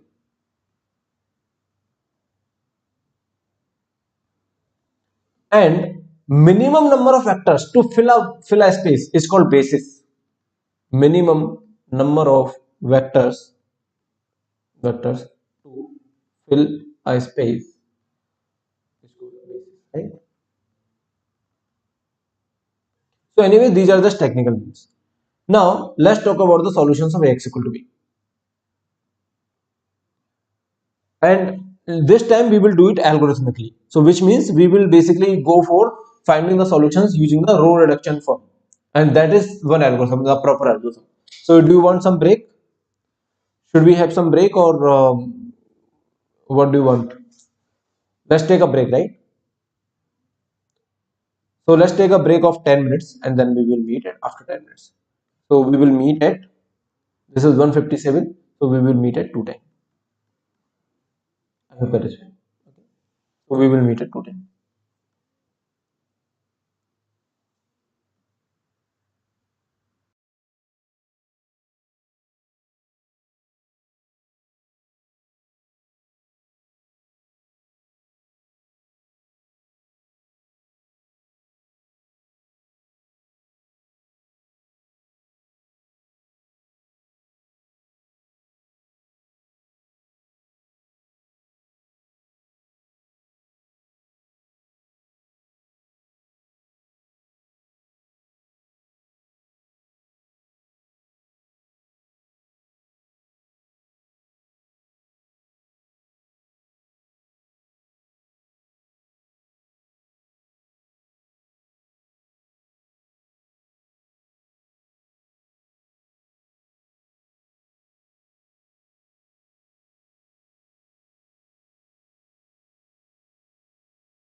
So hi everyone, welcome back. Now let's start our Ax equal to b solutions. Okay. So basically, in mathematics, Gaussian elimination is one algorithm that is also known as row reduction to solve system of linear equations. Okay. Let's just see what is an idea. So the idea of elimination is that suppose you have multiple equations. In this case, you have two equations, and I ask you that how would you eliminate x completely from the second equation? Then what will you be doing? If I ask you this question, then you will say that suppose this is one equation, this is second equation. You will say that equation two, you can just subtract equation two minus equation two minus three times of equation. Right? If you do this, then you can completely eliminate the x from equation 2. So what does this mean? If you do this, then you will be getting x minus 2y equal to 1 is your first equation. So I'm not disturbing the first equation, which is as it is. Now instead of second equation, I'm having this equation, which is equation 2 minus 3 times of equation 1. So you will be having just 8y equal to 8. These are the two equations you have now. So what we did, we basically used the equation 2 and then we subtracted equation 1 from there, 3 times of equation 1 from that. And then you are having these two new equations, 1 and 2. So this is the idea of elimination, which means like before you had this and now you have this. Okay. And how you got it? You subtracted 3 times of equation 1 from equation 2. That's how you got it. Right? Now, let's suppose there are three unknowns and three equations. So suppose there are three unknowns. Suppose the unknowns are like this, x, y, and z, and there are three equations, and you want to eliminate first x from this equation and this equation. So basically, you will write equation 1 as it is, and you want to eliminate x from this and this, and then y from this equation. So x from this and this, and then you will eliminate y from this equation. So how you are going to do it? Like so basically why we are going for 2 by this 3 by 3, because to understand the Gaussian elimination or the Gaussian elimination we need to actually go beyond 2 by 2 systems. Okay, that's why we are having the 3 by 3 example. Now suppose this is your 3 by 3 example, and then step 1, subtract 2 times equation 1 from equation 2. So you can do it like, if you do it, then you will be getting something like this.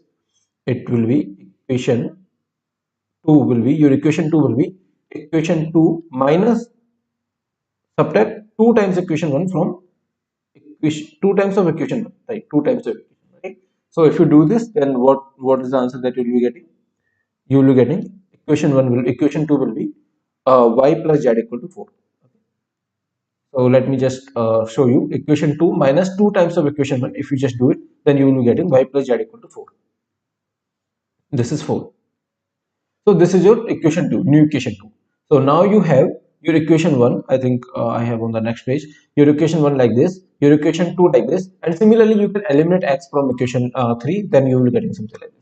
And then you can eliminate, subtract equation 2 from equation 3, and then you will be getting basically something like this. So this is your final equation. This is the final set of equation. Basically, you can keep on doing it, and you can eliminate x from these two, and then y from this. Right? You know how to do it, and this is called equivalent form in the matrix representation. So if you represent this using a matrix, then it will be 2 4 minus 2 0 1 1 and then 0 0 1. Right? This is called echelon form. So this is called echelon form, where these are called pivot elements that I will talk about a little later. These are called pivot elements, and below the pivot elements, everything is zero. Below the pivot elements, everything is zero. Right? So, is there any doubt till this point? I think we are doing the revision, so I think you might already be knowing it, right?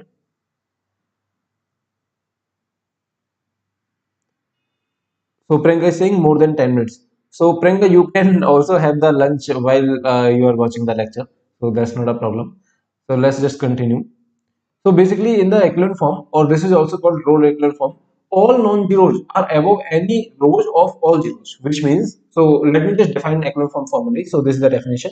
So if you have any zero rows, so these zero rows are always at the end, which means you cannot have zero rows in between. You cannot have something like this. So zero rows are always at the end. Okay, all non-zero rows are above of any zero rows. All entries in the column below a leading entry are zero.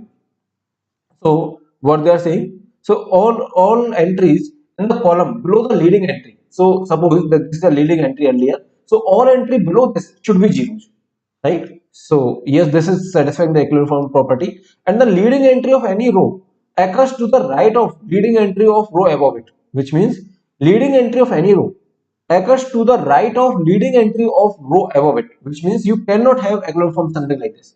This is not the equivalent form. Okay. Why? Because this is the leading entry here and this is the leading entry here. So leading entry cannot be like this. I mean, leading entry of any row can be only present on the right of it. So basically there will be a staircase. So let me just show you. I think, sorry, I think we have on somewhere here, I have the next slides. One second, let me just show you the staircase. So basically there will be a staircase something like this, which means you will be having some non-zero, and then this is all zero, let's suppose, and let's suppose these are zeros. So there will be a staircase something like this. Okay, so staircase means you will go like this, then non-zero, then all zeros, then you will go like this. So there will be a staircase always in the echelon form. Okay, you will be having the staircase in the echelon form. I hope that is fine.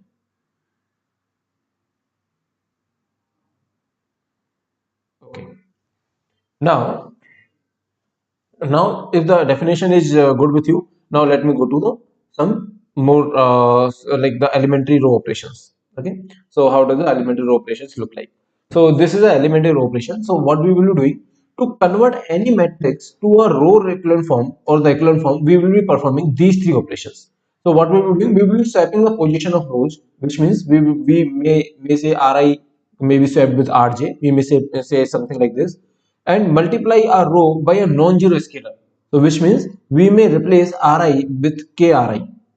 Okay, and add another row to a scalar multiple of another, which means Ri can be added to a Krj. So these are the three operations that we will be performing. I hope that is fine. So basically we can replace any row with any other row, something like this. And in fact, what you can do, you can do this also. You can do K1 Ri plus K2 Rj. Okay. So you can do something like this, K1 Ri plus K2 Rj. I hope that is fine. So basically, I will just prefer this Ri. I will just prefer this Ri plus K2 Rj. So I will be preferring here constant. I mean, I won't be having K1 here. You can have, there is no problem. But why I am saying so? Because now currently what we are doing, we are taking a matrix, we are converting a matrix to a echelon form. This is a random matrix we have, and we are converting this matrix to a echelon form, right? For that we may be having this, we may be having this operation, but when we find out the value of the determinant using the elementary row operations, then we need to take care about it. So basically when we find out the value of the determinant and when we swap Ri and Rj, then the determinant get multiplied by -1. If you basically if you multiply Ri with Kri, then the determinant get multiplied by K. So that's why like we will just prefer these operations. I mean, in general, you can have this operation also. So here we can have this operation also, K1 Ri plus K2 Rj. And but then it will be little complicated when we go about finding the determinant. Okay, currently we are not finding the determinant, but when we find the determinant, then these kind of operations may be a bit tricky. So that's why I will just stick to these three operations. So in case of determinant, it will lead to multiplication of -1. In case of determinant, it will lead to multiplication of k. In case of determinant, it will just lead to multiplication of k. Right? It will also lead to, because in Rj you are multiplying k and then you are adding with Ri. Okay. So in case of determinant, like there will be some multiplication. In case of determinant, this will lead to a multiplication of k1 and k1 into k2. So that's why it may be little complicated. So anyway, you can apply this here also. Okay, as long as you have Ri on the right hand side, you can apply. I mean, you can replace Ri with any multiple of Ri plus any multiple of some Rj, as long as you have Ri on the right hand side. Tell me, is this kind of operation allowed?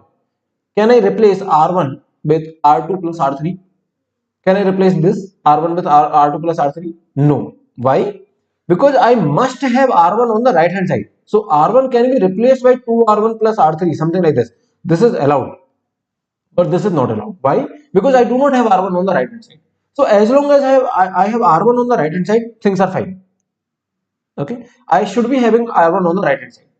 As long as I have R1 on the right hand side, things are fine. Okay. So let's just convert this given matrix into echelon form. So this matrix is given to you, and you want to convert this matrix into echelon form. Can you do it? Let me just wait for 1 minute and quickly do it if you want to do it. Otherwise, I will do it. So what you need to do? You need to basically apply the row operations. You need to make them 0. You need to make them 0. So basically, you need to make these two entries as 0 and these two entries as 0, right? So let me show you. I have the answer already. That's why I'm showing you directly. So this is the answer that we have, which means I can convert this to this using some operations. So can you guess which operation I have applied here? Maybe R1 minus, to get this row. Maybe I have applied here R1 can be replaced by R1 minus, sorry, R2 can be replaced by R2 minus R1, right? I think R2 minus R1 will do this, and then R3 can be replaced by R3 minus 2R, 3R1. So R3 can be replaced by like this.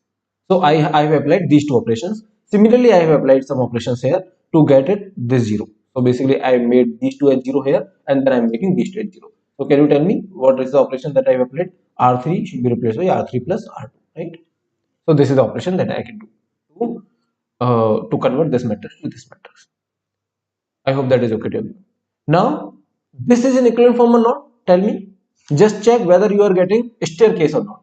So, are you getting staircase or you are not getting staircase? You see here, you are getting staircase, right? You are getting staircase. Since this is a staircase, you can say this is in row echelon form. Now, some people or some authors like to have ones in the leading entry, which means they will replace this R2 by minus 1 by 2 R2. Okay, you can have one in the leading entries, you cannot have one in the leading entry. It is up to you. So there is no necessity. I mean, some authors have one in the leading entry, some authors do not have one in the leading entries. Okay, that is completely fine. Now this is your row echelon form. So basically, there is one more form that is called row reduced echelon form. Okay, there is one more form that is called row reduced echelon form.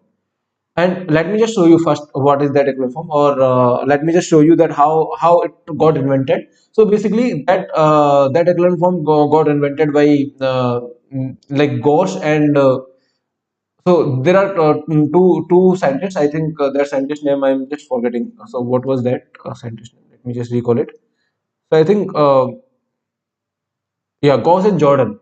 So this is Jordan and this is Gauss. And like Gauss has invented row echelon form. So after row echelon form, Gauss is saying that I quit. Like that's all. And then Jordan is saying that you can do it. So Gauss is saying that no, I cannot do it. Then Jordan says that okay, let me help you. And then both have invented row reduced echelon form. Okay. So Gauss has invented row echelon form.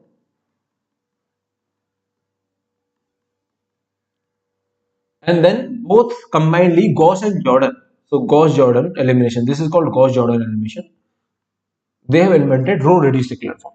Okay, they both combinedly has invented row reduced echelon form. Now let's see what does this row reduced echelon form mean. So basically, what we do, we take a matrix and then we say that let's just apply. So this is the matrix. Let's just apply. First, let's just convert that to row echelon form. Then once we convert that to row echelon form, then what we are going to do, we are basically going to make these above entries also. So we will circle down the pivot elements. These are the pivot elements, right? As you know. So these are the pivot elements, and we will basically say that above the pivot element also we have the 0. So basically, in the row echelon form, you say below pivot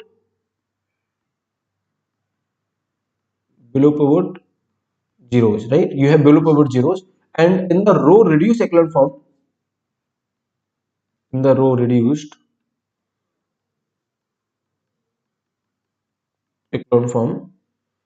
you have below plus above pivot 0, which means also above the pivot you have the zeros. So what is the use of it, that I will tell you. Okay, why we are going to do it. So let's take the matrix that we earlier had.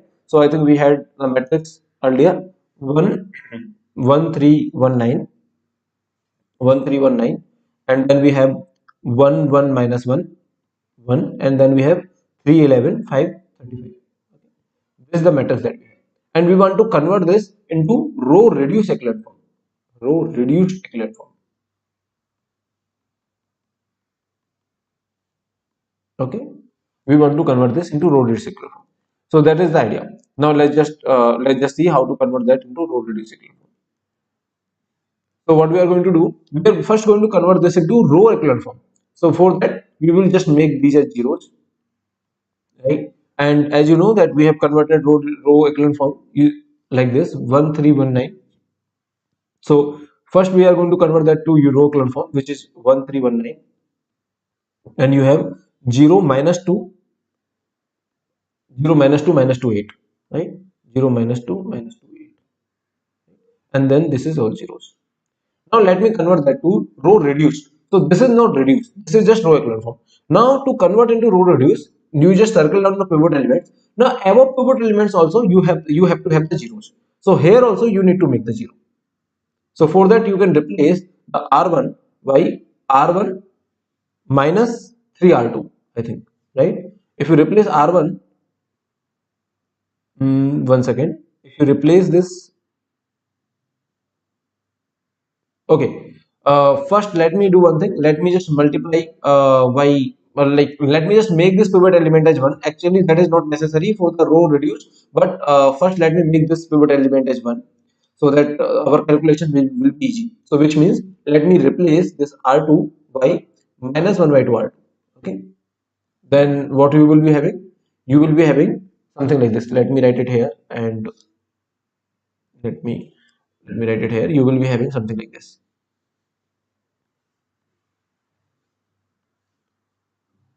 1 3 1 9, and then this will be 0 1 1. If you divide by minus 2, then you will be having, if you divide by minus 2, then you will be having minus 4 here, right?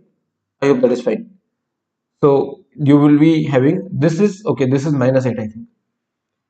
This is minus 8, so you will be having 4 only. You will be having 4 if you divide by minus 2. So basically you can do it, or you like, this is just option for the row reduce, but I'm just having pivot element is 1, okay, in the row echelon form. This is a row echelon form only. This is the row echelon. Now to have the reduced echelon form, what we are going to do, we are just going to make this element also as 0. So how you can do it? You can just apply R1 minus 3, R1 should be replaced by R1 minus 3 R2.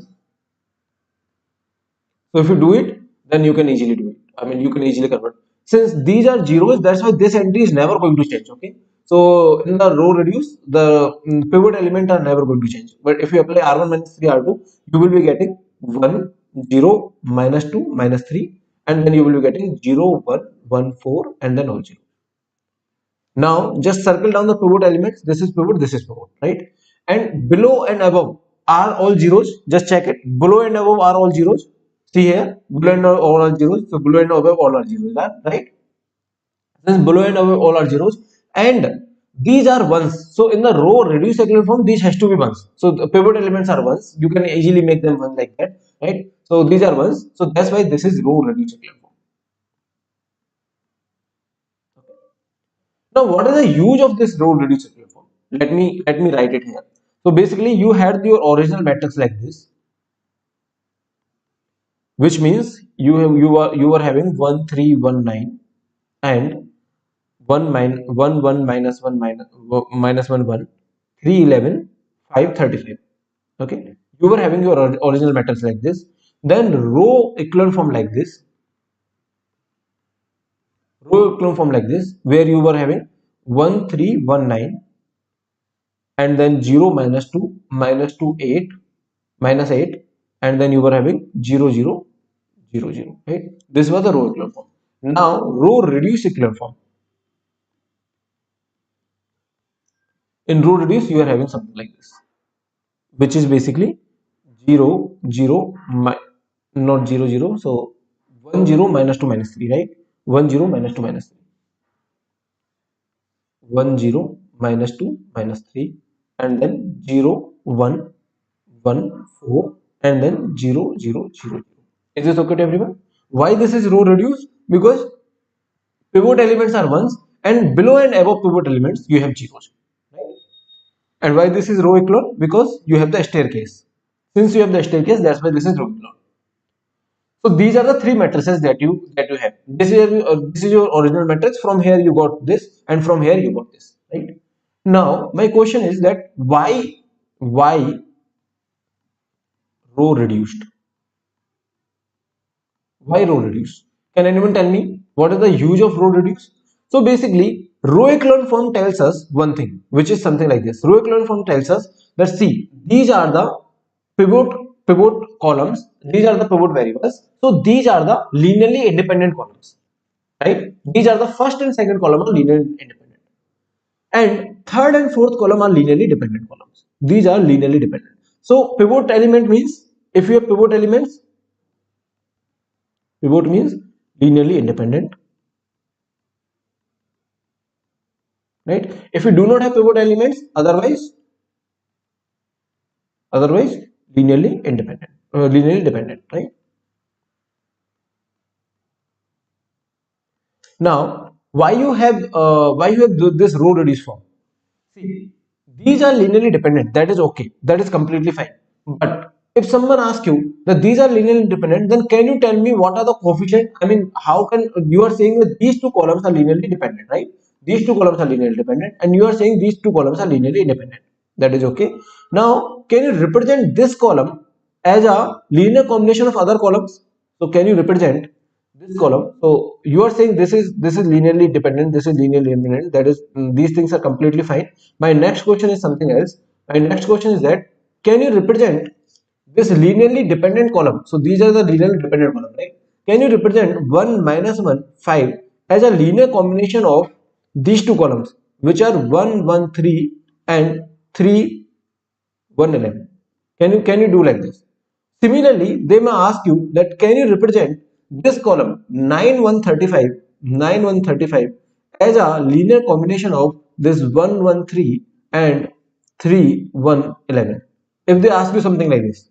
So basically, in row echelon form, you are just telling that these are linearly dependent, these are linearly independent based on the pivot element. So I can tell whether these are linearly independent, these are linearly dependent just by using the row echelon form, right? Using the row echelon form, I can derive this conclusion. But using the row reduced, I can derive even more conclusions. I can say that I can represent linearly dependent columns using linearly independent columns, and the coefficients will be given by row reduced echelon form. So if you see this row reduced echelon form, this column is saying minus 2 and 1. So that means that minus 2 of first column and 1 of second column will give you this. See here, minus 2 of this and 1 of this. So if you do that, then you will be getting the this column. So basically this column, how you are going to get the coefficient using the row reduced echelon form. This column you can represent using a linear combination of these two columns. But how you are going to get the coefficient? Using the row reduce minus 2 and 1. Similarly, you can represent this column as a linear combination of these two columns. But how you are going to get the coefficients? You are going to get the coefficients using minus 3 and 4, row reduce. So minus 3 and 4. So this is minus 3, this is 4. You can just do it. Let me know if there is any doubt. So basically, using row reduced echelon form, you can even tell me the coefficients. Okay, these are the coefficients. You can even tell me the coefficients. See here, in the original matrix, you are saying these are linearly dependent. That is perfectly fine. You can tell us using the row echelon form. But what are the coefficients? The coefficients you will be getting using the row reduced echelon form. In the row reduced echelon form, you have minus 2 and 1. So that's why you will be writing minus 2 of first column plus 1 of second column will give you this column. Just check it. Minus 2 and 1, you will be definitely getting this column. Right? See here, minus 2 plus 1 will be minus 1. Minus 2 into 3, which is minus 6, plus 11 will be 5. Right? This is the use of row reduced echelon form. Let me know if that is clear or not. I hope that is fine, right? Now, basically, this row reduced echelon form was invented by Gauss and Jordan both. So, as I told you that after the row echelon form, Gauss is saying that I want to stop it here. Then Jordan is saying no, you can do it, and then finally they both have come out with the row reduced echelon form. Now there is a time for some shameless self promotion. So let me do it. Just this is just a promotion slide and just a funny slide that I made. So a student is saying that I want to quit, and then Go Classes is saying no, you can do it. A student is saying no, I can't do it, and then Go Classes says okay, let me help you, and then finally you do. You secure a seat in IIT or ISC. So that's how it happens, right? Okay. So let's see the examples of equivalent forms. I hope things are fine till this point. Let me know if there is any doubt till this point. I mean, if you are facing any doubt, then let me know. Otherwise, we will move to the next slide. So, is this a echelon form? Yeah, definitely this is a echelon form. Why? Because this is a pivot element and these are zeros. This is a pivot element. These are zeros. Is this a echelon form? Yes, this is a pivot element. These are all zeros, and these are pivot element. This is zero. This is a pivot element. This is zero. So basically, this is again a staircase, right? You are again having a staircase. So something like this, right? You just need to have a staircase. Then you will say these are the echelon forms. Now these following examples are not of echelon form. Why? Because zeros cannot be in the between. And you can just check the staircase. Is this forming a staircase? No, right? So this is not forming a staircase. Similarly, is this forming a staircase? No, this is not forming a staircase because you need to cover this one. So that's why this is not forming a staircase. So these are not forming a staircase, right? Now let's talk about the augmented matrix. So you will be having some matrix, and I will just write this right hand side RHS with augmented of coefficient matrix. So I will just augment it. So this is called augmented matrix. See here, you have something like this. Then you can write the augmented matrix something like this: 1 3 4 1 minus 2 1, and then 1 1 minus 2, and then you will be having 1 3 9 in the same matrix. So RHS also you have in the same matrix. Then it is called augmented matrix. Okay. Now let's see the pivot variables and free variables. So as we know that the variable whose coefficient is a leading non-zero is called pivot variable. Otherwise, the variable is called free variable. Which means in the echelon form, let's suppose this is the echelon form that we have. Then this is first of all check whether this is echelon form or not. Once you see that okay this is echelon form, then you will say then you will talk about whether like something is a pivot variable or not. So let me just check it. See here, this one is a pivot variable, this one is a pivot variable. So these are pivot variable also called basic variables, and that's why these. So let's say this is, see earlier this was the equation. This is corresponding to x, this is corresponding to y, this is corresponding to z, and last if this is an augmented matrix, then last does not corresponding to any variable basically. Okay, last column does not corresponding to any variable. So because this is an augmented matrix, so last column is just RHS. Now they are saying augmented matrix. Suppose this is x, y, z, w. Will this be some v, some variable, or this will not be a variable? Since this is an augmented matrix, this will not be a variable, right? So let's say this is x, y, z, w. Now this is one, this is one. So these are the pivot columns. That's how you are identifying your pivot columns. So you have two pivot columns, right? You have two pivot columns. Can you tell me the pivot variables? X is a pivot variable. Pivot variable. X is a pivot variable. Z is a pivot variable. And if I ask you the free variables here, then y is a free variable and w is a free variable.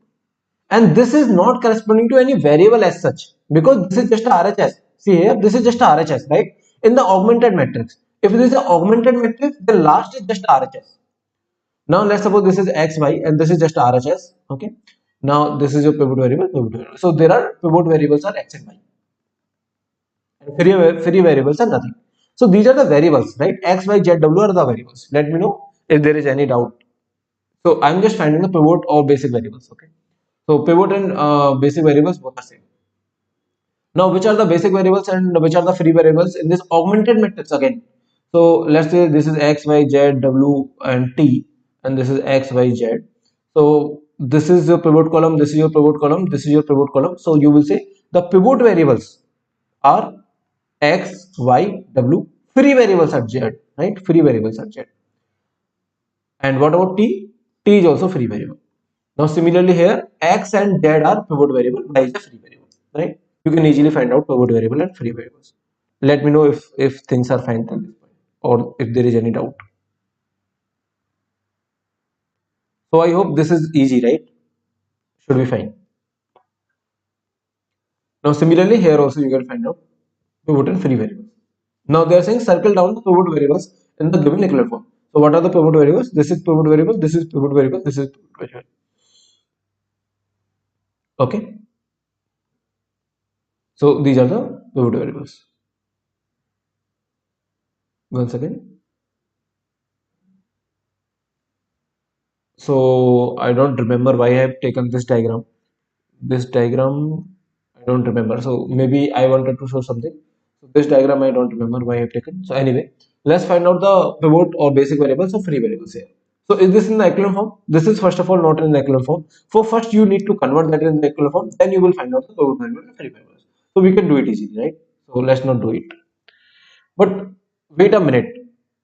So if you remember what we were saying that you can convert that to a row echelon form, any matrix to a row echelon form, and based on the pivot variables, you can say, okay, this column is independent column, this column is linearly independent column. So based on the pivot variables, you were saying that these are linearly independent columns, these are the linearly dependent columns, or maybe somewhere here. So based on the pivot variables, you are saying these are something are linearly dependent, something is linearly independent. Is this okay to everyone? So based on the pivot variables, we are saying something like this. But what we are doing and what we are getting. So if we just notice that we are doing a row operation, right? We are doing a row operation and then we are telling something about linear independency of columns. So can anyone tell me how this is happening? I mean, we are saying that we are applying some row operation, something like this, and then we are finally saying that these columns are linearly independent. How these row operations are telling something linearly independency about the columns? You're getting my point? Can anyone tell me why this is happening? Priyanka is saying, can you please repeat pivot columns and the variables? So you will get to know in the next slide. So basically, pivot columns are just the columns which are having.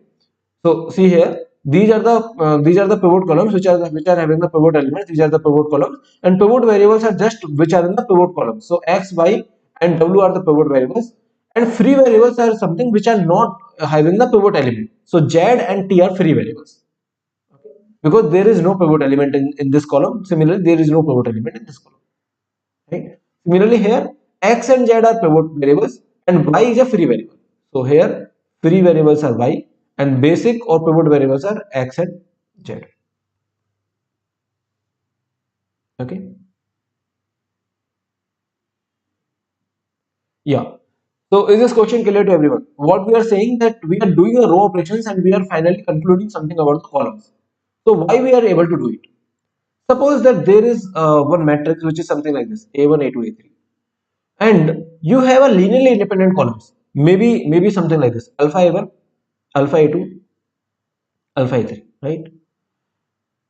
So something like this you have, and there might be some other columns, but let's take these two columns. Now what we are doing, we are making in below this a1 we are making everything as 0, and then finally we are concluding that see that this column is a linearly independent column or linearly dependent column. So why we are able to do it? This is a1, a2, a3. This is alpha a1, alpha a2, alpha a3, right? So let's make these things as 0. So suppose you are multiplying in R2, you are multiplying by K1. Basically, you are doing R2 minus K1 R1, and that's how you are making this 0, which means you are doing this and you are getting this. So let me just show you. You are getting this, which is A1 alpha 1 R as it is. In place of R2, you are doing A2 minus K1 A1. Similarly, here you will be doing alpha A2 minus K1 alpha 1 alpha A1, right? And let's suppose you are making this to be also 0, then you are doing R3 minus K2 R1, which means A3 minus K2 A1 alpha A3 minus K2 alpha A1, right? This is how you are doing, and you are making them as 0, right? You are making them as 0, which means A2 minus K1 A1 is 0. Similarly, A3 minus K2 A1 is 0.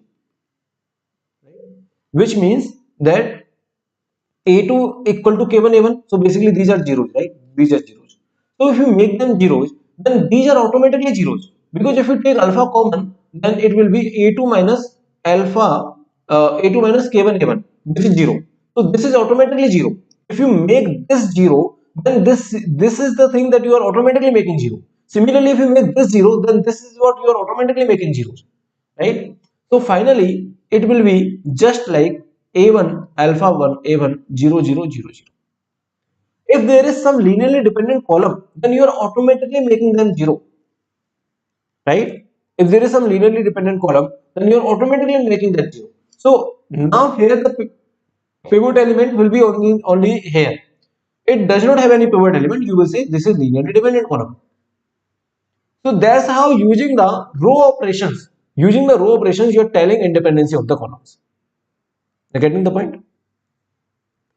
How you are basically able to tell whether something is linear independent or dependent just doing the row operations, because whenever you are making these as zeros, you are automatically making the corresponding dependencies as zeros. That's very tricky point. Okay. I mean, these things may be asked in the interview also. So we are studying in such a way that you be able to crack easily any interview. Now let's see how to solve the linear equations, which is ax equal to 0 and x equal to b. Okay. So let's see them formally, like how to solve the linear equations ax equal to 0 and x equal to b. Now before that, let me know if there is any doubt till this point. If there is any doubt, then let me know. Otherwise, we will move to the solving linear equations. So there are two types of linear equations, which is either homogeneous or not heterogeneous, or this is also called non-homogeneous.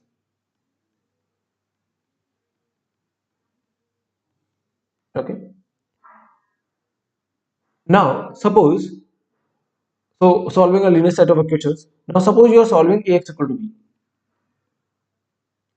And when you are solving ax equal to b, suppose you have a something like this, you have a1, you have a2 and a3, and you have the augmented matrix, which means you have b. So this is augmented matrix, right?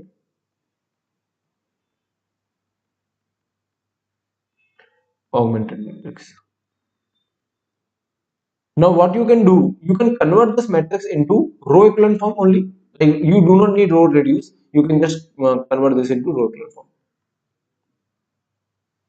So suppose you convert this into row echelon form, and then there will be a staircase, something like this, right?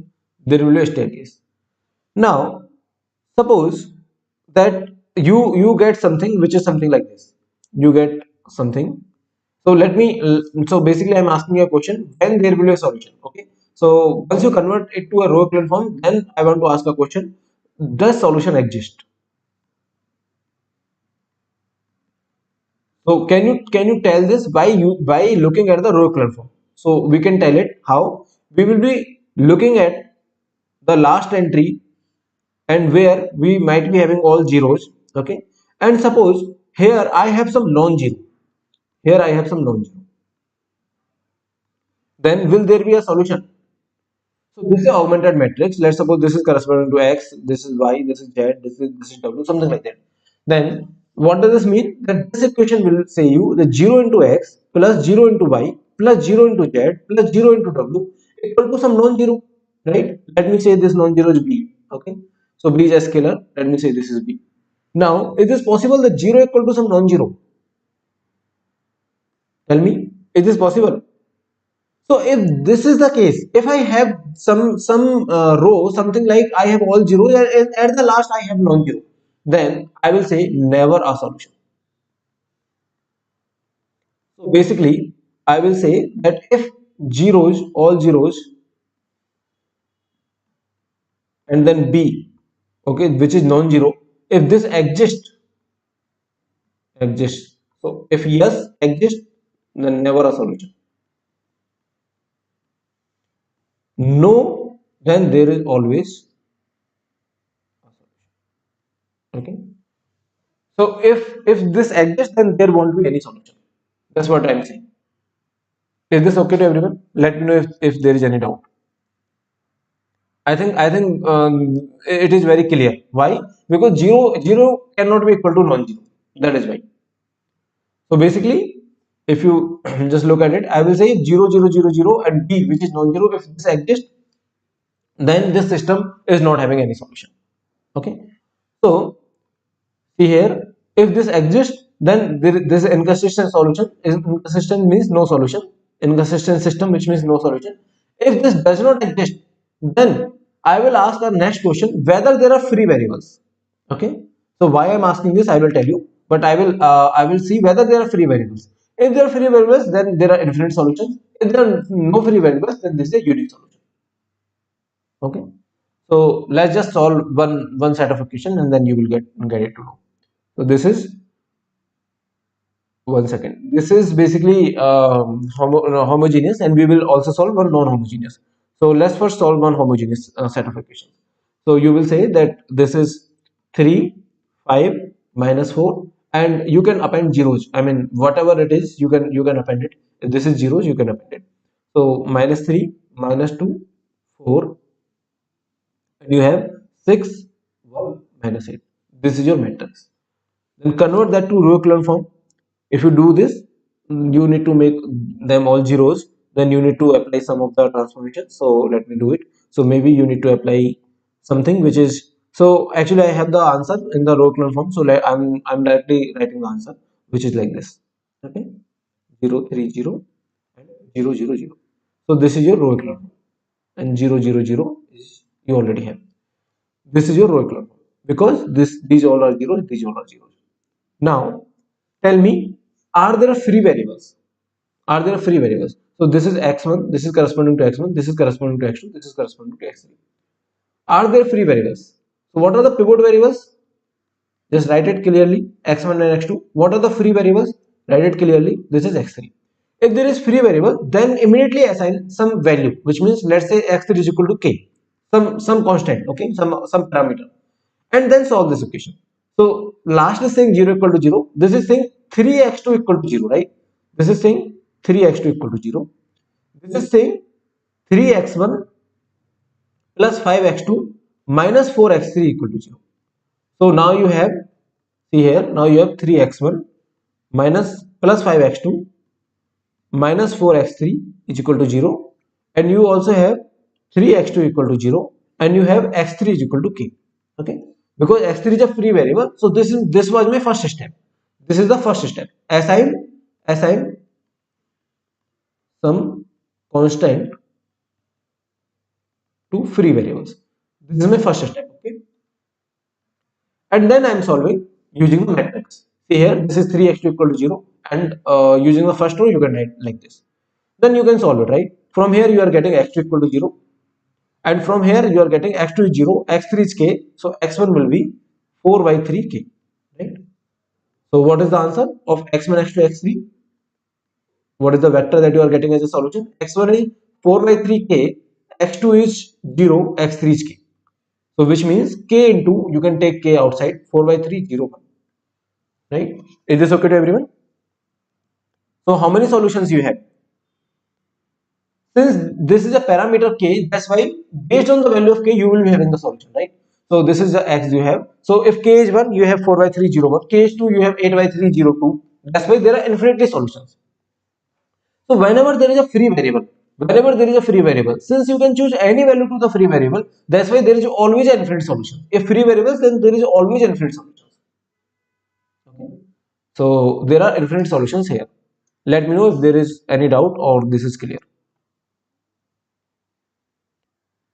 Is this clear or there are doubts?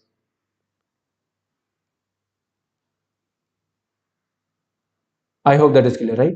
Now let's take some matrix which is of non-homogeneous.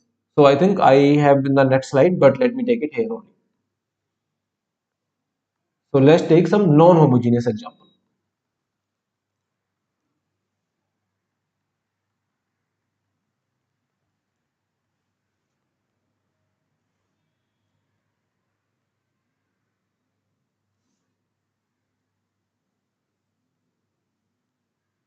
So let me just find the example that I might be having.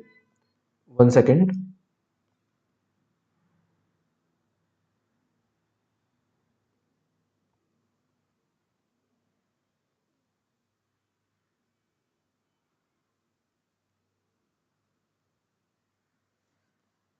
Let's take this ax equal to b. I want to solve where a is given to be something like this, which is 3, 5, minus 4. Earlier, what I had the same example, right? 3, 5, minus 4, minus 3, minus 2, and 4. So let's take the same example, which is minus 3, minus 2, and 4, and then 6, 1, 8. But here they have given something as b. So suppose they have given 7, minus 1, 4. Now this is a non-homogeneous example. Okay, and I want to solve this ax equal to b, where a is given to be like this and b is given to be like this. Now what you need to do, again the same thing, you can do it using the augmented matrix. So let's just put everything in the augmented matrix, which will be 3, 5, minus 4, and then 7. So this is your augmented matrix, that's why, like, this is the partition, and then minus 3, minus 2, 4, and then minus 1, and last row is 6, 1, minus 8, and minus 4. This is your augmented matrix. Now you can apply the row operations and you can convert this finally into row reduced form. So if you do it, then you will be getting something like this. This is 3, 5, minus 4, 7. This is 0, 3, 0, 6, and now you are getting 0, 0, 0, 0. Now tell me, is this a consistent or inconsistent? Since you are having this is 0 and this is also 0, so that's why this is consistent. Now just write down free variables x1, x2, x3, free variables, and pivot variables. So what are the pivot variables? X1 and x2. What are the free variables? Is x3. Now what is the free variable? Immediately assign that to a some value, which is k. This is the first step. Okay, always remember this is the first step. Now just solve it, which means you will be having again 3x2 equal to 6. Now you are having c. X3 is already k, then 3x2 will be 6, and then 3x1 plus 5x2 minus 4x3 will be 7. Right? This will be 7 using the first line. Using the first line, you can say it is 7. Now if you solve it, x2 will be your 2, then x1 will be 7 plus 4k upon 10, right? Upon 10. Is this okay? Because x2 is 2, not upon, sorry, minus 10, right? So it will be 4k minus 3. This will be your x1, 3x1. So x1 will be 4 by 3 k minus 1, right? This is your x1. So can you write x1, x2, x3 clearly? x1, x2, x3 will be, just see here, it will be 4 by 3 k minus 1, x2 will be 2, x3 will be k, right? Now can you write it using using summation of two vectors? So basically, let me just put the k as 0, free variables as 0. So you will be getting, if you put the k as 0, you will be getting 4 by 3 minus 1, which is this correct, or this is, I think, 4 by 3 minus 1. Yeah. So if you put k as 0, then you will be getting this k will be 0, then you will be getting minus 1, 2, and 0, plus you put k as 1 here. So you put k, if you put k as 1, you will be getting 4 by 3 minus 1. So this will be, this is x2 is 2, right?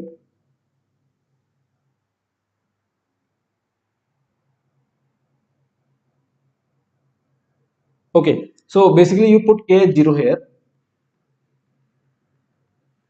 and the remaining term you write it here. So it will be 4 by 3 k, which I have taken k as common, and then you have already taken 2, so it will be 0 here, and it will be, the last quantity will be 1, right? So here just put k as 0, and then you will be getting the second quantity as a summation of remaining quantity. So if you put k as 0, then you will be getting minus 1, 2, and 0, and the remaining quantity will be 4 by 3 k, and then this will be, since it is constant, it will be 0, and then 1, right? So if you sum these two, you will be getting this factor.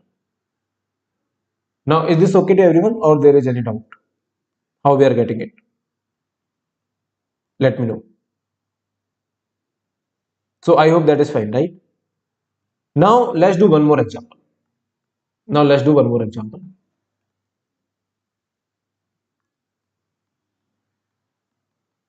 Of non-homogeneous. So suppose A is something like this. A is 2, 1, minus 1, 2 and 1, 1, 0, 3. Okay. And B is your 0, comma minus 2.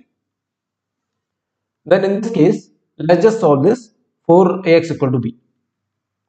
Now what we are going to do? We are going to convert that into augmented matrix first, 1, 1, 0, 3, and then this is 0, 2. And then we are going to convert this into row reduced form. So if you convert that into row reduced form, you will be getting this. Let me write it here. You will be getting 2, 1, minus 1, 2, and then 0. This is 0, 1, 1, 4, and minus 4. This is what you will be getting if you convert that to row reduced form. Now tell me what are the free variables. So suppose this is x, y, z, w. This is x, y, z, or x1, x2, x3. Let me just take x1, x2, x3, x4. So what are the free variables? These are the pivot variables. So free variables are x3 and x4. So let me write it on free variables on the next page. Free variables are x3 and x4. So let's take this x3 as k1. Okay, this is my first step, and the x4 as k2. Now solve the equation. So you will be having x2 plus x3 plus 4x4 equal to minus 4. x2 plus x3 plus 4x4 equal to minus 4. This is your first equation. Second equation will be minus 2. So this is 2, right? So 2x1 plus x2 minus x3 plus 2x4 equal to 0. So you will be getting 2x1 plus x2 minus x3 plus 2x4 equal to 0. So these are the two equations that you are getting. Now put x3 and x4 as k1 and k2. So from here you will be getting the value of x2, which will be, so you will be getting minus 4 k2 minus k1, right? This is your x2. Now similarly, if you put x2, x3 and x4, you will be getting x1. So x1 will be something like this. So this will be, I think, 2 plus k2, 2 plus k2 plus k1. Okay, 2 plus k1 plus k2. So you will be getting x1, x2, something like this. So can you write that into a vector form? x1, x2, x3, x4. It will be something like this. So it will be minus 4 minus 2 2 plus k1 plus k2, and then this will be minus 4 minus k1 minus 4 k2, and then this is k1 and then this is k2, right? This is how you can write your x1, x2, x3, x4. So basically the vector that you are getting is this. So x is equal to, so instead of k1 and k2, let me write s and t. Okay, I'm writing just s and t. I hope that is fine. So because k1 and k2 are not looking very good, so that's why I'm writing s and t. So this is the final solution that you are getting. Now just put s and t as 0. I mean, I want to just write that into a separate form. So just put s and t as 0. So you will be getting 2 minus 4, 0, 0. And then put s as 1 and t as 0. Okay. If you put s as 1 and t as 0, you will be getting 1, minus 1 and 1 and 0. So here you are putting s t both 0. Here you are putting s as 1 and t as 0. And here, so it will be multiple of s because s is 1, and here you are putting t as 1 and s as 0. Here you are putting t as 1 and s as 0. So what will the equation finally? You will be having 1 minus 4, 0, 1. If you add these three, you will automatically be getting this. You can just try adding it. Okay, if you add these three, you will be automatically getting this. Now you notice one thing, that you are putting s as 0 here, and at one place you are putting s as 0, at another place you are putting t as 0. So basically this last two things will be always 1, 0, 0, 1 like this, right? These last two things will be 1, 0, 0, 1 like this. That is why these two vectors are always linearly independent. They are getting. See, there is one vector that I'm getting by s and t, putting s and t at 0. So this is the parameter form that I want, right? Now from this parameter form, I want to draw some conclusion. So what are the conclusions that I'm drawing? I'm saying that let's just rewrite this parameter form into a separate summation. Okay, where I will be putting s and t both 0. and 1. Here I am putting S as 1, T as 0. Here I am putting T as 1, S as 0. Okay. So there are three combinations only, using which I'm making it separately. So wherever I'm putting S as 1, then I'm making I'm multiplying by S. And in fact, if you just add these three things, you will be automatically getting this. You will be automatically getting this. You will be automatically getting this, and you will be automatically getting this. You will automatically get all of these numbers if you add these three. Okay. Is this fine till this point? Now tell me, if you ask me, like if I ask you that are these two vectors are linearly independent or dependent, the vectors which are like this, so this vector and this vector, so these two vectors are always linearly independent. Why? Because here I have put S as 1, so this quantity is 1 and then this is 0. Then in next vector I have put this is 0, this is 1. Just by looking at these two entries, you can say these are linearly independent. Why? Because because this 1 0 and 0 1, you cannot get this vector as a linear combination of other vectors, because you cannot get this 1 by just this 0. You can multiply by any number, you cannot get this as 1, right? Is this okay to everyone? So these two are linearly independent. Now how many linearly independent vectors you got here? So you got two linearly independent vectors, right? See, these are the two linearly independent vectors. So why we are getting two linearly independent vectors? Because there are two free variables. So if there are two free variables, then in the solution, so see here, if there are, let's suppose, four free variables, right? Then I will be having my x something like this. Maybe there are k1, k2, k3, k4. And this could be anything. Maybe k1 minus k2, 4 plus k3, anything. Okay, these could be anything. Okay, these could be anything. Then I will be writing it as some vector where I will be putting everything at 0. K1, K2, K3, K4, everything at 0, right? Everything at 0. I will be getting some constants. Maybe 4 here and maybe 0 here, maybe 0, 0, 0, 0, right? Here I will be getting everything at 0. Plus K1 into some vector I want to write, plus k2 into some vector I want to write, plus k3 into some vector I want to write, plus k4 into some vector I want to write. Okay. So if I want to write k1 into some vector, I will be putting k1 as 1 and everything else as 0. k2, k3, k4 as 0. If you do that, then it will be 1. It will be, I think, 4. Okay. So basically, if you put here, like just like earlier example, if you put everything else as 0, right? So if you put s1 as 1, s1 as 1 and everything else is 0. So basically don't look at these constants. Okay, don't look at these constants. These constants you have already taken out. Now only look at these numbers which are involving your s1 and s2. So you will be writing the coefficients of this k1 only. So the coefficients of k1 here is just 0 again, and then this will be 1, this is 0, 0, 0, right? Similarly, you will be writing, I mean, I'm not focusing on other entries. I'm only focusing on these last four entries. So last four entries will be something like this. Here it will be something like this, here it will be something like this, here it will be something like this, right? Just by looking last four entries, can you not say that these four vectors are linearly independent? Just by looking last four entries, because you cannot get this one by the linear combination of all zeros, right? By the linear combination of all zeros you cannot get this one. So you can say if there are four free variables, then there are four k1, k2, k3, k4, right? That's why there are four linearly independent vectors in the solution of ax equal to b. In the solution of ax equal to b, there are four linearly independent vectors if there are four free variables, right? Is this okay to everyone? See, if I say that there are five free variables, then you will be having k1, k2, k3, k4, k5, right? And here you might be having anything, any number of entries, okay? And whether it is homogeneous or non-homogeneous, okay? If it is homogeneous, then you want to be having this constant vector basically, because if you put everything at 0, if it is homogeneous, then it will automatically be 0. Okay, see here, in case of homogeneous, you want to be having the constant vector. See, in case of homogeneous, you will be just having k into something. You are not having plus some constant vector. You are not having, right?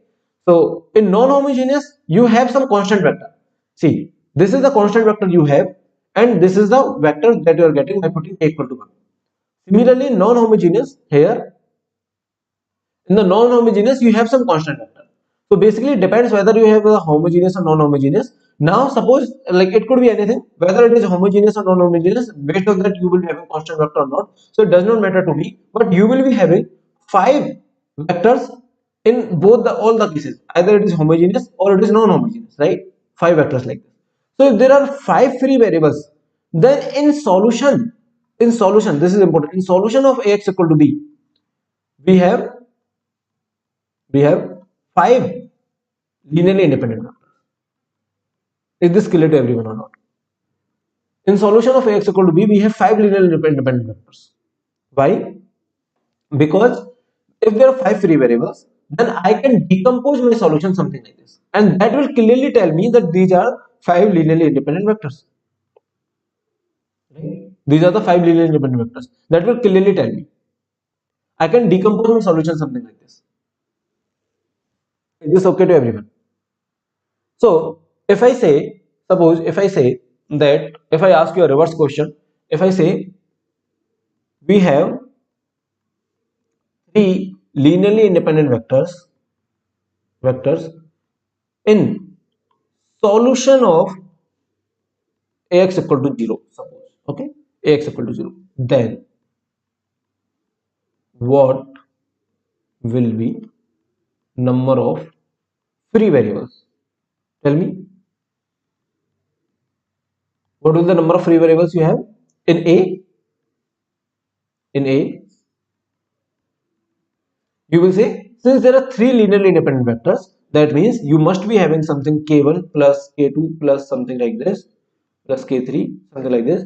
Then it means you must be having 3 k1 k2 k3, which means it could be anything, which means you must be having 3 free variables, then only you have k1 k2 k3. So how many number of free variables you have? You have 3 free variables, right?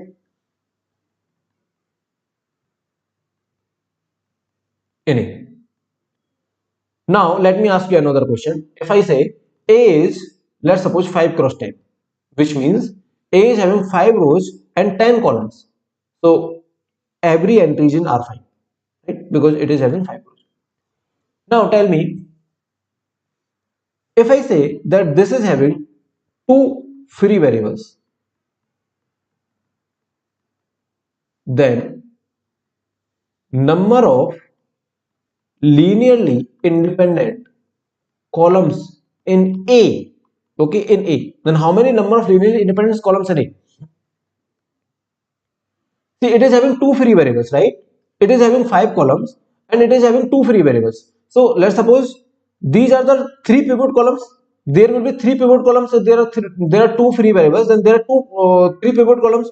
Then these are the pivot columns. And let's suppose these are the free variables. Okay, free variables, free, because there are only 2 free variables. Okay, there are 10 columns. So there are 10 columns, which means, sorry, 5 rows and 10 columns. So if there are 10 columns, then it means that there are 8 pivot columns, right? 8 pivot columns and 2 free variables. So they are asking linearly independent columns in A. Since every pivot column is basically linearly independent, that's why you will say 8. 8 linearly independent columns in A. Okay. But if they ask you linearly independent columns in solution of Ax equal to 0, okay, then you will say that this is equal to, this is as good as saying number of free variables, which is 2. Linearly independent columns in solution of Ax equal to 0 is 2, but linearly independent columns in A is 8. Is this okay to everyone? See, there are two things. Linearly independent columns in A, which are just number of pivot variables, which are 8. Linearly independent columns in solution of Ax equal to 0 will depend on number of free variables. Why? Because in solution I will be writing, I will be decomposing the solution something like that. If there are 2 free variables, I will decompose something like that. Okay, so I hope that is fine to everyone.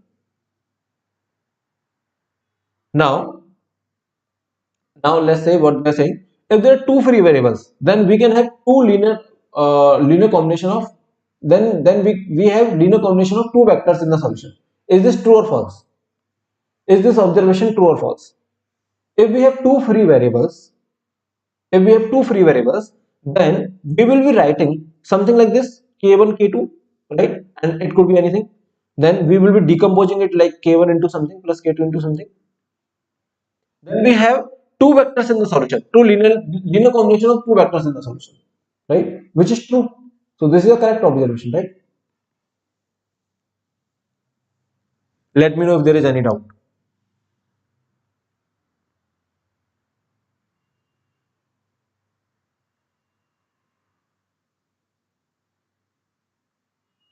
Okay, I hope that is fine. Now suppose a system Ax equal to 0 has some non-trivial solution, then what can you say about the linear dependency of columns of A? So they are saying it has some non-trivial solution, which means that that there is some non-zero x, which you can put and you can finally get 0. Then can you say that A columns of A is a linearly dependent or independent? See here, this is, let's suppose, A1, this is A2, and this is x1, x2, x3, A3, and you are getting 0. So we have already solved this question. So you are saying that you are getting 0 by some non-linear of xi, which means there exists some xi which is not equal to 0. That means ai's are linearly dependent, right? You can say that ai's are linearly dependent. So I hope that is fine. Now let's solve this question. Consider a matrix A 8 cross 9. Okay, and suppose a system Ax equal to 0 has some non-trivial solutions such that solutions are linear combination of three vectors. So what can you say about number of linearly dependent columns, number of linearly independent columns? Okay, so they are saying that suppose a system Ax equal to 0 has some non-trivial solutions such that solution are linear combination of three vectors. Now they are saying that solution is a linear combination of three vectors, which means what? If solution is a linear combination of three vectors, it means that there will be three free variables, isn't it? Because if the solution, I'm talking about the solution. If the solution is a linear combination of three vectors, then there has to be the three free variables. So indirectly they have given you the that there are three free variables. And how many variables you have? This is 8 cross 9, which means 8 rows and 9 columns. So you have nine variables total. Out of them, three are free variables. What can you say about linear dependent columns? How many linear dependent columns are there? Since there are three free variables, so three linear dependent columns and six linearly independent columns. Isn't it? Is this okay to everyone? Let me know if there is any doubt till this point. So just by looking at a number of solutions, like that there are three vectors in the solution, I can say about the linearly dependent columns and linearly independent columns, right? Okay. Now let's go to the next question. So so next we have the rank basically. Let's see that how to find out the rank. And rank is actually very easy. There is nothing in the rank. So we can find out the rank either. So we will first convert that to in a row echelon form, and then we can find out the rank by the number of pivot elements. Number of pivot elements, right?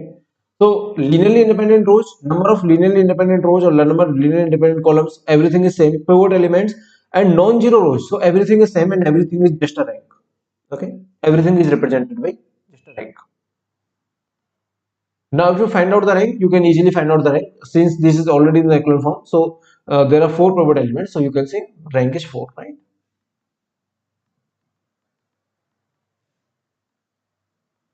Now, in the row echelon form or row reduce, whatever you like to take, number of pivot elements, number of linearly independent rows or number of linearly independent columns is same as rank of matrix. So number of pivot variables plus number of free variables is total number of variables, right? So if you add number of pivot variables and you add number of number of free variables, then you will be getting total number of variables, which is number of columns. So number of variables and number of columns are actually equal, which means if you have x, y, z, w, these are the four variables, then you will be having four columns. Number of rows may vary, maybe 4, maybe 10, maybe anything, right? So number of pivot variables plus free variables will tell you the number of columns. Okay, number of columns, not rows. This is not number of rows. I hope that is okay. So that gives us a theorem which is called rank nullity theorem.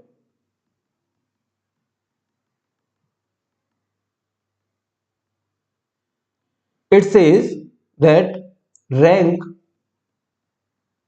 plus nullity is equal to number of columns. Rank, you know, is number of pivot variables.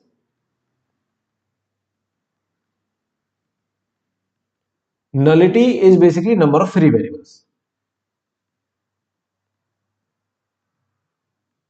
And which is your number of columns. Okay.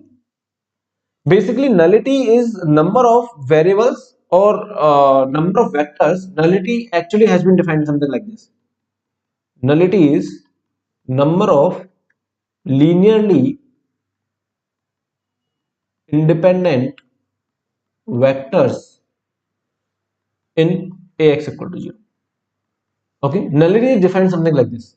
So suppose Ax equal to 0 has this solution. X equal to 0 has this solution, which is x equal to k1 into something like this plus k2 into something like this plus similarly k5 into something like this. Okay, then how many linearly independent vectors we have? 5 linearly independent vectors, because these all are linearly independent, which means you have 5 free variables, right? So that's why I'm saying nullity is also free variable. Nullity is number of linearly independent vectors in Ax equal to 0, which is nothing but free variables, right?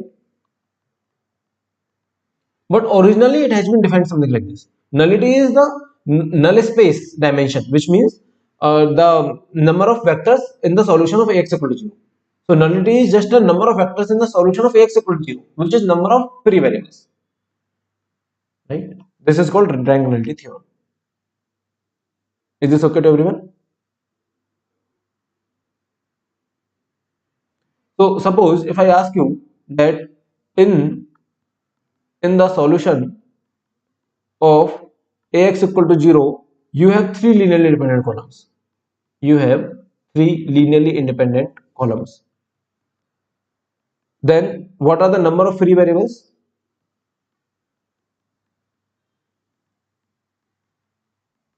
Tell me, what are the number of free variables? This will be 3, right? And what will the number of pivot variables?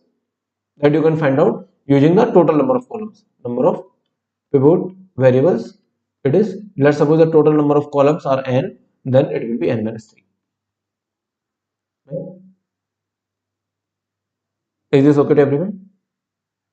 So basically, like, don't get confused between the number of solutions, like don't get confused between the linear independent columns in A, which are pivot variables, okay, and linear independent columns in solution of Ax equal to 0, which are free variables.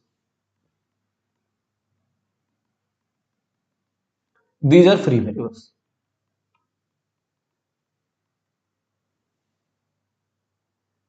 Okay. So Rupesh, null space is not important basically, but null space means when you have Ax equal to 0, so whatever x that makes A 0 is basically called null space. So there is a space from which you will be drawing the x. So basically, let's suppose there will be x1, there's some vector, there is another vector that is, if you multiply that with the A, that then you are getting 0.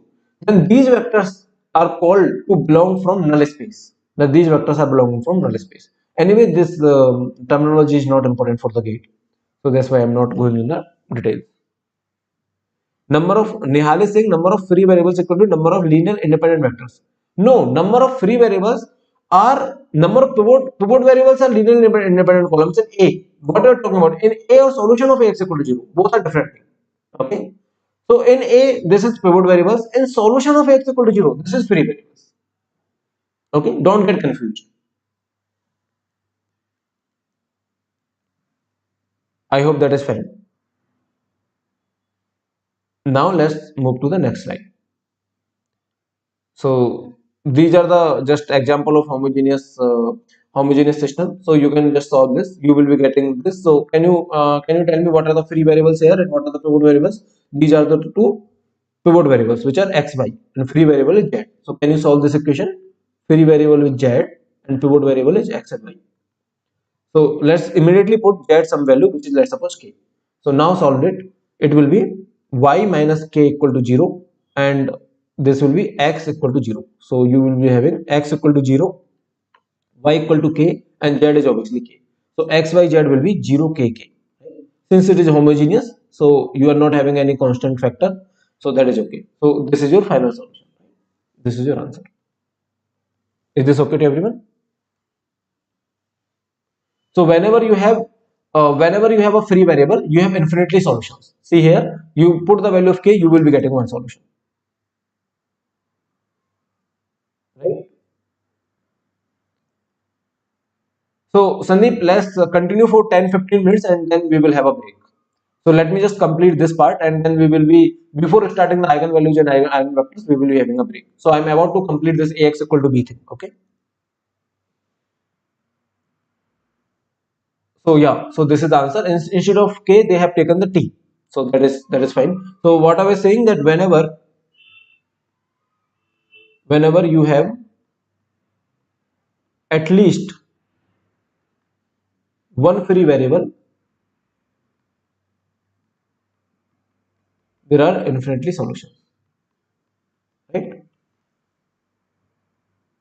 Now if I ask you, let's say this is a, if I ask you what is rank of a, what is rank of a, then you will say it is 2, because there are two pivot columns. And what is rank of ab, then you will say the complete matrix is, I'm saying ab, this is again 2, because in the complete matrix also there are two pivot columns, right? There is no pivot element here. So basically here you have rank of a and rank that is equal to rank of a, which means that you do not have any non-zero entry here.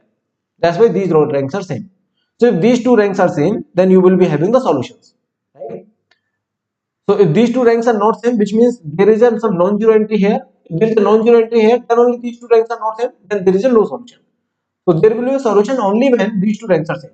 So if rank of A is same as rank of A given A B, then it means that there is no this kind of entry, 0 0 0 0 0 and some non-zero. Let's suppose B, non-zero. No entry exists of this kind, right? If both rank are same, that means we have solution. Now I will just ask whether there is a free variable. If there is a free variable, if there is a free variable, yes, then infinite solutions. If there is a free variable, no, then unique solution. Right? Is this okay to everyone? I hope that is fine. Now let's move to the next slide. So here, if you find out the solution, you need to convert this into a equivalent form. Then you will say that this is the only pivot element. This is x, y, z, and since this is a pivot element and free variables are y, z, so let me quickly make them as s and t. I mean, let me quickly put them as some value. And now let's solve this equation. So it will be x plus 4s plus 3t equal to 0. So x will be minus 4s minus 3t. So what will your xyz? Your xyz will be minus 4s minus 3t as t. Now can you decompose this? Just put s equal to as t and everything as 0. If you put everything as 0, you will be getting 0 0 0, right? In homogeneous, you do not have actually the constant vector. So in homogeneous, everything is 0 plus. So let's not write it, even if you write it, doesn't matter. Just put s equal to 1, t equal to 0 here. You will be getting minus 4 1 0, and put t equal to 1 and s equal to 0 here. You will be getting, so plus t into, you will be getting minus 3 0. Okay, is this fine?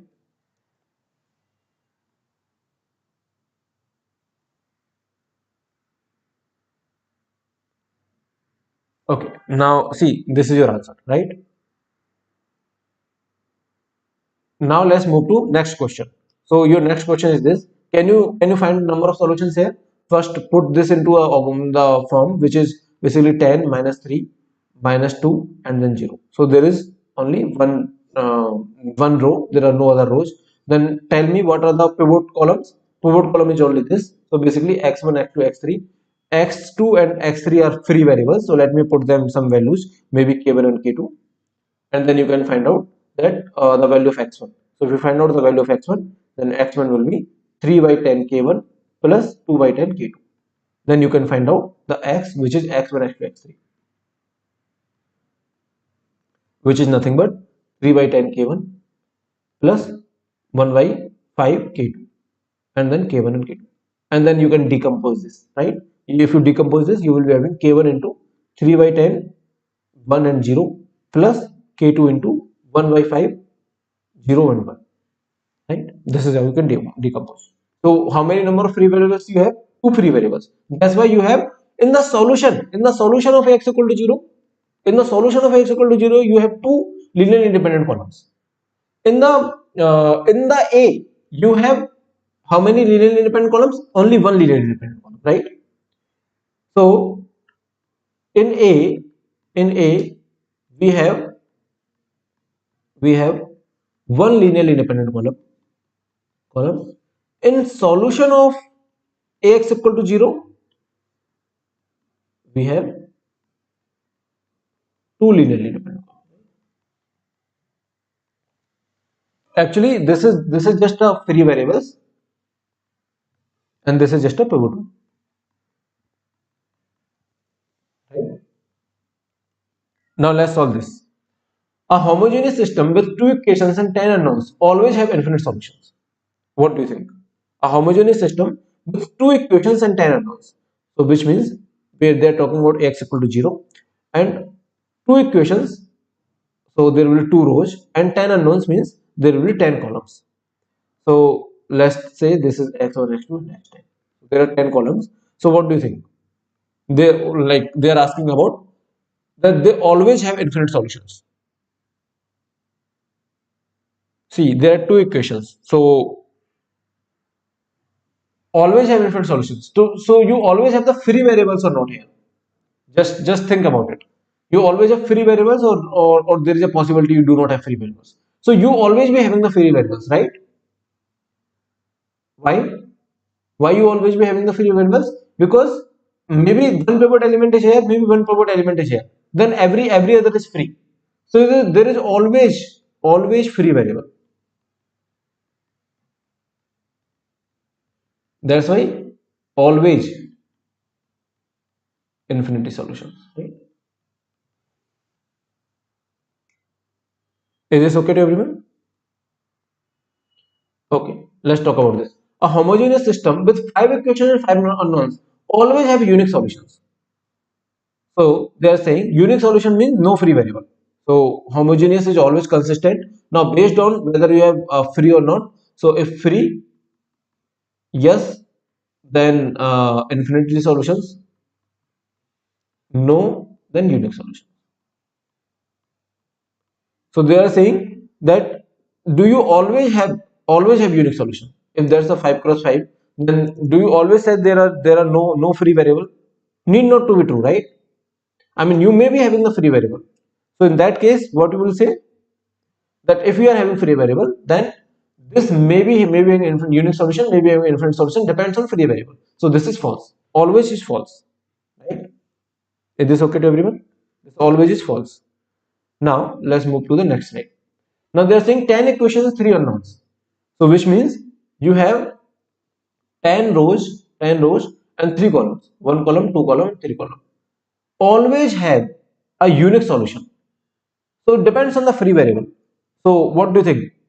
There are free variables. I mean, there is no guarantee. Maybe there are free variables. Maybe there are no free variables. So it depends on the free variables. Always have a unique solution is not needed, right? So it is false. Depends on the free variables.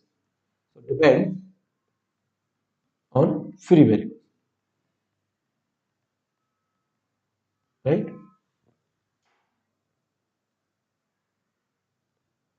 Now let's solve this. What they are saying that let A be a m cross n coefficient matrix corresponding to homogeneous system of equations, and suppose that A has rank R, which means number of pivot variables, right? Number of pivot.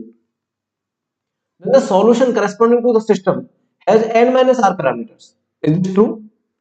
Then what are the free variables? Tell me. Free variables are n minus r. Then in the solution you will be having n minus r parameters. Parameters means a, k1, k2. These are parameters. So will you be having n minus r? Yes, that is true, right? So that is true because these are just number of free variables. So that is why it is true. So then the solution corresponding to the system has n minus r parameters, which is perfectly fine. So now let's solve this. Let A be m cross n plus 1 augmented matrix. Okay, we are not talking about the augmented matrix corresponding to a consistent system of equation in n variables, and suppose A has rank R. So they are saying A is m cross n plus 1. So there is one extra column and A is m cross n basically. This is m cross n and there is one extra column. And this is having rank R. The system has a unique solution if R is equal to n. So they are saying this system is having unique solution if R is equal to n. Whether this is true or false, they are asking, and whether this is true or false, they are asking.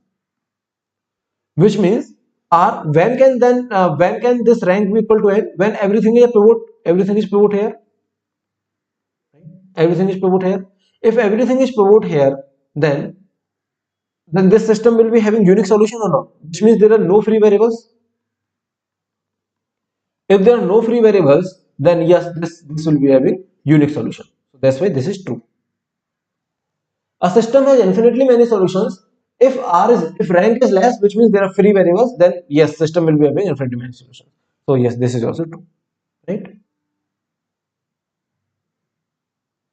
And don't worry about inconsistency. So basically, it is the corresponding to a consistent system, okay? Which means you will never have non-zero here. So you always have zeros. I mean, whenever you have zero here, you will always be having zero here, okay? Don't worry about the inconsistency. The system cannot be inconsistent. In this case, if rank is equal to n, which means everything is pivot variable here, so there is no possibility of zeros here, right? So we are here, it could be anything non-zero or zero, but there is no possibility of zeros here, first of all, because the rank is n. Okay, there could be a possibility. I mean, that is not necessary. Maybe there is something like this. Maybe this is the last column you have. Maybe there is something like this, right? So these are the n pivot columns you may have, and then you have 0, 0, 0, 0. So this matrix may be having the rank R, and then you have 0, 0, 0, 0, zeros. So you may be having 0, 0, zeros, but that is okay. I mean, that is given that you do not need to worry about the inconsistency. Okay, don't worry about the inconsistency.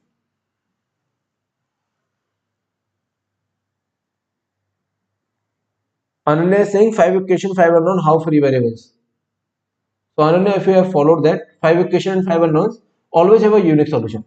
So it depends, I mean, whether there is a free variable or not. So in that case, I mean, you may be having the free variable, right? It doesn't tell if you have 5 cross 5, it doesn't tell whether there is a free variable or not. It will depend after making this to a row echelon form, it will depend on that. So it doesn't tell anything about free variable or not. So it may be having free variable, may not be having the free variables. Okay.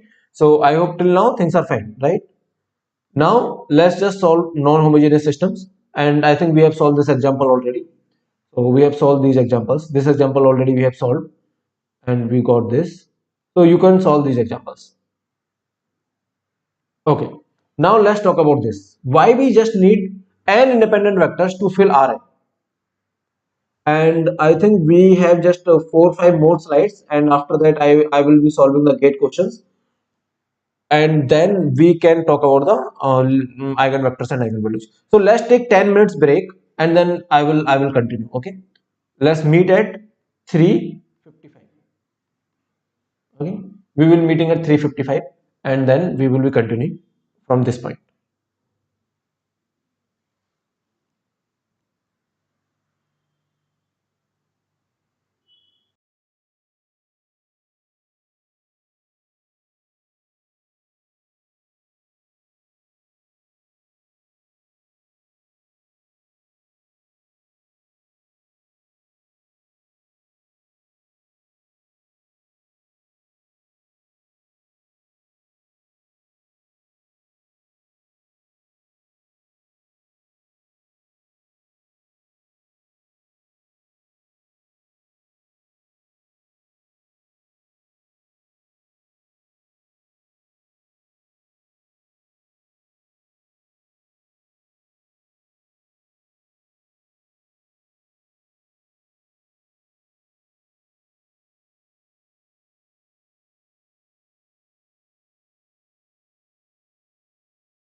everyone. So let's start. Now let's answer this question that why we just need n independent vectors to fill Rn. Suppose, so let's suppose that you have a matrix which is having n independent vectors. Okay, that means, so I'm talking about this Ax equal to b, and here in this matrix you are having n independent vectors. So there are n independent vectors, and let's suppose that each vector is also belonging to Rn. Then if you have n independent vectors, then it means what? You are having n pivot columns, right? Since there are n columns and everything is independent, so that's why you will be having n pivot columns. Now, if you give me some b, do I always have the answer? So since there is n independent columns, that's why there are n pivot columns. Now tell me, is there a possibility to have something like this? All zeros here, all zeros here. So if I have the augmented matrix, if I have the augmented matrix here, let me write this A, and here let me write this B. Do I have this possibilities? All zeros here, and some non-zero here, some non-zero here. Do I have this possibility? Tell me. In Rn, I have n independent vectors, which means in Rn, it means every vector is of Rn, and since these are the vectors from the Rn, that's why the number of rows are Rn, and these are basically n independent vectors. Okay, so you have n independent vectors because the number of columns, that's why the number of columns are n, and since each vector is in Rn, that's why number of rows are also n. So basically it is n cross n matrix. Now in this matrix, if there are n independent vectors, can you have zeros everywhere in any row? Not possible, right? You cannot have zeros because at every place you will be having pivot, right? At every place you will be having pivot. So basically this system is always consistent, always consistent. Or in other words, you can say rank of A will always be equal to rank of A given B, A comma B, right? Rank of A will always be equal to rank of A comma B, right? So it means the system is always consistent.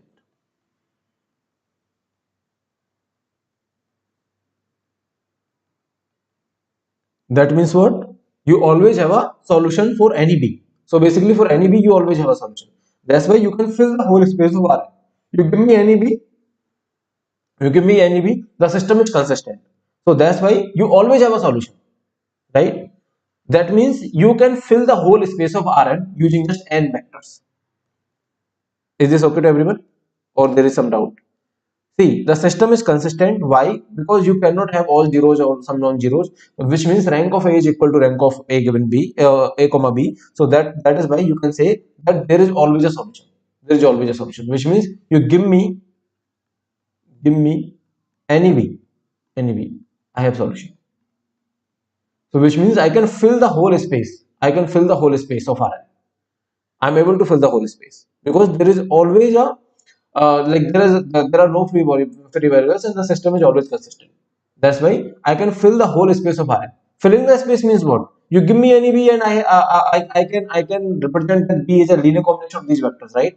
This is what filling the space means. So it means that I can always have a solution. So that's why that's the case, right?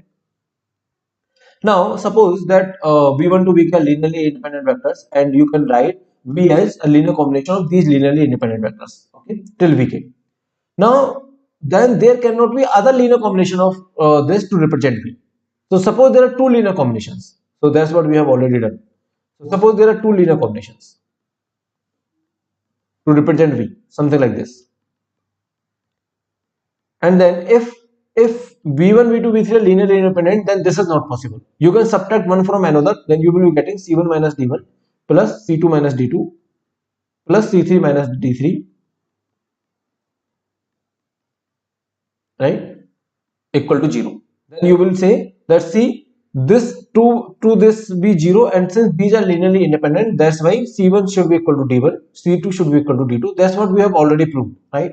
But now I want to prove this using a rank and all. So using rank and all, I want to prove this. So basically, I want to check whether this V, which is a linear combination of these three linear independent vectors, then there exists only one linear combination. There cannot be multiple linear combinations such that this. So how I can prove it using rank and all? So let me just write it like this. Suppose this is V1, which is a vector. This is V2, which is again a vector. This is V3, which is again a vector, right? This is C1, C2, C3. Now this is V, right? That's how I can represent the whole thing using your AX equal to B, because C1 into V1, see here, C1 into V1 plus C2 into V2 plus C3 into V3 is just V, right? That's what our interpretation was. Like you multiply this vector with this C1, multiply this vector with C2, multiply this vector with C3, and you will get. And if I say that you do not have any other solution, I mean you do not have V equal to something D1 plus D1 V1 D2 V2, then what does this mean? That it means that this system has unique solution, right? This has unique solution, which means this is unique. This is unique. This has unique solution. You can say this is unique. C1, C2, C3. You want to prove that this is unique. So how to prove whether something is a unique solution or not? You will be just saying, just check whether there are free variables or not, right? Using the free variables, you can easily check. So just check whether there are free variables. Since these are linearly independent columns, so let me write here. These are the three columns or whatever number of columns. These are the three columns you have, and then you have the augmented matrix. So this will be your last B. Now, since everything is linearly independent, so this will be a pivot column, this will pivot column, this will pivot column. Is it possible? So these three are pivot variables, right? Pivot variables. Is it possible to have a free variable? Is it possible to have a free variable? Tell me. No, right? Because everything is a pivot variable. So that's why no free variable, right? No free variable. That means what? That means unique solution.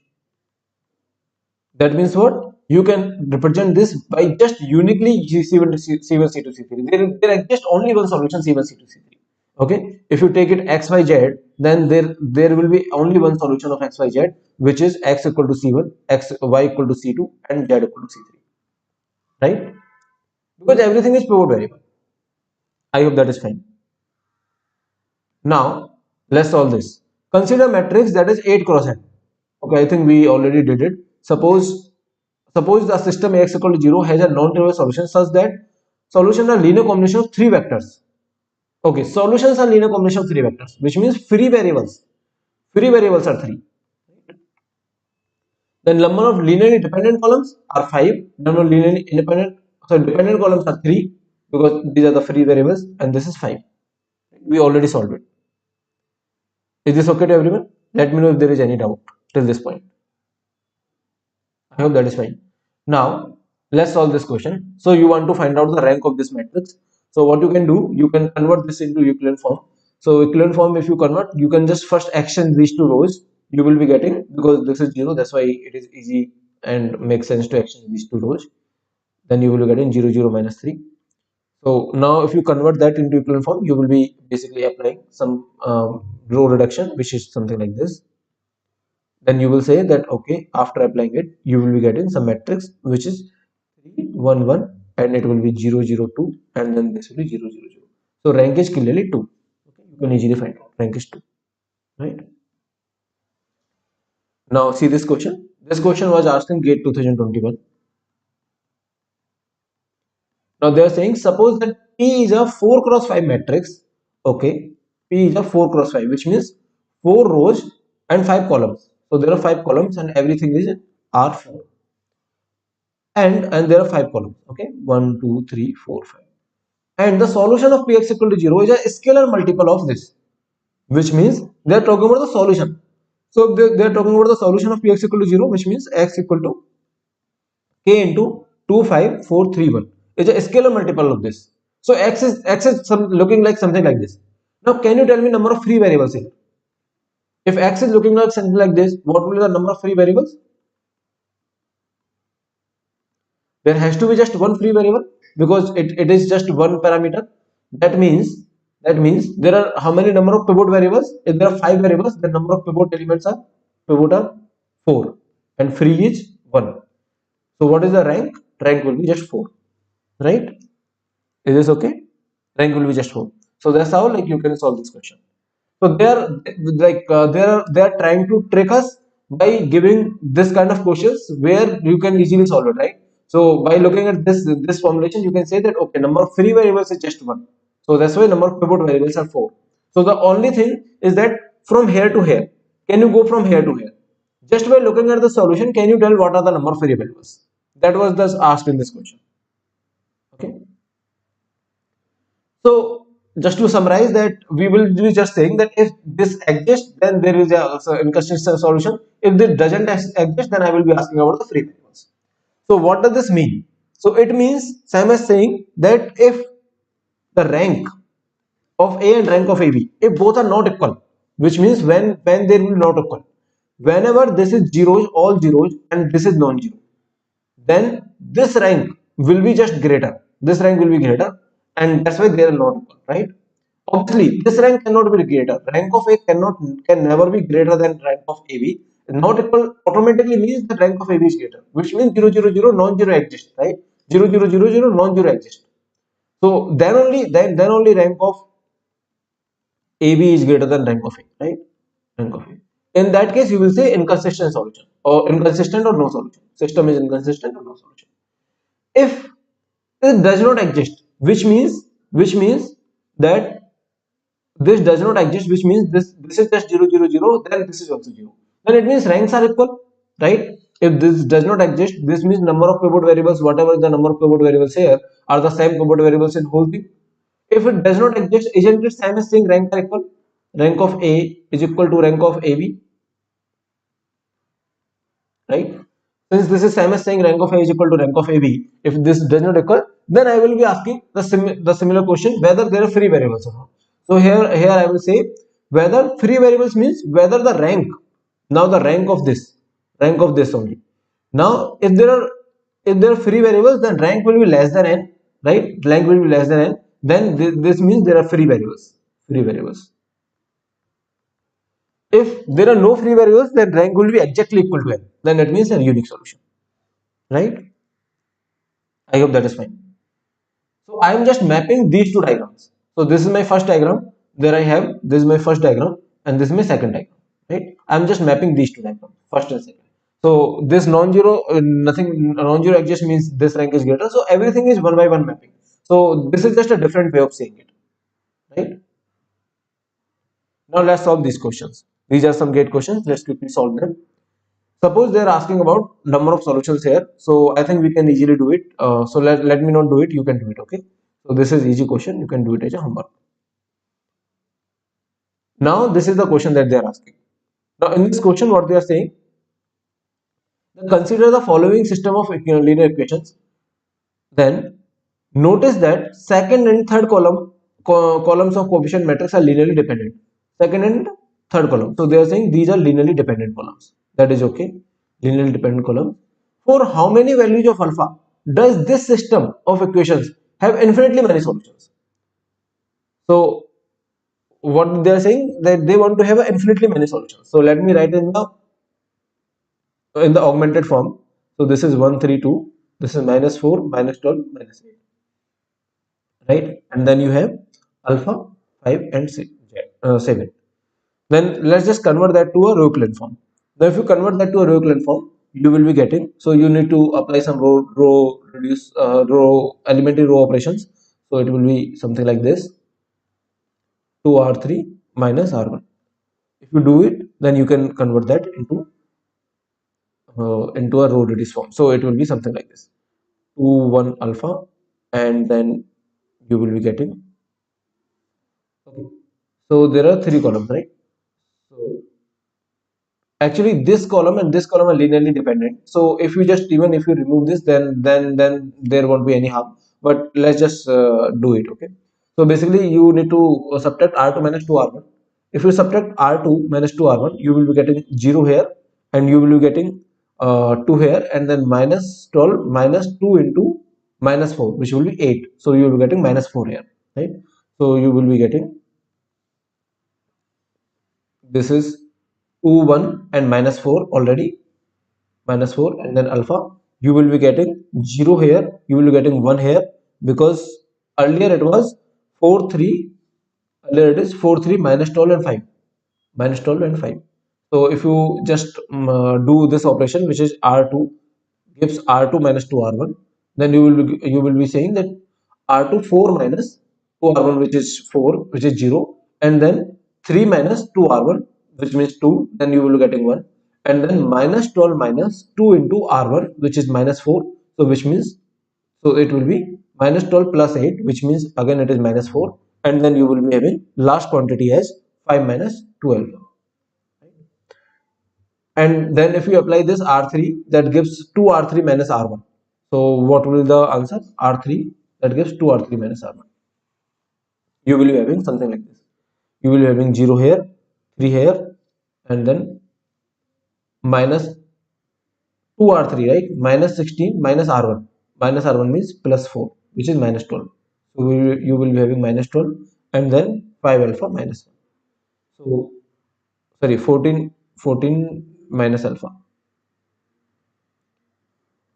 And then again you need to apply some elementary row operations to make this also 0.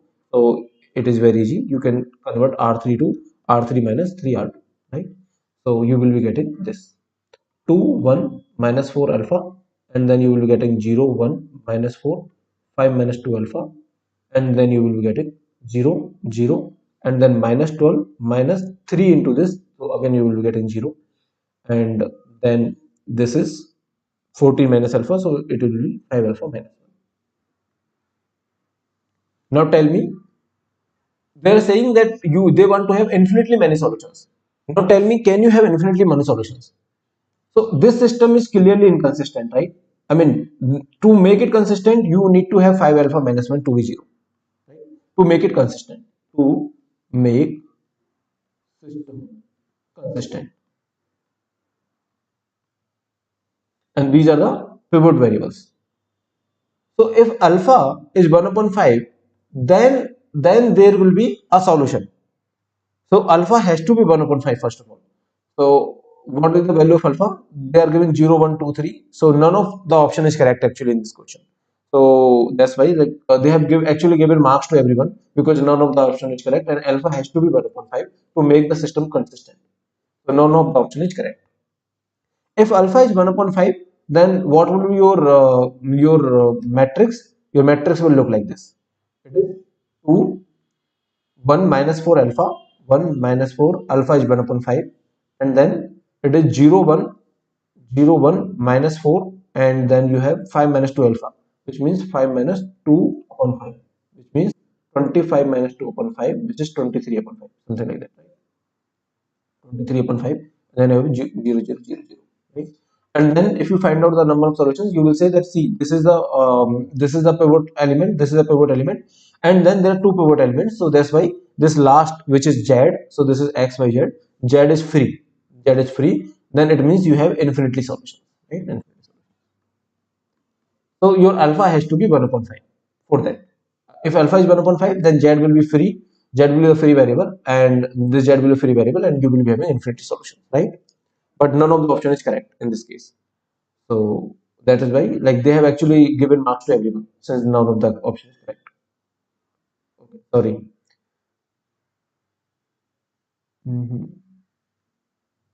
One second. Yeah. So now let's solve this question. They are saying how many solutions does this following system of linear equation have? So again, you can solve this question. This question is easy, so you can take it as homework, because you just need to check whether they are free variables or not, and based on that you can solve this question. If you want, I can quickly do it. So see here, this is minus 1, this is 5, and then this is minus 1, this is 1 minus 1 2 1 3 and 3.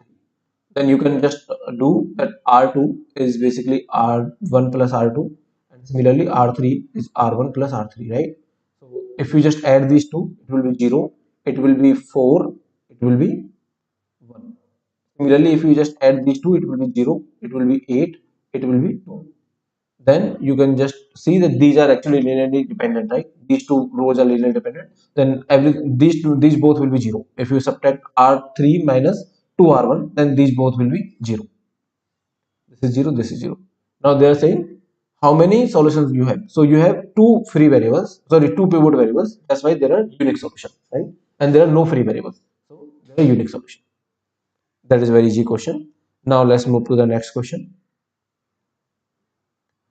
The following system of equations has unique solution. The only possible value is alpha.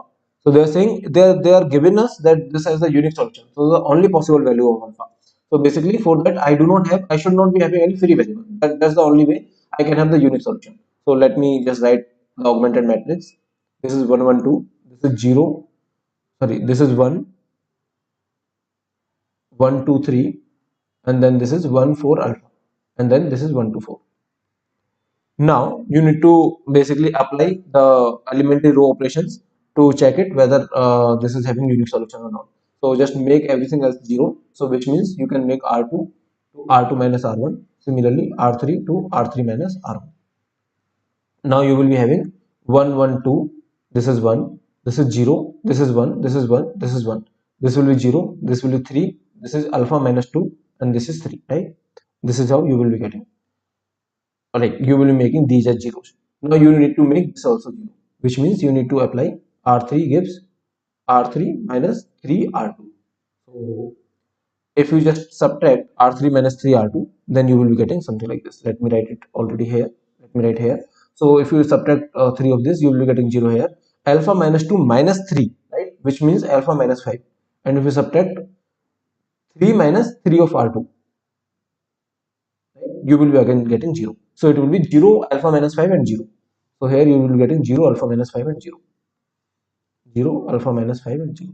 Now you want to have a unique solution. For the unique solution, like this should not be 0, right? This should not be 0. So basically for the unique solution, everything should be pivot element. So this should not be 0. This is a pivot already, this is a pivot already, this should also be pivot. Which means for a unique solution, alpha minus 5 should not be 0. Which means alpha should not be 5. So they are saying value of alpha. It could be 0. Yes, actually it could be 0. So they are saying only possible value of alpha. So no, 0 is not the only possible value, and any real number is also not answer. So it basically none of the option is correct. So answer should be any number other than 5. Any number other than 5. So E is the answer. So here also they have given marks to all. Okay. Now let's solve this question. So basically in this question they are asking that this system is given, then which of the following is true if the system has a non-trivial solution. So what does this mean? That you want to have a non-trivial solution. So basically there exists some xyz which are not all zeros. So let me write it like this. See here, this is first PQR, this is second, this is into x plus QRP into y plus RPQ into z should be 0. Now what you can do, you can convert, basically you can write ax equal to b and then you can convert to that to equivalent form. That is the first way. But what we can do instead of that, we can just observe one thing. See here, we want that linear combination to be 0 and non-trivial solution that you want, right? So if you just have everywhere 1 1 1, if you just have, I'm just saying that let's just have everywhere 1 1 1. This is, let's say if this is one of the solution, then you will be having p plus q plus r as 0, right? Because everywhere you will be getting p plus q plus r, p plus q plus r, p plus q plus r, p plus q plus r, which is 0, right? You're getting it? So they are asking that it should be having non-trivial solution. It should be having non-trivial solution, which means there should be some xyz which are not all together, which are not 0. So if this is having non-trivial solution, then which of the following option is true? This is what they are asking. Now to make it true, I mean to check whether it's true or false, I'm just trying out some possibilities. So I'm saying that let's do one thing. Let's check every option one by one. Now suppose if p plus q plus r is 0, if I talk about this C option, if p plus q plus r is 0, then do you have non-trivial solution? So if p plus q plus r is 0, then the solution is basically 1, 1, 1, right? So if you put everywhere 1, then yes, there is a non-trivial solution, and p plus q plus r is 0. Because this vector will finally be p plus q plus r, p plus q plus r, p plus q plus r. And if you put p plus q plus r to be 0, then there is a solution which is 1, 1, 1.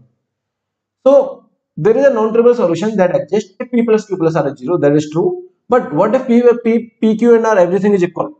Then also do you have a non-trivial solution?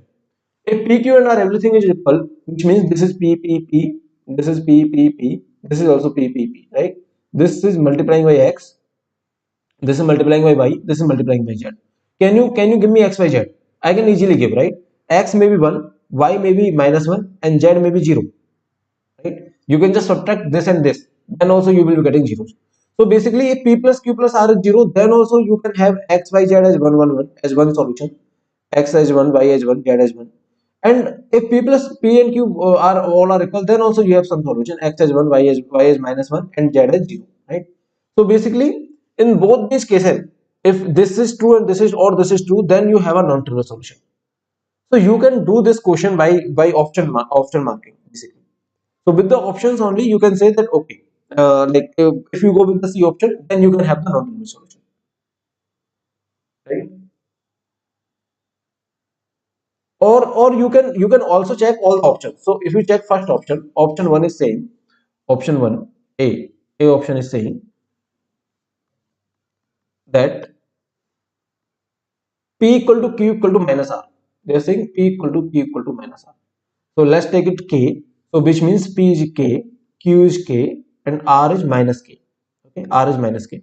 And then in this case, you want to check whether you have the solution or not for Ax equal to B. So let me write like this. This is X, Y, Z, right? And this is PQR, QRP, and RPQ. PQR, QRP, and RPQ. Now, if you put this as K minus K, so this will be 1, 1 and minus 1. You can take K outside basically, and it will be basically R is minus 1. So 1 minus 1, 1 minus 1, 1, 1. If you multiply that with X, Y, Z, can you give me some X, Y, Z which is giving you 0? Which is giving you 0. So basically what you can do, you can do the row equivalent form. Basically you can check whether this has the solution or not. Equal to 0, it has the solution or not. How you can convert this matrix into a equivalent form, and then you can check whether it has a solution or not. So one way to do it is that you can take every option and you can convert that to a equivalent form, okay, and then you can check whether it has a non-trivial solution or not. So this is how you can do it. Okay, I'm not going to do it because C is the answer. You can do it directly also, like by looking at C. So actually in these kind of questions, whenever there is a rotation, which means PQR, QRP, and then RPQ, then always look for the option where you can add everything, where P plus Q plus R is 0, something like that. So in most of the cases, these kind of options are always correct. See, if you have some matrix like this, and if you want to do a row transformation, then what you can do? You can say that R1 should be R1 plus R2 plus R3. If you do that, then it will be P plus Q plus R, P plus Q plus R, P plus Q plus R. If P plus Q plus R is 0, then the entire row will be 0, right? 0, 0, 0. Then you will be having some QRP and RPQ, and they're asking whether you are having non-trivial solution or not in this case. So you can just check it that what are the pivot variables. If these if you swap these two, then you can say that yes, this and this, like there will be two pivot variables basically. If there are two pivot variables, then and there is one free variable, so you will say that there are infinity solutions. Then this is having one non-trivial solution since there are infinity solutions. So basically, if p plus if these kind of rotations are there, then you always look for the option where you have p plus q plus r is 0, something like that. Okay. Now I want to talk about eigenvalues and eigenvectors. But I think we have taken too much time. So there will be again 2 hours if I talk about eigenvalues and eigenvector. That's why let's talk about eigenvalues and eigenvectors in some next session, or I will upload the videos which I have already taken in the Go classes for the eigenvalues and eigenvectors. Okay. So eigenvalues and eigenvectors are basically, I mean, very interesting topic. it is something related to very much geometrically, like what happens when a matrix and vectors hits each other. So basically, if you multiply a matrix with a vector, then it transforms this circle to a epsilon, to a eclipse basically. Okay, and there is a very nice geometric interpretation about this also. So we will not currently talk about this. I will upload the lectures which I have already taken in the co classes, so that if you want, you can go through those lectures. Okay. Otherwise, I will take the lab classes. Let me know if there is any doubt to this point. If everything is good, then we will meet in the next session. Okay. Thank you, everyone. Thanks for watching.